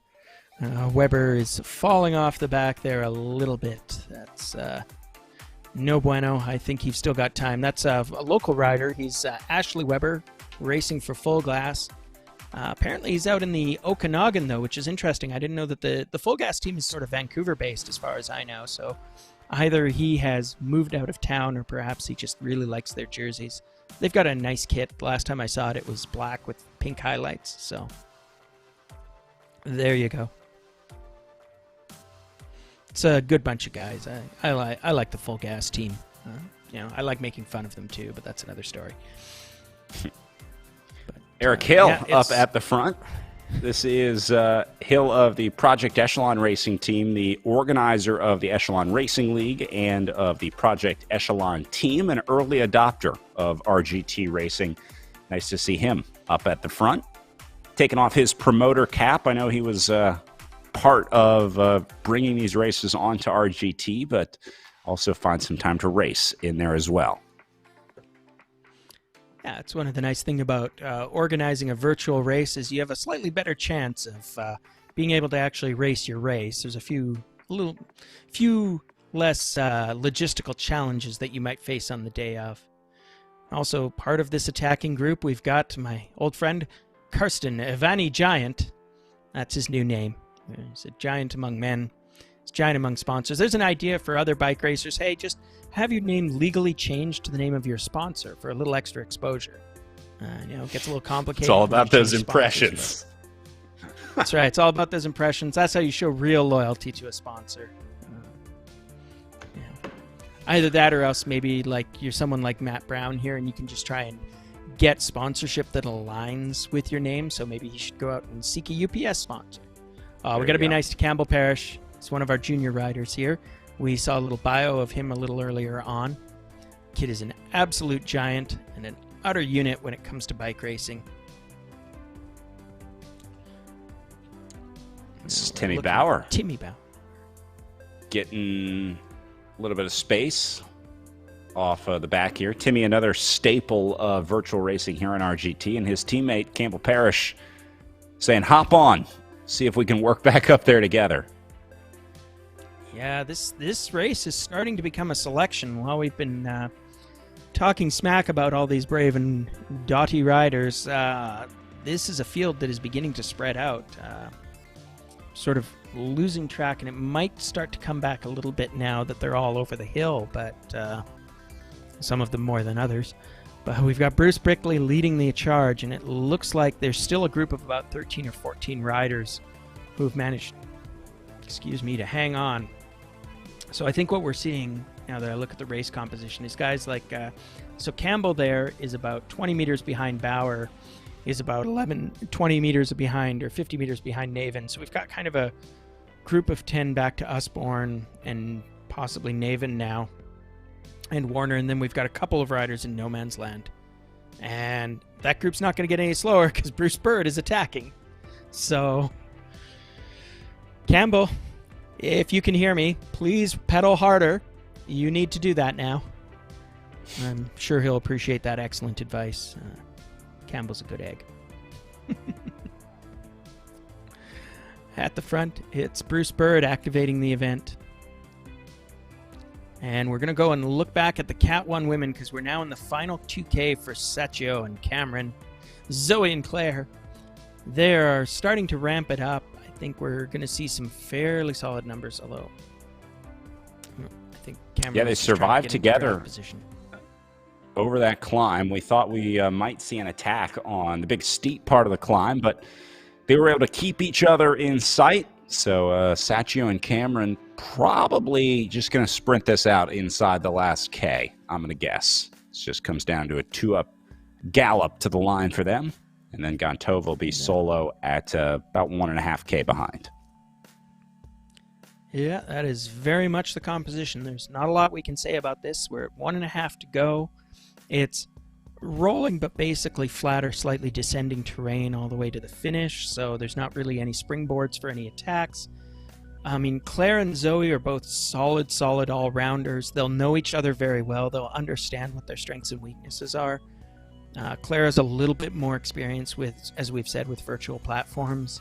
She's probably still mad and looking for vengeance, wants to show that she can execute a sprint perfectly. Maybe she's just decided that Zoe is here as her practice sprint training today, but who knows? I would absolutely not put it past Zoe Sacchio to be able to just simply win this sprint. Both of them have ridden the track. Both of them know how fast finishes work. And we're at 1K to go. That tree that acts as our virtual Fiamme Rouge, the red flag for 1 kilometer left in a race, made so famous by the Tour de France. And now we've got Cameron and Sacchio. It's becoming a bit of a sprint in slow motion. See, their speed is now down to 20 kilometers an hour. I know they're on a slight rise, but it's not that big. This is indicative of two riders getting a little bit tactical on each other. Yep. And even that gap, which is actually getting a little bit worrisome for Sacchio. She's got to be thinking about this pretty hard. There is a tactic known as a rush-in, where you leave a bit of a gap so that when you accelerate to close it, your speed as you pass the other rider is at its absolute maximum. But that is not the reason that you would... That's the reason you'd leave a 3-meter gap, not a 10-meter gap, I think. Well, yeah, and not at 700 meters out. Yeah, exactly. I am giving them maybe a little less credit than I should, because I didn't realize that we've got this little bit of a 10% lump right here in the profile. So that is certainly tempering their tactics, but Cameron is simply riding away at this point. Like, that is too much cap for young Miss Sacchio. Age and Guile is rolling away, and I'm sure Zoe is quite sick about it, because if she does not get back on that wheel more or less immediately, this will be third place for Zoe. And still got 500 meters, and she hasn't gone into the red zone yet, so maybe there's something left in the tank for Zoe. I'm just going to say curious tactics all around. I'll have to send some pointed DMs to both of these riders and find out what's going on here. I mean, it's possible that Zoe was just ran out of gas. You know, happens to the best of us. It also happens to me, but I'm not the best of us. But it looks like, with all that said, Claire is going to get a fairly straightforward cruise to victory. She's sprinting a little bit, but no, she's not. 200 watts is not a sprint for Claire Cameron. I can guarantee that. So she's seen the gap. She knows that she just needs to roll to the finish. And Zoe is sort of kind of closing, but that is that. So yeah, an odd both finish. Of these riders are just cooked after 2 hours of racing. I have a hard time seeing how you still have a sprint left in your legs. Yeah, and that's the way it wraps up. So that will be second and third. Nadia Gontova will definitely take fourth place in a little while. And then we'll see another small battle for fifth and sixth between the teammates, Angie Bonassisi and the other rider, Holly. But back to the men's race, we've got Bruce Bird about 175 meters up the road. So he's putting a real gap on his competition.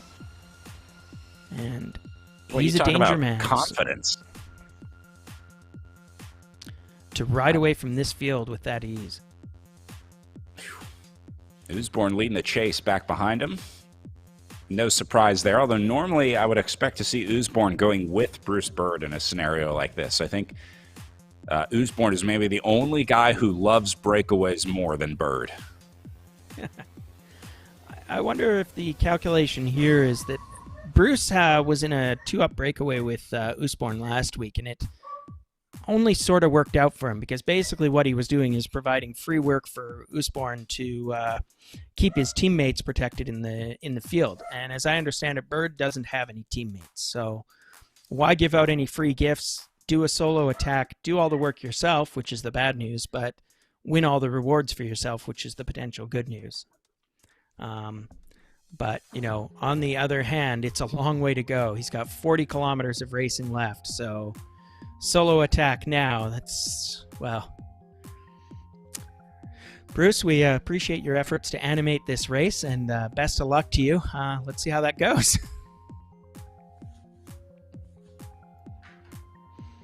We're watching the chase now. It looks like it's Watson, Cooper, Ivani all at the front there. It's a shifting group. I think we're down to about, looks like about 11 or 12 riders, maybe a little less. 3, 6. I only count 9 in that group unless there's somebody hiding. I think Naven is going to be the last in there at 11th, and then if there's one up the road, that would mean 10 guys, I think, in the group.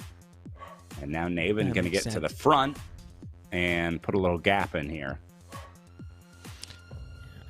Yeah, we're watching the leaderboard change faster than I can read it off to really clearly understand what's going on. But we've got Naven, as you say, doing a small breakaway. The chase is very active against him, but this is not hurting Bruce Bird because he continues to maintain over 200 meters gap. That's very, very far from safe, but it is what it is. We're looking back at the women's race because Nadia Gontova is about to take her well-earned 4th place. I mean, say what you want, but she sat out there and put out the watts all day without any reference points, and all she's done is just ride away from the very capable Bonacici and Holly Larson to secure the 4th place. So hats off to Nadia Gontova. That was a mental effort as much as it was a physical effort, but she conquered both the mental and the physical game today in order to secure her 4th place. And I'm sure she'll be looking for more next week. Way to hang in there. That is not an easy feat to ride an hour and a half by yourself on RGT. So that'll bring in our top 3 for the pro women. And we go back to Bruce Bird on the front of the pro men. Chris Naven had a brief stint off the front, trying to close that gap to Bird, which is only 130 meters, although I think I can just barely see the riders coming into view behind Bruce Bird here. Nice look back from our ZMS live stream cam. I think that Bruce is getting a little bit rubber banded there as a result of just having crested that one of those little pitches on the hill or on the course. So watch for that gap to expand somewhat quickly once he gets over to the flat. But nonetheless, it's not at all a confidence-inducing gap. This is more like the kind of gap that you get when the pack has decided to just keep you out there to suffer. So it's going to be up to Bruce whether he can expand that to the kind of gap that actually scares people, or whether he's just left out there to work on his own until the pack decides to reel him in. But with all that said, he's definitely doing damage to the field, because as they try to chase back to him, look at all the riders sort of shedding and shredding in little bits and pieces. We're looking at Oliphant right now. That would be Aidan Oliphant, a 22-year-old racing for the Giant team. He studies exercise science at the University of BC in the Okanagan. So that means that he's taking UBC classes, but he's doing so up in the Okanagan, quite a few hours away from the main campus there. But what he's doing right now is suffering and dropping, so he can't be too happy about that. Hopefully he can get joined by this other group of desperate chasers and they can work together and get some results. Yeah, let's see if he can jump on the Kelly Cooper Naven Express here on their way back up into the group. Did do a nice job covering it. And then you see the world's greatest endorsed athlete back up in there yes. as well. That's right. He's Giant a is going to men. see. They're going to see a spike in their sales, and they're going to be wondering why the BC sales region is through the roof this this season, but now you know. That's right, it's Karsten Giant Ivani. That's his new nickname. Continue to be his nickname no matter who he's sponsored by in the future, so we like that. Yeah, we admire his commitment to the brand, so good job. I'm sure that'll become all the trend. Soon it's going to be like Matt Cannondale Usborne and Brad Cervelo Bird, or Bruce Cervelo Bird. I'm sorry, Bruce. I'm going to continue to mistake you for Brad Bird, famous as the animation director for various Pixar and other films, and formerly worked on The Simpsons, if I'm not mistaken. So, has quite a reputation in the field of animation. I haven't heard about whether or not Brad Bird is at all capable on a bicycle. I suspect Bruce would have him covered pretty handily there. We need to get him doing some RGT animations. Get some cycling animations in there. Bruce or Brad? Brad. I don't know how Bruce is as an animator. We can try. We'll swap for a day. We'll let Bruce animate. We'll let Brad ride. Bruce, send us your portfolio, please. We just want to see if you can do some animation for us. Meanwhile, his portfolio of bike racing is absolutely without doubt. It's currently listed as 220 meters better than anybody else's, but early days yet. He's done about 1/3 distance. He's just about to pass through the finish line, having completed his antepenultimate lap and going on to his penultimate lap. Maybe not so meaningful in a 3-lap race, but nonetheless, that is the 1/3 mark as he passes through the finish line. 35 kilometers to go in this bike race. And Bird continues to be punishing all the other racers for their temerity. He's only got a small group now chasing him. It looks like a group of 5 coming through the finish line before we start seeing some gaps. There's small gaps too. It's only about 35 meters back to the next group coming through right now. But that damage is being done by the good work of Bruce Bird up front. Just to say that he is making a lot of very capable bike racers look very desperate at the moment with 1/3 of this race to go. So we shall see how that turns out for him. I think we see one rider scooting through that group, and I'm not sure who that was proceeding up the road at great pace, but it looks like he's about to catch up to the leading team, the leading squad there. And now we're watching Bonacisi and Larson, and it looks like Holly Larson was saving a match for the end. 350 meters to go, and away she goes. She's going to take 5th place, extended mountain bike podium access for Holly Larson over her teammate, Angie Bonacisi. Nice job, Holly. Nice job, Angie. Way to finish strong out there. This is, again, I would say this is the toughest of the 3 days that we've had at Virtual BC Cup. We'll leave that up to the riders to give the official word, but for my money, I think this is the hardest day we've had. Oh, without a doubt. Longest event. Sorry. Longest event of the year, and has the most... has absolutely the most challenging profile of any of the 3. Well, I mean, there's an awful lot to be said about the Paterberg Hill, but this is just big loops and big rolling terrain, and we really saw it activate these races today.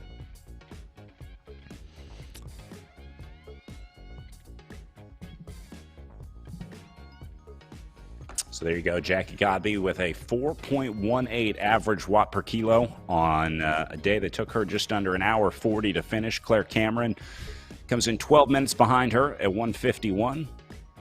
Sacchio just behind her, and then Nadia Gantova grinding out the kilometers out there today. 3.74 watts per kilo solo for Nadia out there today. Great ride to hang in for Nadia Gantova. Yeah. Big efforts all around here. We've got Holly and Angie there recognized for their events. I mean, look at those time gaps. It's almost a different effort. Godby finished 21 minutes ahead of Larson and Bonacisi. Like that almost becomes a different event. Like Jacqueline Godby finished her cool down before Larson and Bonacisi saw the finish. And that's no disrespect to Angie and Holly. It's just that Godby is on that level, and she's putting in time gaps that basically mean this is a shorter race for her than it is for her competition. Yeah, no one has to feel bad about getting beat by Jackie Godby, because you just have to remember there were only 4 people that could beat her in the World Championship. She ended up 5th place there at the UCI Esports World Championship. So you don't have to feel bad that you're not part of the elite club of all of 4 people that have beaten Jackie Godby. Yeah. And I have to give a shout out to Zoe Sacchio's moral support, Vaughn Winkleman, her husband. You know, Vaughn was extremely keen to let me know that he is legally in America. He sent me a copy of his I would say green card, but that's not quite right. I guess it's a red card. He's got his employment authorization card here in his hand. So, all right, Vaughn, not, all right, not a criminal. He'd like you to know that. Please don't deport Vaughn. Meanwhile, Bruce Bird, back at the bike race, actually doing some real bike racing and doing it real good, because he's still got a 200-meter gap to that chasing group that he is so cruelly shredded. He has utterly activated this race. It really doesn't matter what else happens. I think our combativity prize has been decided, because you can't say anything else except that Bruce is currently leading this race. He's not getting pulled back, and he has absolutely been the cause of all of the chaos and carnage behind him. So you can see there's now a group of 4 desperately trying to keep him in view, and then after that, it's just all these very quality riders who are just strung out on the back of this field.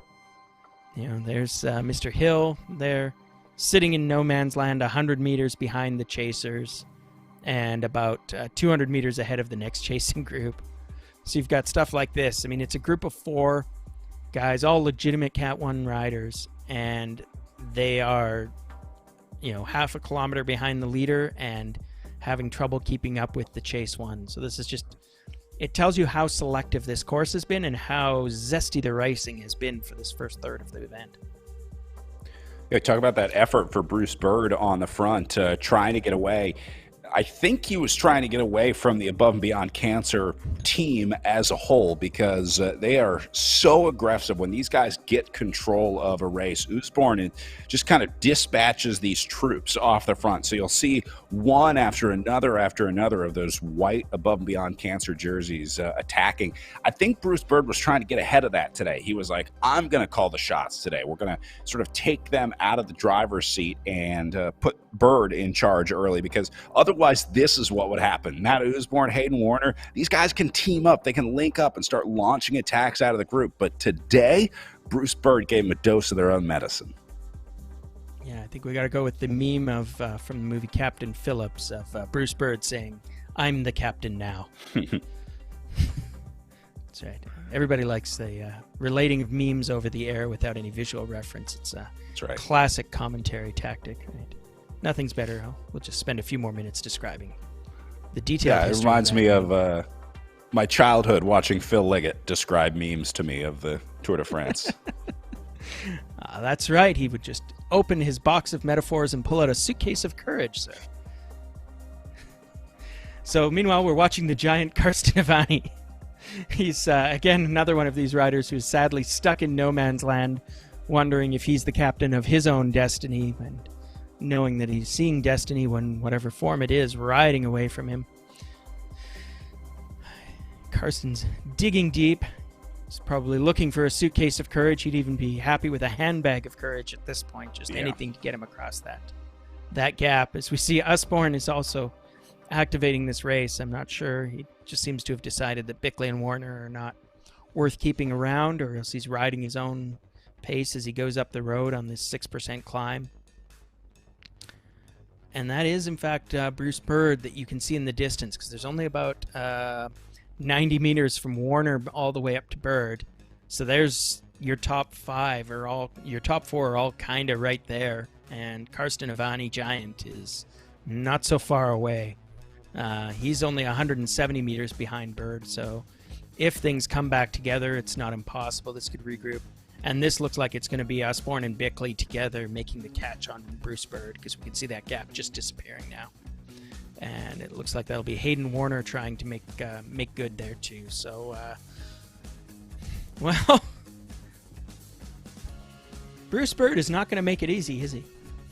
No, he's making these guys chase for every meter that they want back. This is actually a crucial time in the race. Just like when you see breakaways starting, we're watching a breakaway finish here as well. But I think more importantly, we're watching like 4 of the strongest guys in this race come together and maybe form a group here on the front, which really changes the racing dynamic. You got to start worrying about tactics, about sprinting, things like that. So just like when Bruce Bird started going away, this point in the race is equally important because we're watching the response to that one now. And so far it's Usborne and Bickley, with Warner still trying to hang in there, but having a little bit of trouble today. He is not for lack of effort. Warner definitely trying to get up to the wheels of Usborne and Bickley, but just can't get there yet. Come on, Hayden.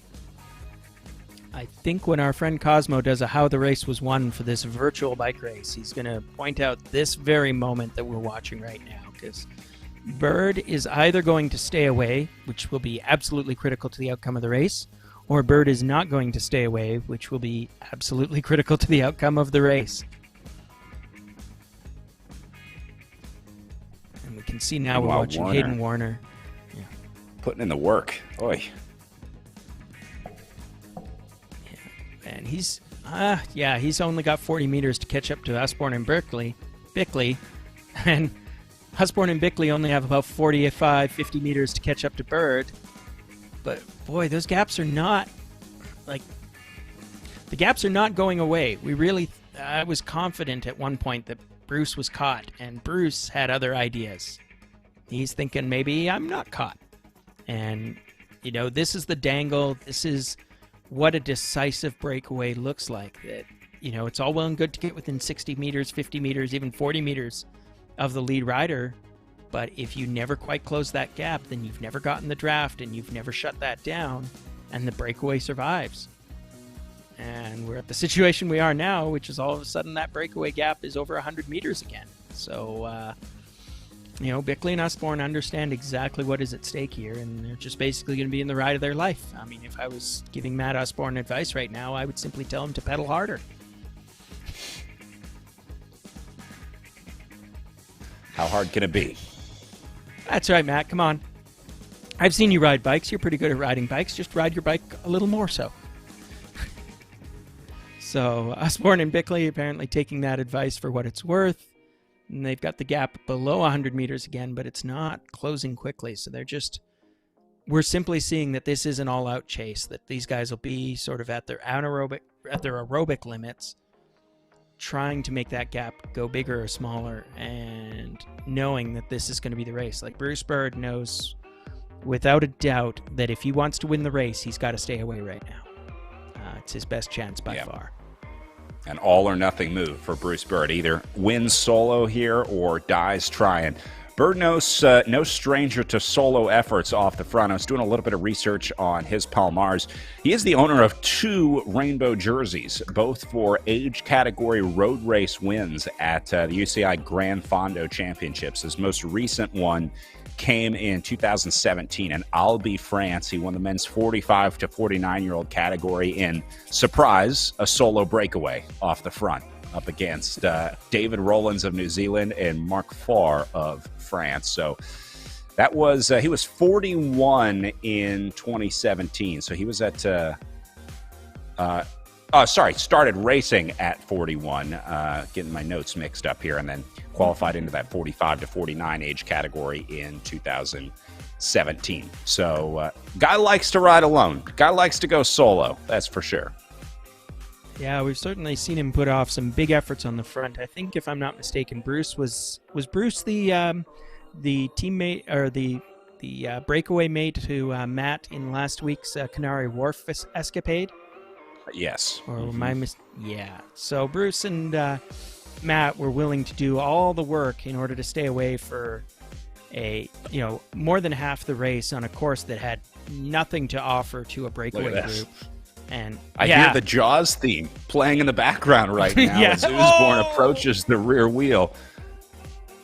Oh, I mean, I'm a natural sprinter, so I always like it when the breakaway's heart is broken and it's going to come down to a bunch kick. But this is really just breakaway artists taking out breakaway artists. That just counts as blue on blue violence as far as I'm concerned.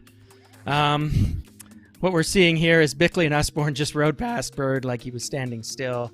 Tragic, like Bird is still there in position for third place, but boy, oh boy. No respect. No respect for the work of Bruce Bird. Yeah. Yes, thank you for your service. Goodbye. And now Bruce will be desperately trying to hold out because he's got this ugly situation where Hayden Warner is now something like 250 meters behind him. And so Bruce is going to be in no man's land for a while until something changes. And that's kind of a good case scenario for him. Although, if I was Bruce, I would probably be thinking very hard about getting caught from behind, especially by a rider as strong as Warner, and working together and closing up this gap as a 2-up. But, you know, Bruce has other ideas. He's got that gap down to 40 meters ahead of him. Maybe he's just going to ride back to Usborne and Bickley. I mean, honestly, this is just a bunch of incredibly strong riders at the front of this field, just riding their hearts out. You can see that Usborne has gone red line right now, and I think he's maybe looking at the situation. Well, he's just trying to hold on to Bickley's wheel, but both Bickley and Usborne understand the same thing that Bird did a moment ago, which is this is a decisive gap. If they can stay away here, this is the race. They'll be 1-2 at the finish, one way or the other. But if Bird catches up to them, then all of a sudden that's a very different finish that they're going to have to deal with. And so they're doing the work now. Jokes about Cosmo Catalano once again. This may be how the race is won. Hard to say, really. Well, so I guess Bickley for me is the wild card in this group. We've seen Matt Usborne ride on the front a lot. We know that Bruce Bird has the legs to do it. Bickley has not been as omnipresent on the front of these RGT races as Usborne and Bird. So I don't know if Matt and Bruce have as much info on Brad Bickley here, but for me, he would be the outsider in this scenario because I know that Usborne and Bird know each other really well because I've watched them race against each other at this point probably dozens of times on RGT. So Bickley's been in there, but he hasn't really been a protagonist in the story, if you will. So it's interesting to see him in Usborne up here instead of Usborne and Bird, which is a scenario that we've seen several times before. Yeah, Bickley is a somewhat local boy. I think we were calling his name a little bit in the Canary Wharf race. So he races for Full Gas again. Chapeau to that team. Looks like they've put a bunch of their riders into this event this week, and I'm here for that. But you know, classic. He's a track and field runner at heart. He's not too old. Bickley has a racing age of 29, so he's got every reason to be here. But as you say, we haven't heard this name before too much. So, and now he's attacking Usborne on this descent. So. Matt would like all of you to know that despite what I may have hinted at, he's actually not fat. He said he would prove that, except that he considers his weigh-in videos very personal, and I can respect that. So we will not speak any more about Matt Usborne's weight, except to say that it has been legitimately verified, and he is, I'm assured, not fat. So waves to Matt. We want to get that message out to you and all your fans. I think that completes our consent agreement, Matt. Meanwhile, Bickley is racing him hammer and tongs. Brad Bickley from the Full Gas Racing Team based out of Vancouver. I'm sure that Matt and Brad know each other in real life because they both are local boys.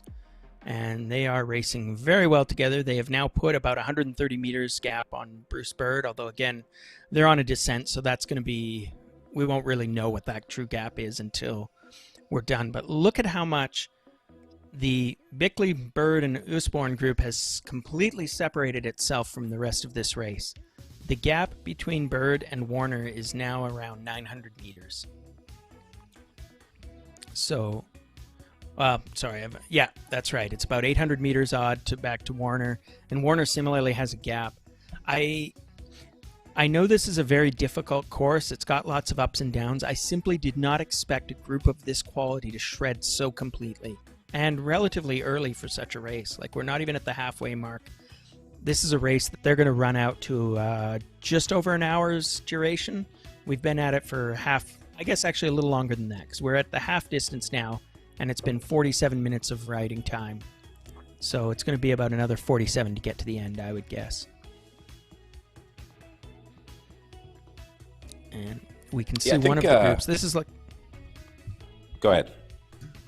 I think this is one of the only groups that is actually together and within shouting distance. So they're 2 kilometers back. We've got this group of 5 still riding together. So they've just got to be hoping that as riders who are solo ahead of them get demoralized, that this group of 5 can work properly and start snapping up some of those minor placings. Because what we're seeing right now is, I believe it's 7th place onward.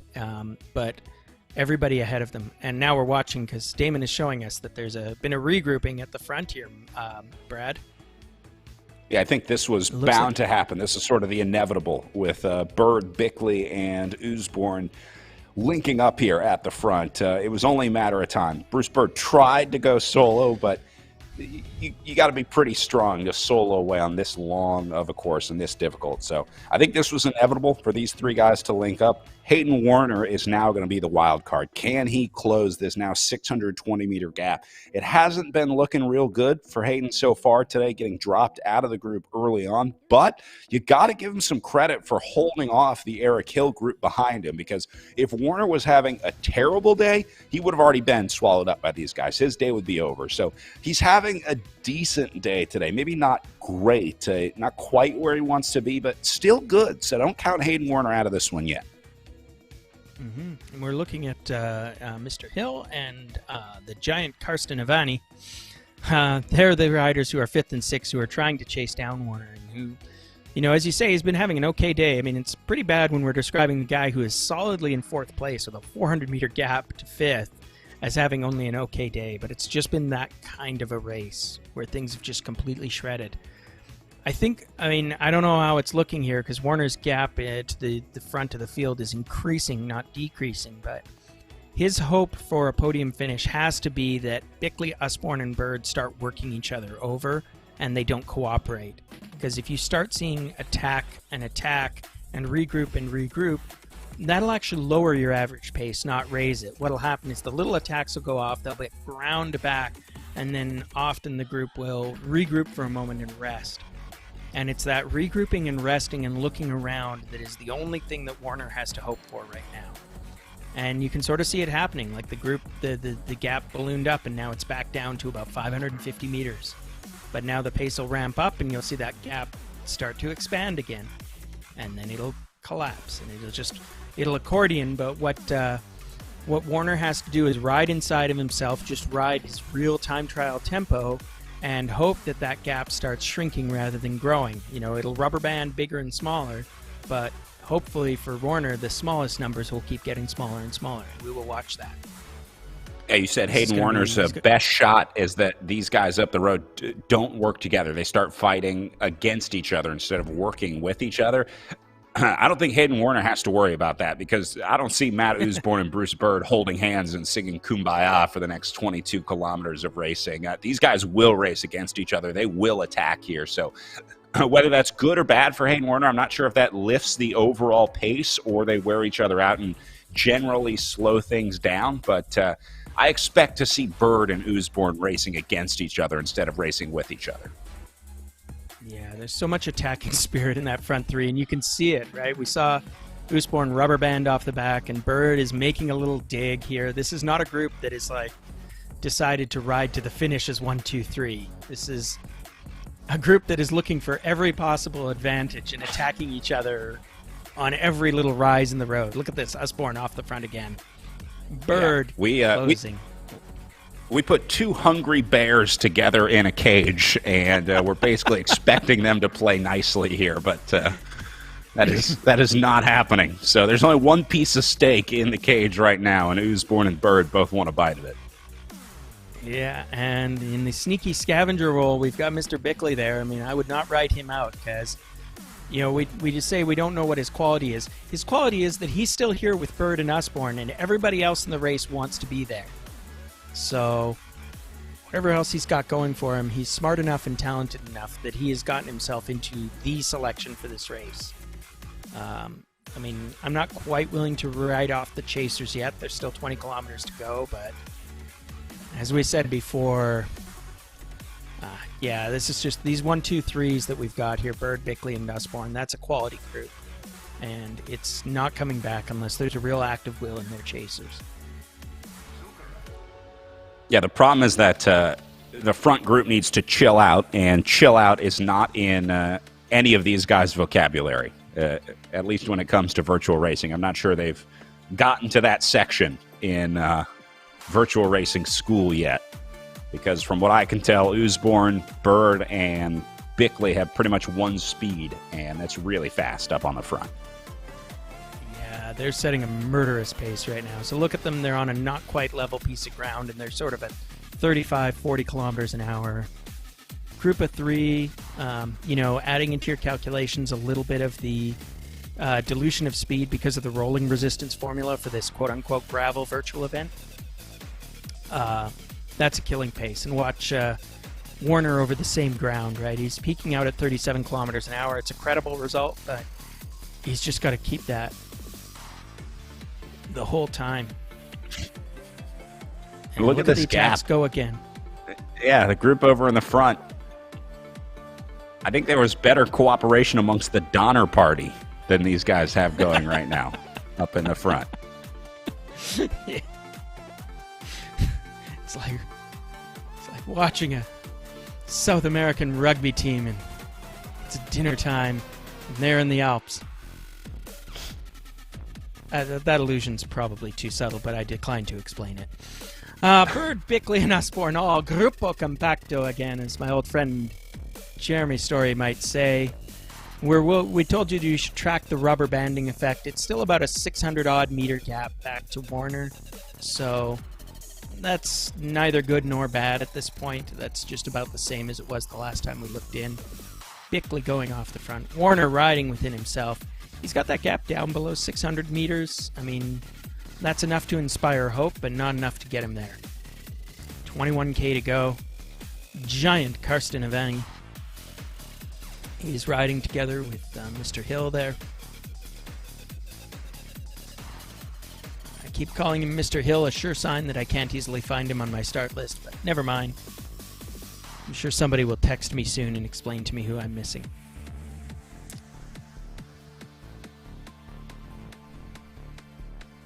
And now we're looking at another one of the groups on the road, a group of 4 or so. These are one of our chasers, and again, it's just all these capable names that we've seen do good work. I see Matt Brown in that team, in that gang. Actually, no, Matt is further back, but that's okay. So Naven, Kelly, we'll call this the group Cooper.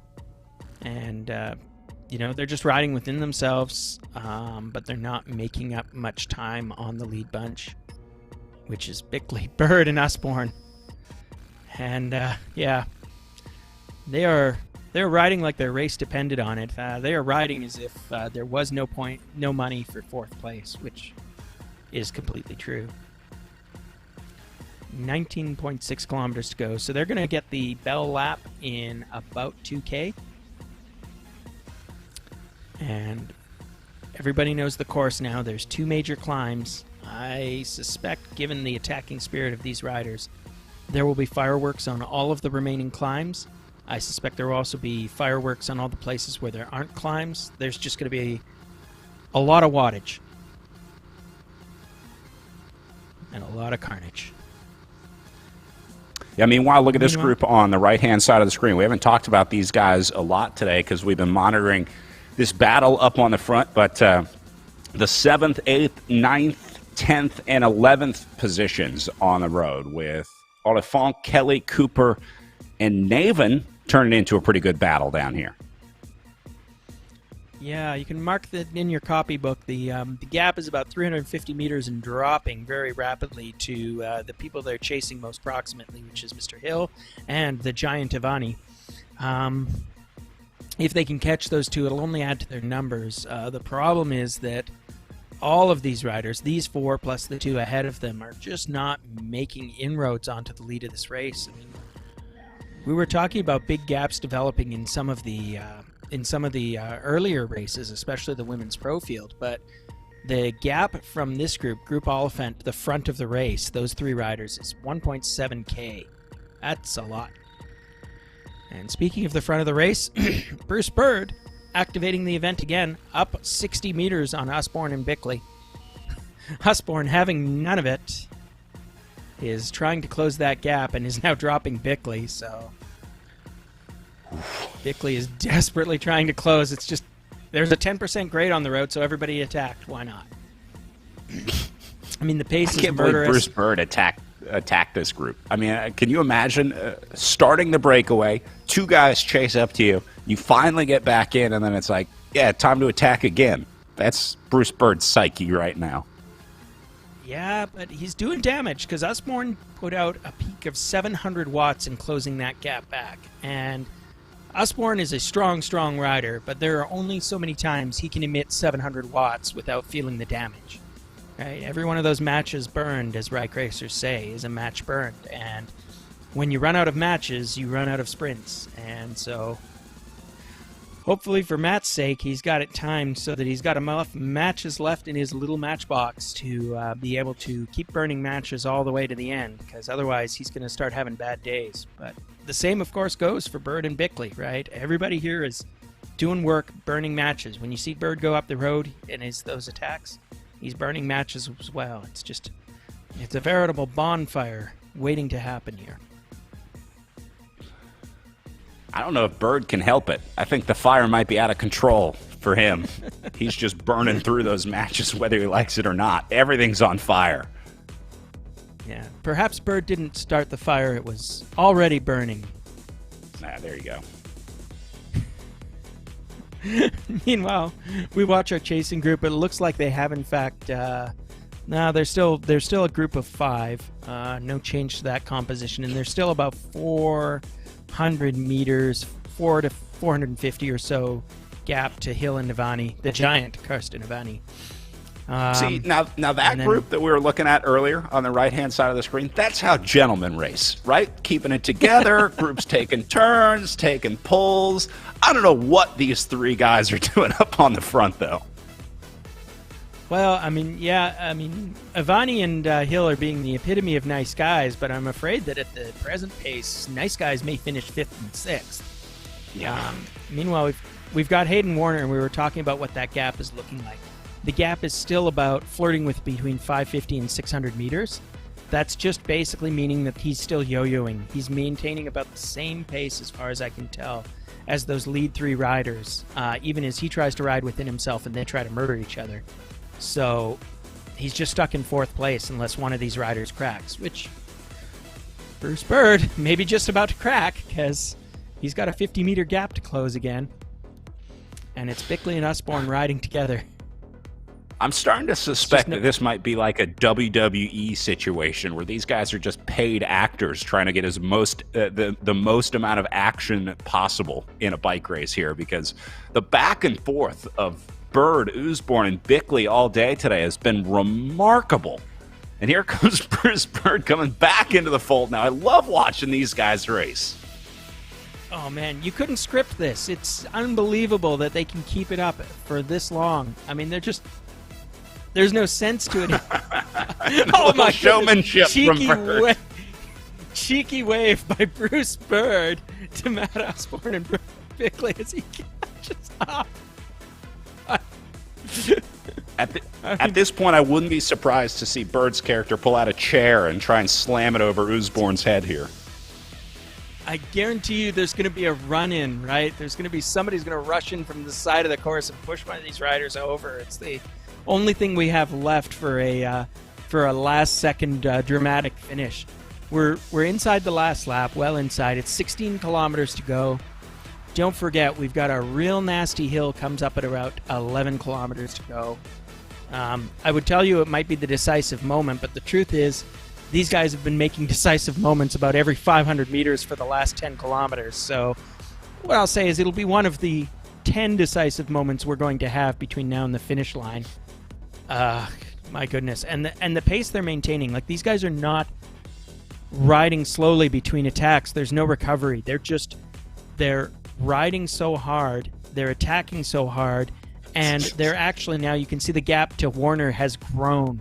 Warner's now 850 meters back. Ivani and Hill are 1.3 kilometers back.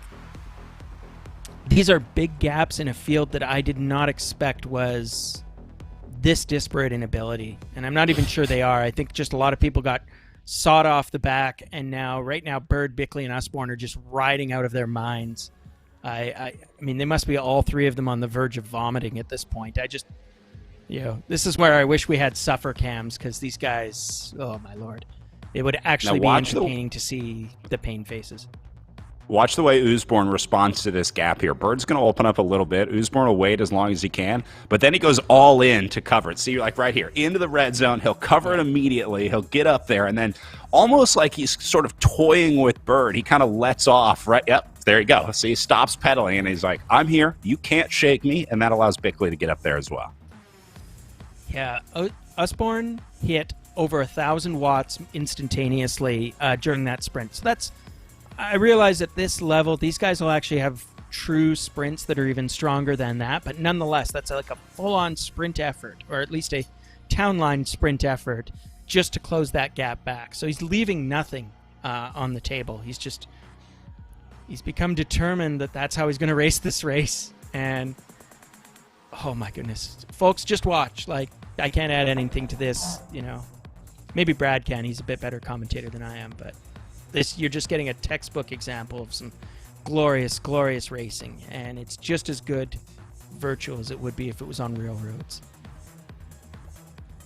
Taking a look at our chase group over on the right-hand side of the screen, Oliphant leading the way with Watson, Kelly, Cooper, and Naven in the mix. You see Naven just coming into the picture there. These guys having a much calmer day than our lead group of three up on the front. Haven't been seeing a ton of attacks out of this group. I think these guys are mostly just focused on trying to kind of keep this group together and maybe try and catch Hill and Ivani up the road in 5th and 6th, only 430 meters back. Yeah, I'm honestly a little surprised. I mean, this seems like an acceptably quality group, but for some reason they're not really doing damage to Ivani and Hill. You'd think that 5 could beat 2, but in this case it's just not happening.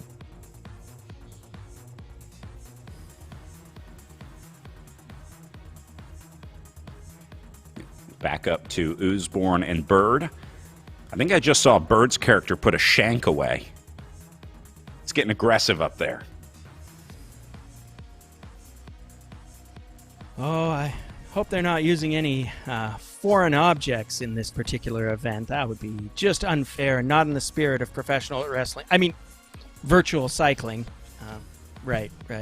Hard to tell the difference at this point, because heaven knows.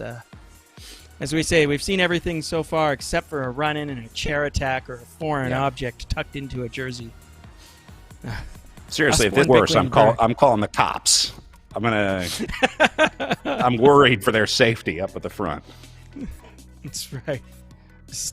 It's beautiful racing. It is true hammer and tongs. There's 13 kilometers to go. These guys have had no let up. It's the only good result for them in some ways has been that they have been so aggressive on each other that there's been no room for anybody else to catch up to them. So you would worry that this was anti-tactical racing, but they're racing so fast at this point that Hayden Warner in 4th place is still in 4th place. And unless he has something transformative in his box of tricks, he's not going to do any better than 4th place today, because he's not really making time on them. He's still about 900 meters back. Yeah, and 600 meters back to Ivani and Hill. So almost dead center between first group and second group. And look at this. Attack rolling off the front. Bird finds himself in trouble now, having to pay some debts that he took on early in the race. Oh my goodness. And Usborne isn't satisfied with that. He's trying to put Bickley in difficulty, but Bickley's right there. Oh, come on, Bruce. I don't know Bruce's quality in terms of the climbs versus the flats. We're seeing a little gap develop, just a slight gap, as we'd say, there between Bickley and Usborne, but Bird is going to have to do a lot of work as they crest the top of this climb here. He's got a little bit of a flat recovery zone, but now he's going to have to go and dig into his match book and see how many matches he's got left to burn here to close this very dangerous 150-meter gap to our leaders. And So Bickley at and Osborne for one.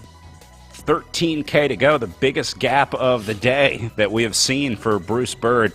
Well, I should say the biggest gap off the back of these two. We did see a gap this big when Bruce Bird was ahead of Bickley and Osborne, but now the tables have turned on Bruce Bird as he drops down into third place, about 200 meters back from Bickley and Osborne up on the front. And I'm sure Hayden Warner was watching this, and now he's seeing Bruce Bird at what would be 700 meters up for him. And Warner might be starting to think there's a new target coming into his sights. Yes. See, Matt Osborne and Bickley have discovered that Bruce Bird is in trouble. And in classic bike racing fashion, having seen that somebody they know is in trouble, they are shoving him into the ground and taking off. That's how bike racing works, basically. You're all friends until you need to stab someone in the back. And the stab has been executed. 130 meters. If it was any other group, I'd say there's no coming back from that. But Bruce Bird has proven to be a nigh unto a mortal bike racer today. Yeah. All three of these riders have let gaps form and then just pulled them back. But it's super dangerous. This is how this kind of bike racing works, of course, right? Is that attack, attack, attack. And I made allusion to the idea of matches. Well, this is what happens when your book of matches is empty. You open up that matchbox, and all of a sudden there's nothing left to burn, and you are kaput. So Bird may well be just riding home in what should be a still potentially comfortable third place. Unless he's completely exploded, he should be able to hold off Hayden Warner over the next 12 kilometers, but it's going to be a lonely time trial there for third place. Yeah, and again, when you're done, right? When you're cooked, you're cooked. Once that window's closed, it's near impossible to get back in the building here. So Bird at 125 meters back from these guys right now. We'll use that as a sort of our reference point and keep an eye on his gap, the distance between Bird and third, and Bickley and Osborne up in first and second. And then I'm also going to be watching the gap between Bird and Warner, because that might be the next story developing here. Depending on how hard Bruce Bird is bonking here, if that's what's happening, then we might see Bird and Warner come together. It's almost a kilometer between them right now. So Warner would have to be riding really well. Bird would have to ride really terribly over the next few kilometers here for them to come together. But it could happen, because in bike racing, when things go bad, they usually go bad pretty quickly. And if Bird is exploding the way that I would be after putting in the effort that he did today, then it is absolutely a possibility that Warner would be able to catch up. Yeah, it's going to be a thing, but you know what? Look at how Mr. Bird's gap is not growing. I mean, he's cracked. He surely was in difficulty, but he's only 100 meters behind the two leaders. Now, part of that is they're just starting to hit the lower ramps of this final big climb, so that'll rubber band things a little bit, but nonetheless, he's not blown out the rear at this point. It's Bickley and Osborne are up the road, but they're not safely up the road yet, and there's still 11 kilometers to go, so once again, we'll take a look, because this is going to be another one of these crux moments. I told you about the climb at 11 kilometers to go. Welcome to the climb at 11 kilometers to go. Osborne leading Bickley, both of them probably not feeling very comfortable about only having 100 meters gap back to Bird, but I don't think that Bird was climbing like an angel against these two on previous trips up this hill, so this doesn't seem to me like a natural place for Bird to close the gap. He'll have to just put in a big dig if he's going to close here, or else he's waiting somewhat less hopefully for a time trial or a class act descent on the backside of this hill. And it does not look to me like Osborne and Bickley are attempting to make room for Mr. Bird in their lives. Seems like what they're actually doing is going into the red zone. We're looking at Osborne's numbers here, 700 watts as he crests that little 20% grade. That's more of what we might call in the field a killing pace. This is I think this has become possibly a race of two at this point, that Usborne and Bickley are really trying to separate themselves from each other. And it's actually, we were talking about, Bickley being a relatively unknown quantity. Well, he just became known. He has, with Usborne, ridden Bird off their wheel. Bird's still riding within himself, but he's not going red line on that course. Yeah. Whereas Usborne and Bickley have. Yeah, you could see it in the power zones that these guys were in. Bruce Bird is riding a steady yellow zone. Usborne and Bickley are already up and over the climb, so they're back into the green, but they were both red for a significant portion of that climb on the way up. So Matt Usborne rolling up the welcome mat that had been laid out for Bruce Bird and putting that one in storage until the next race. I think Bickley and Usborne going to be our two up at the front.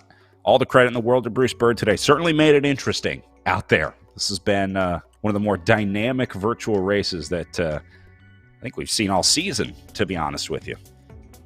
It's actually somewhat reminiscent, hilariously, of the Cat 4 finish that we had earlier today, where we saw attack, counterattack, and then recapitulation, and finally a surprise twist end.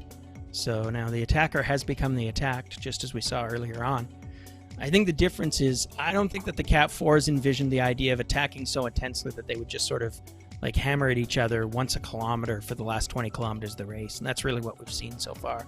Look at Usborne going red, once again, just because he's desperately trying to separate himself from Bickley. He might know something that we don't know. Bickley's palmares and past history doesn't seem to make him a natural sprinter.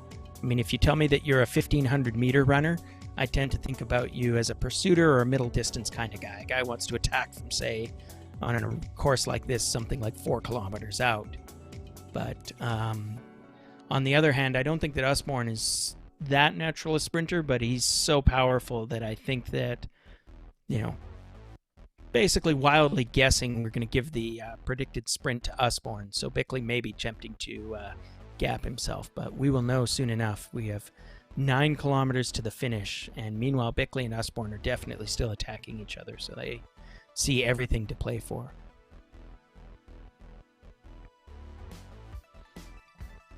Bird gap growing up to 350 back from these guys.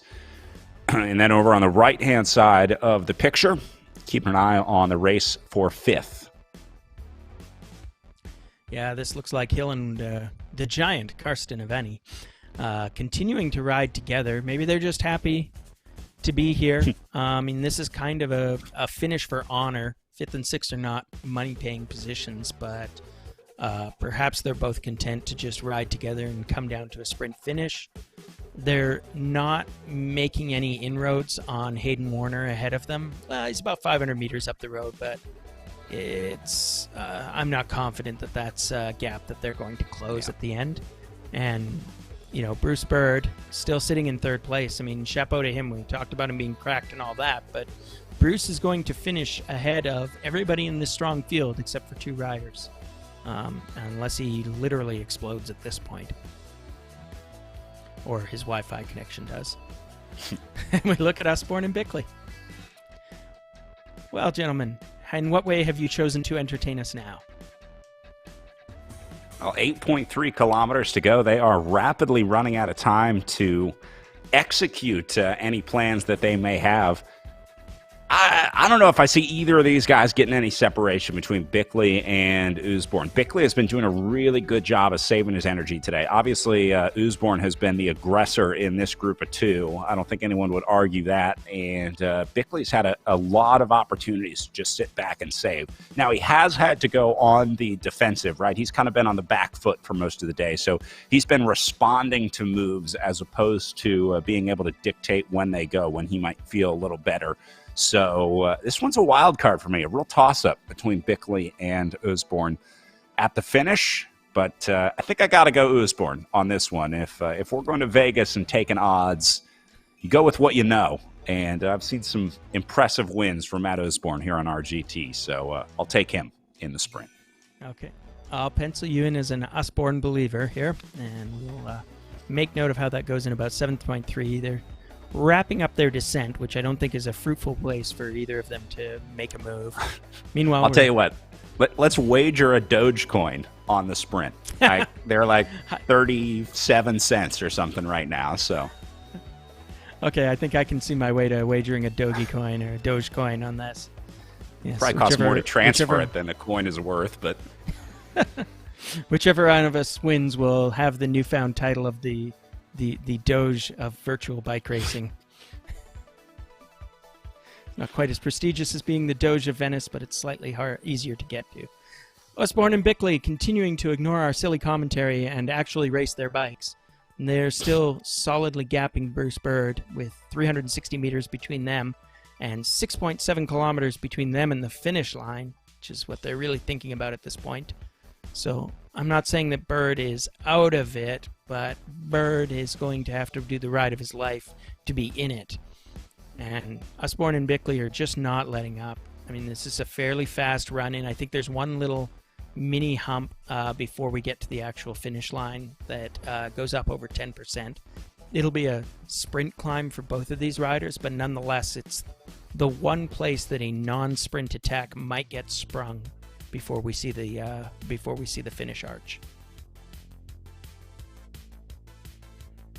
Or, like Matt Usborne, you could just decide to try and ride away on this gentle descent. Why not? I was trying to figure out if this was an attack or not, because the power zone didn't really change. He's staying in the green zone, obviously, but Bickley doing even less work in the blue zone there. So I think Usborne just lifted the pace a little bit, and then the downhill did the rest, kind of took over for him, used the course topography to his advantage. Yeah, it's a strange little setup here because we're on this twisting, turning descent, so they're getting some of their power numbers also thrown away in those corners. There's sort of a maximum speed they're allowed to ride through because those twisting turns are quite tight. But nonetheless, if they were actually riding some of those descents at 50 kilometers an hour, they're braver than I am. And, well, in the real world, they'd be braver than I am. In the virtual world, I think I could manage it. Bruce Bird continues to tap out the tempo. He's not making any inroads, though. He's still at about 330 meters. So this is going to be Bickley versus Usborne. I'm going to call it at the 5.5 kilometer to go mark. And very rapidly, we're going to see these guys. Well, Bickley and Usborne don't need a reason to attack each other. They've just been going at it hammer and tongs. Yeah. Here's Bickley maybe giving a bit of a dig, maybe not. Looks like they're going by. Passing a lapped rider. That's Timmy Bauer there. Now, Timmy gets a pass. I saw on his Instagram that he spent the weekend at IKEA. And so anytime there's an IKEA run involved in your weekend, your racing training plans go out the window. He's a father. Not sure how many kids he has, but I know I saw them on an IKEA adventure. So he gets a week off from racing after that. So I was just... That's right. Yeah, IKEA is a free pass. You know, he'll come back next week, I'm sure, ready and raring to go. Yeah, he is physically and emotionally exhausted after taking kids through IKEA. Yeah. So we're watching Usborne. Oh, Usborne is again putting a tiny dig on Bickley. So let's see if this is the one that finally sticks. But it's out to 6 meters. That's not enough for him to be happy. And meanwhile, Hill and Ivani are starting to race against each other, perhaps. It looks like they're giving a good dig from 7.3K out, but nonetheless, they're still riding together. Again, that's going to be our race for 5th and 6th place, but it may start to get as action-packed as Usborne and Bickley here pretty soon. Those two have cooperated pretty well all day. It's really been a two-up event, and we haven't seen them attack each other. And they are trying to hold off this group of 4, the Grupo Cooper, who are sitting a few places behind them. I think that's 7th, 8th, 9th, and 10th you're looking at on the screen. And so this group has also been working acceptably well, but both them and the group Ivani have just not been making inroads. They've just been sitting in no man's land. They have not been able to hold on to the killing pace at the front of this field today. And again, when we're talking about that killing pace, we talk about Usborne, Bird, and Bickley, but we're sort of overlooking that Hayden Warner, with all these guys working well and chasing him, has been just sitting there happily well ahead of all of them. He's still got something like a 1 kilometer gap to the group Ivani And, he's also 1 kilometer down on Bird, so he's kind of locked in his position here with 5.5K to go.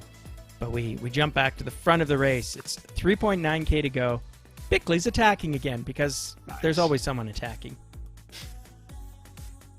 Bickley's attacking because Usborne is not. That is almost literally the case, right? They're taking turns at it. It's probing for any weakness. We've seen both Usborne and Bickley try to get off the front, so I'm not sure either of them wants to do this as a sprint finish, but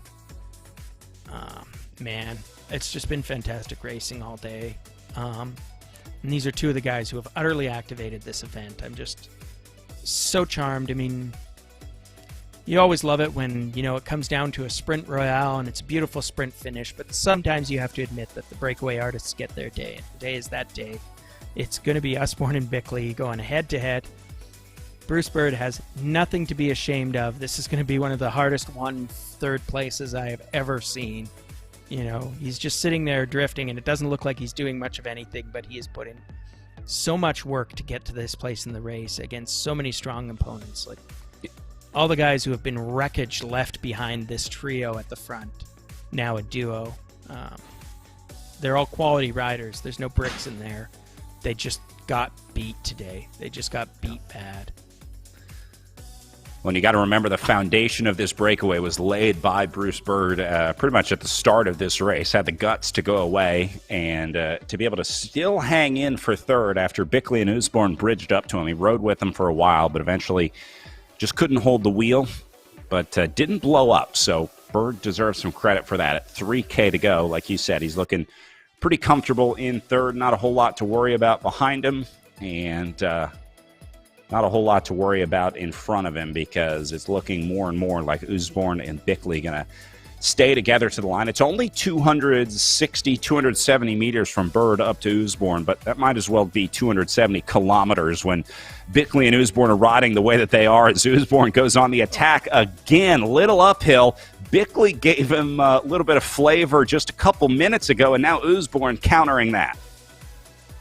Well, we warned you that this might be the activating climb. This is that final little 10% lump, which Usborne is almost over the top of. And Bickley is closing on him. Oh my goodness. He just will not quit. The gap is about 15 meters as they both crest the top.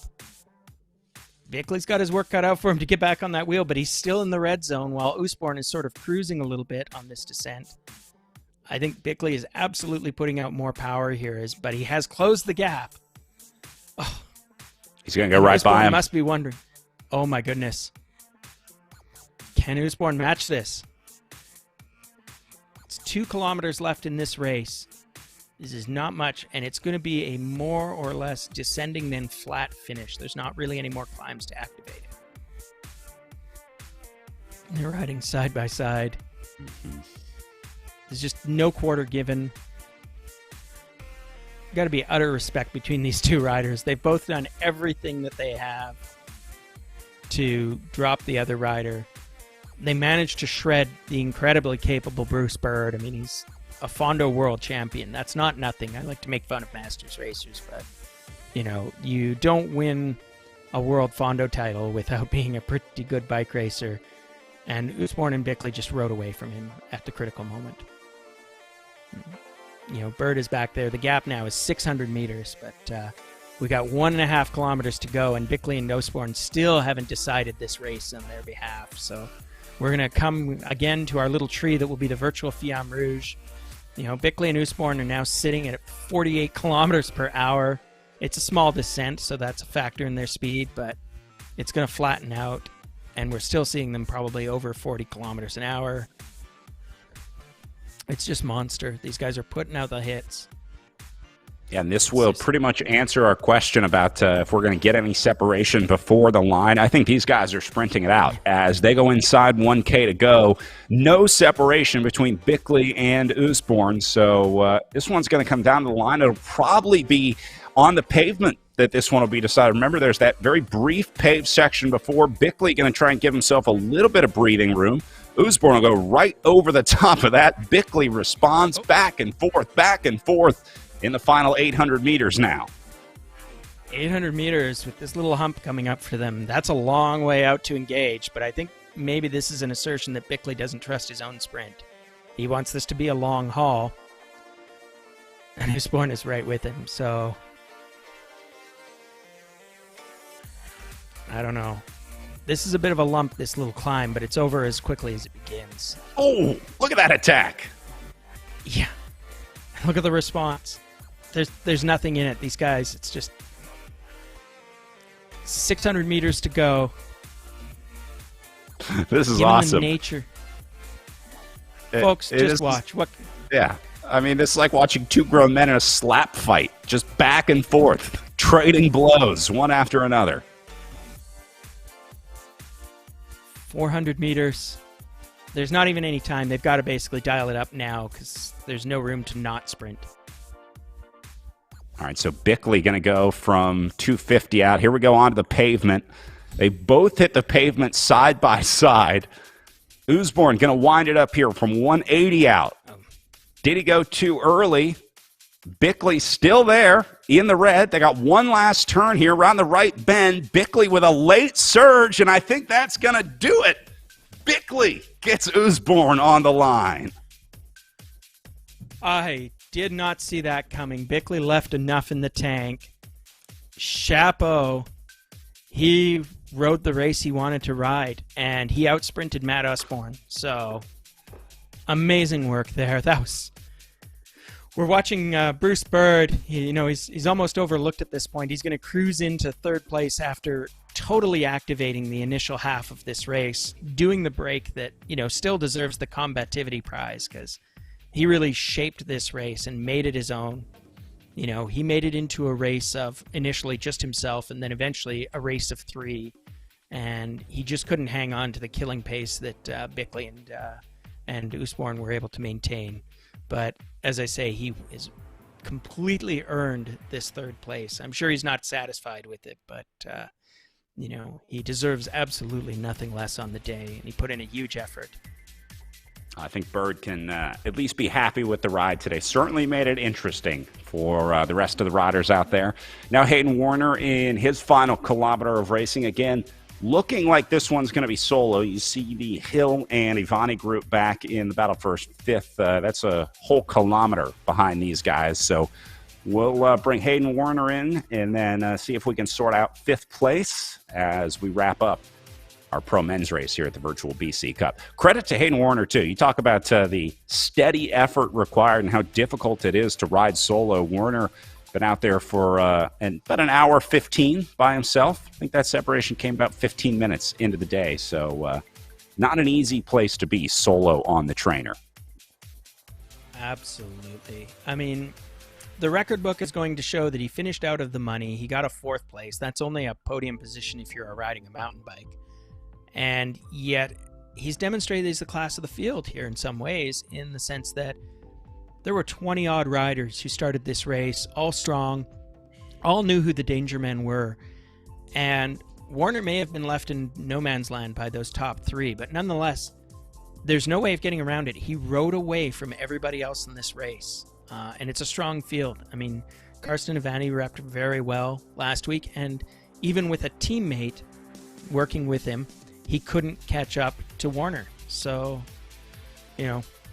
Warner's done a lot of work for not much real reward, but he's marked himself out as a man to watch now. So when the final race comes, we will not be surprised if Warner finishes, figures in the critical events, because he's got a motor, that's for sure. Race number 4 is going to be interesting after the way that things played out here in stop number 3. I certainly hope that our 3 riders in the breakaway will return for stop number 4, and I hope Hayden Warner has a better shot at it early on, because I know he's got the power, I know he's got the legs to be in this group. Just had a tough tactical start to the race and found himself off the back of the group. So Warner in for 4th, and then let's sort through our final wide-angle podium spot here between Hill and Ivani. That's right. They're going for the prestige of the mountain bike podium. It's Hill versus the giant Karsten Ivani, somehow sponsoring his own name. Yeah, I'm sure everybody will be doing it next week. I hope we have some really nice sponsors represented in people's actual names. No, please don't do that. I don't know. I'm probably going to make things... I'm going to encourage that. It's going to make things miserable for poor Damon, not to mention us. Yeah, I'm going to have to right. sort through pseudonyms. So, kids, don't be like Karsten. It's not funny if you're the race announcer. Unless only one guy is doing it. And you know who it is. To go, it's going to... I can look up one guy. It's when we got 5 guys to look up. Wow, he's putting in a giant effort. And Karsten Ivani is taking the lead in this sprint, but it's not who starts the sprint first. It's who finishes first. Oh, man, get the photo finish camera ready. Hill right there. Ivani taking the outside line, and Ivani going to make it easy on us as he'll take about a bike length win ahead of Eric Hill. Brilliant battle for these two guys as well. That was fun watching both of them duke it out today.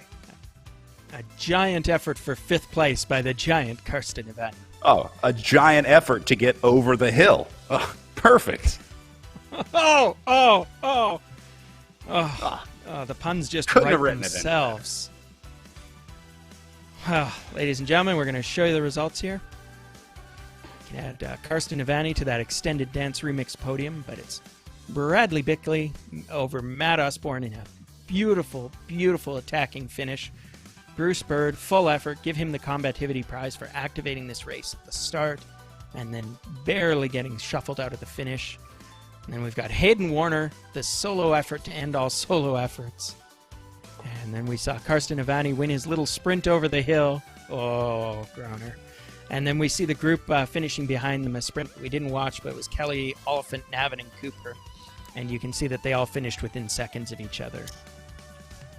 So a nice run-in for our top 10. 4.71, the winning watts per kilo today for Brad Bickley. Right up there with Matt Osborne and Bruce Bird on the podium in 3rd. What a show at the front of this Cat 1 Pro Men's race. This was really, really good virtual racing today across all the categories. I think the Dirty Reiver course did RGT proud today, Ryan. It sure did, right? We had very selective racing, so it was a lot of small bunches, but within those small bunches, we saw some incredibly interesting racing. I mean, we saw the head-to-head battle for 2nd and 3rd in the women's pro race. We saw this race with Bickley just pipping Osborne after literally an entire race-long battle between them and Bird. And then we saw other great results in the other minor races where just all kinds of riders coming forward, great selections, great tactics. It was real bike racing in every possible way. And, that's partly that it's a great technology platform, and it's also partly that we just had some great aggressive racing by all the groups today.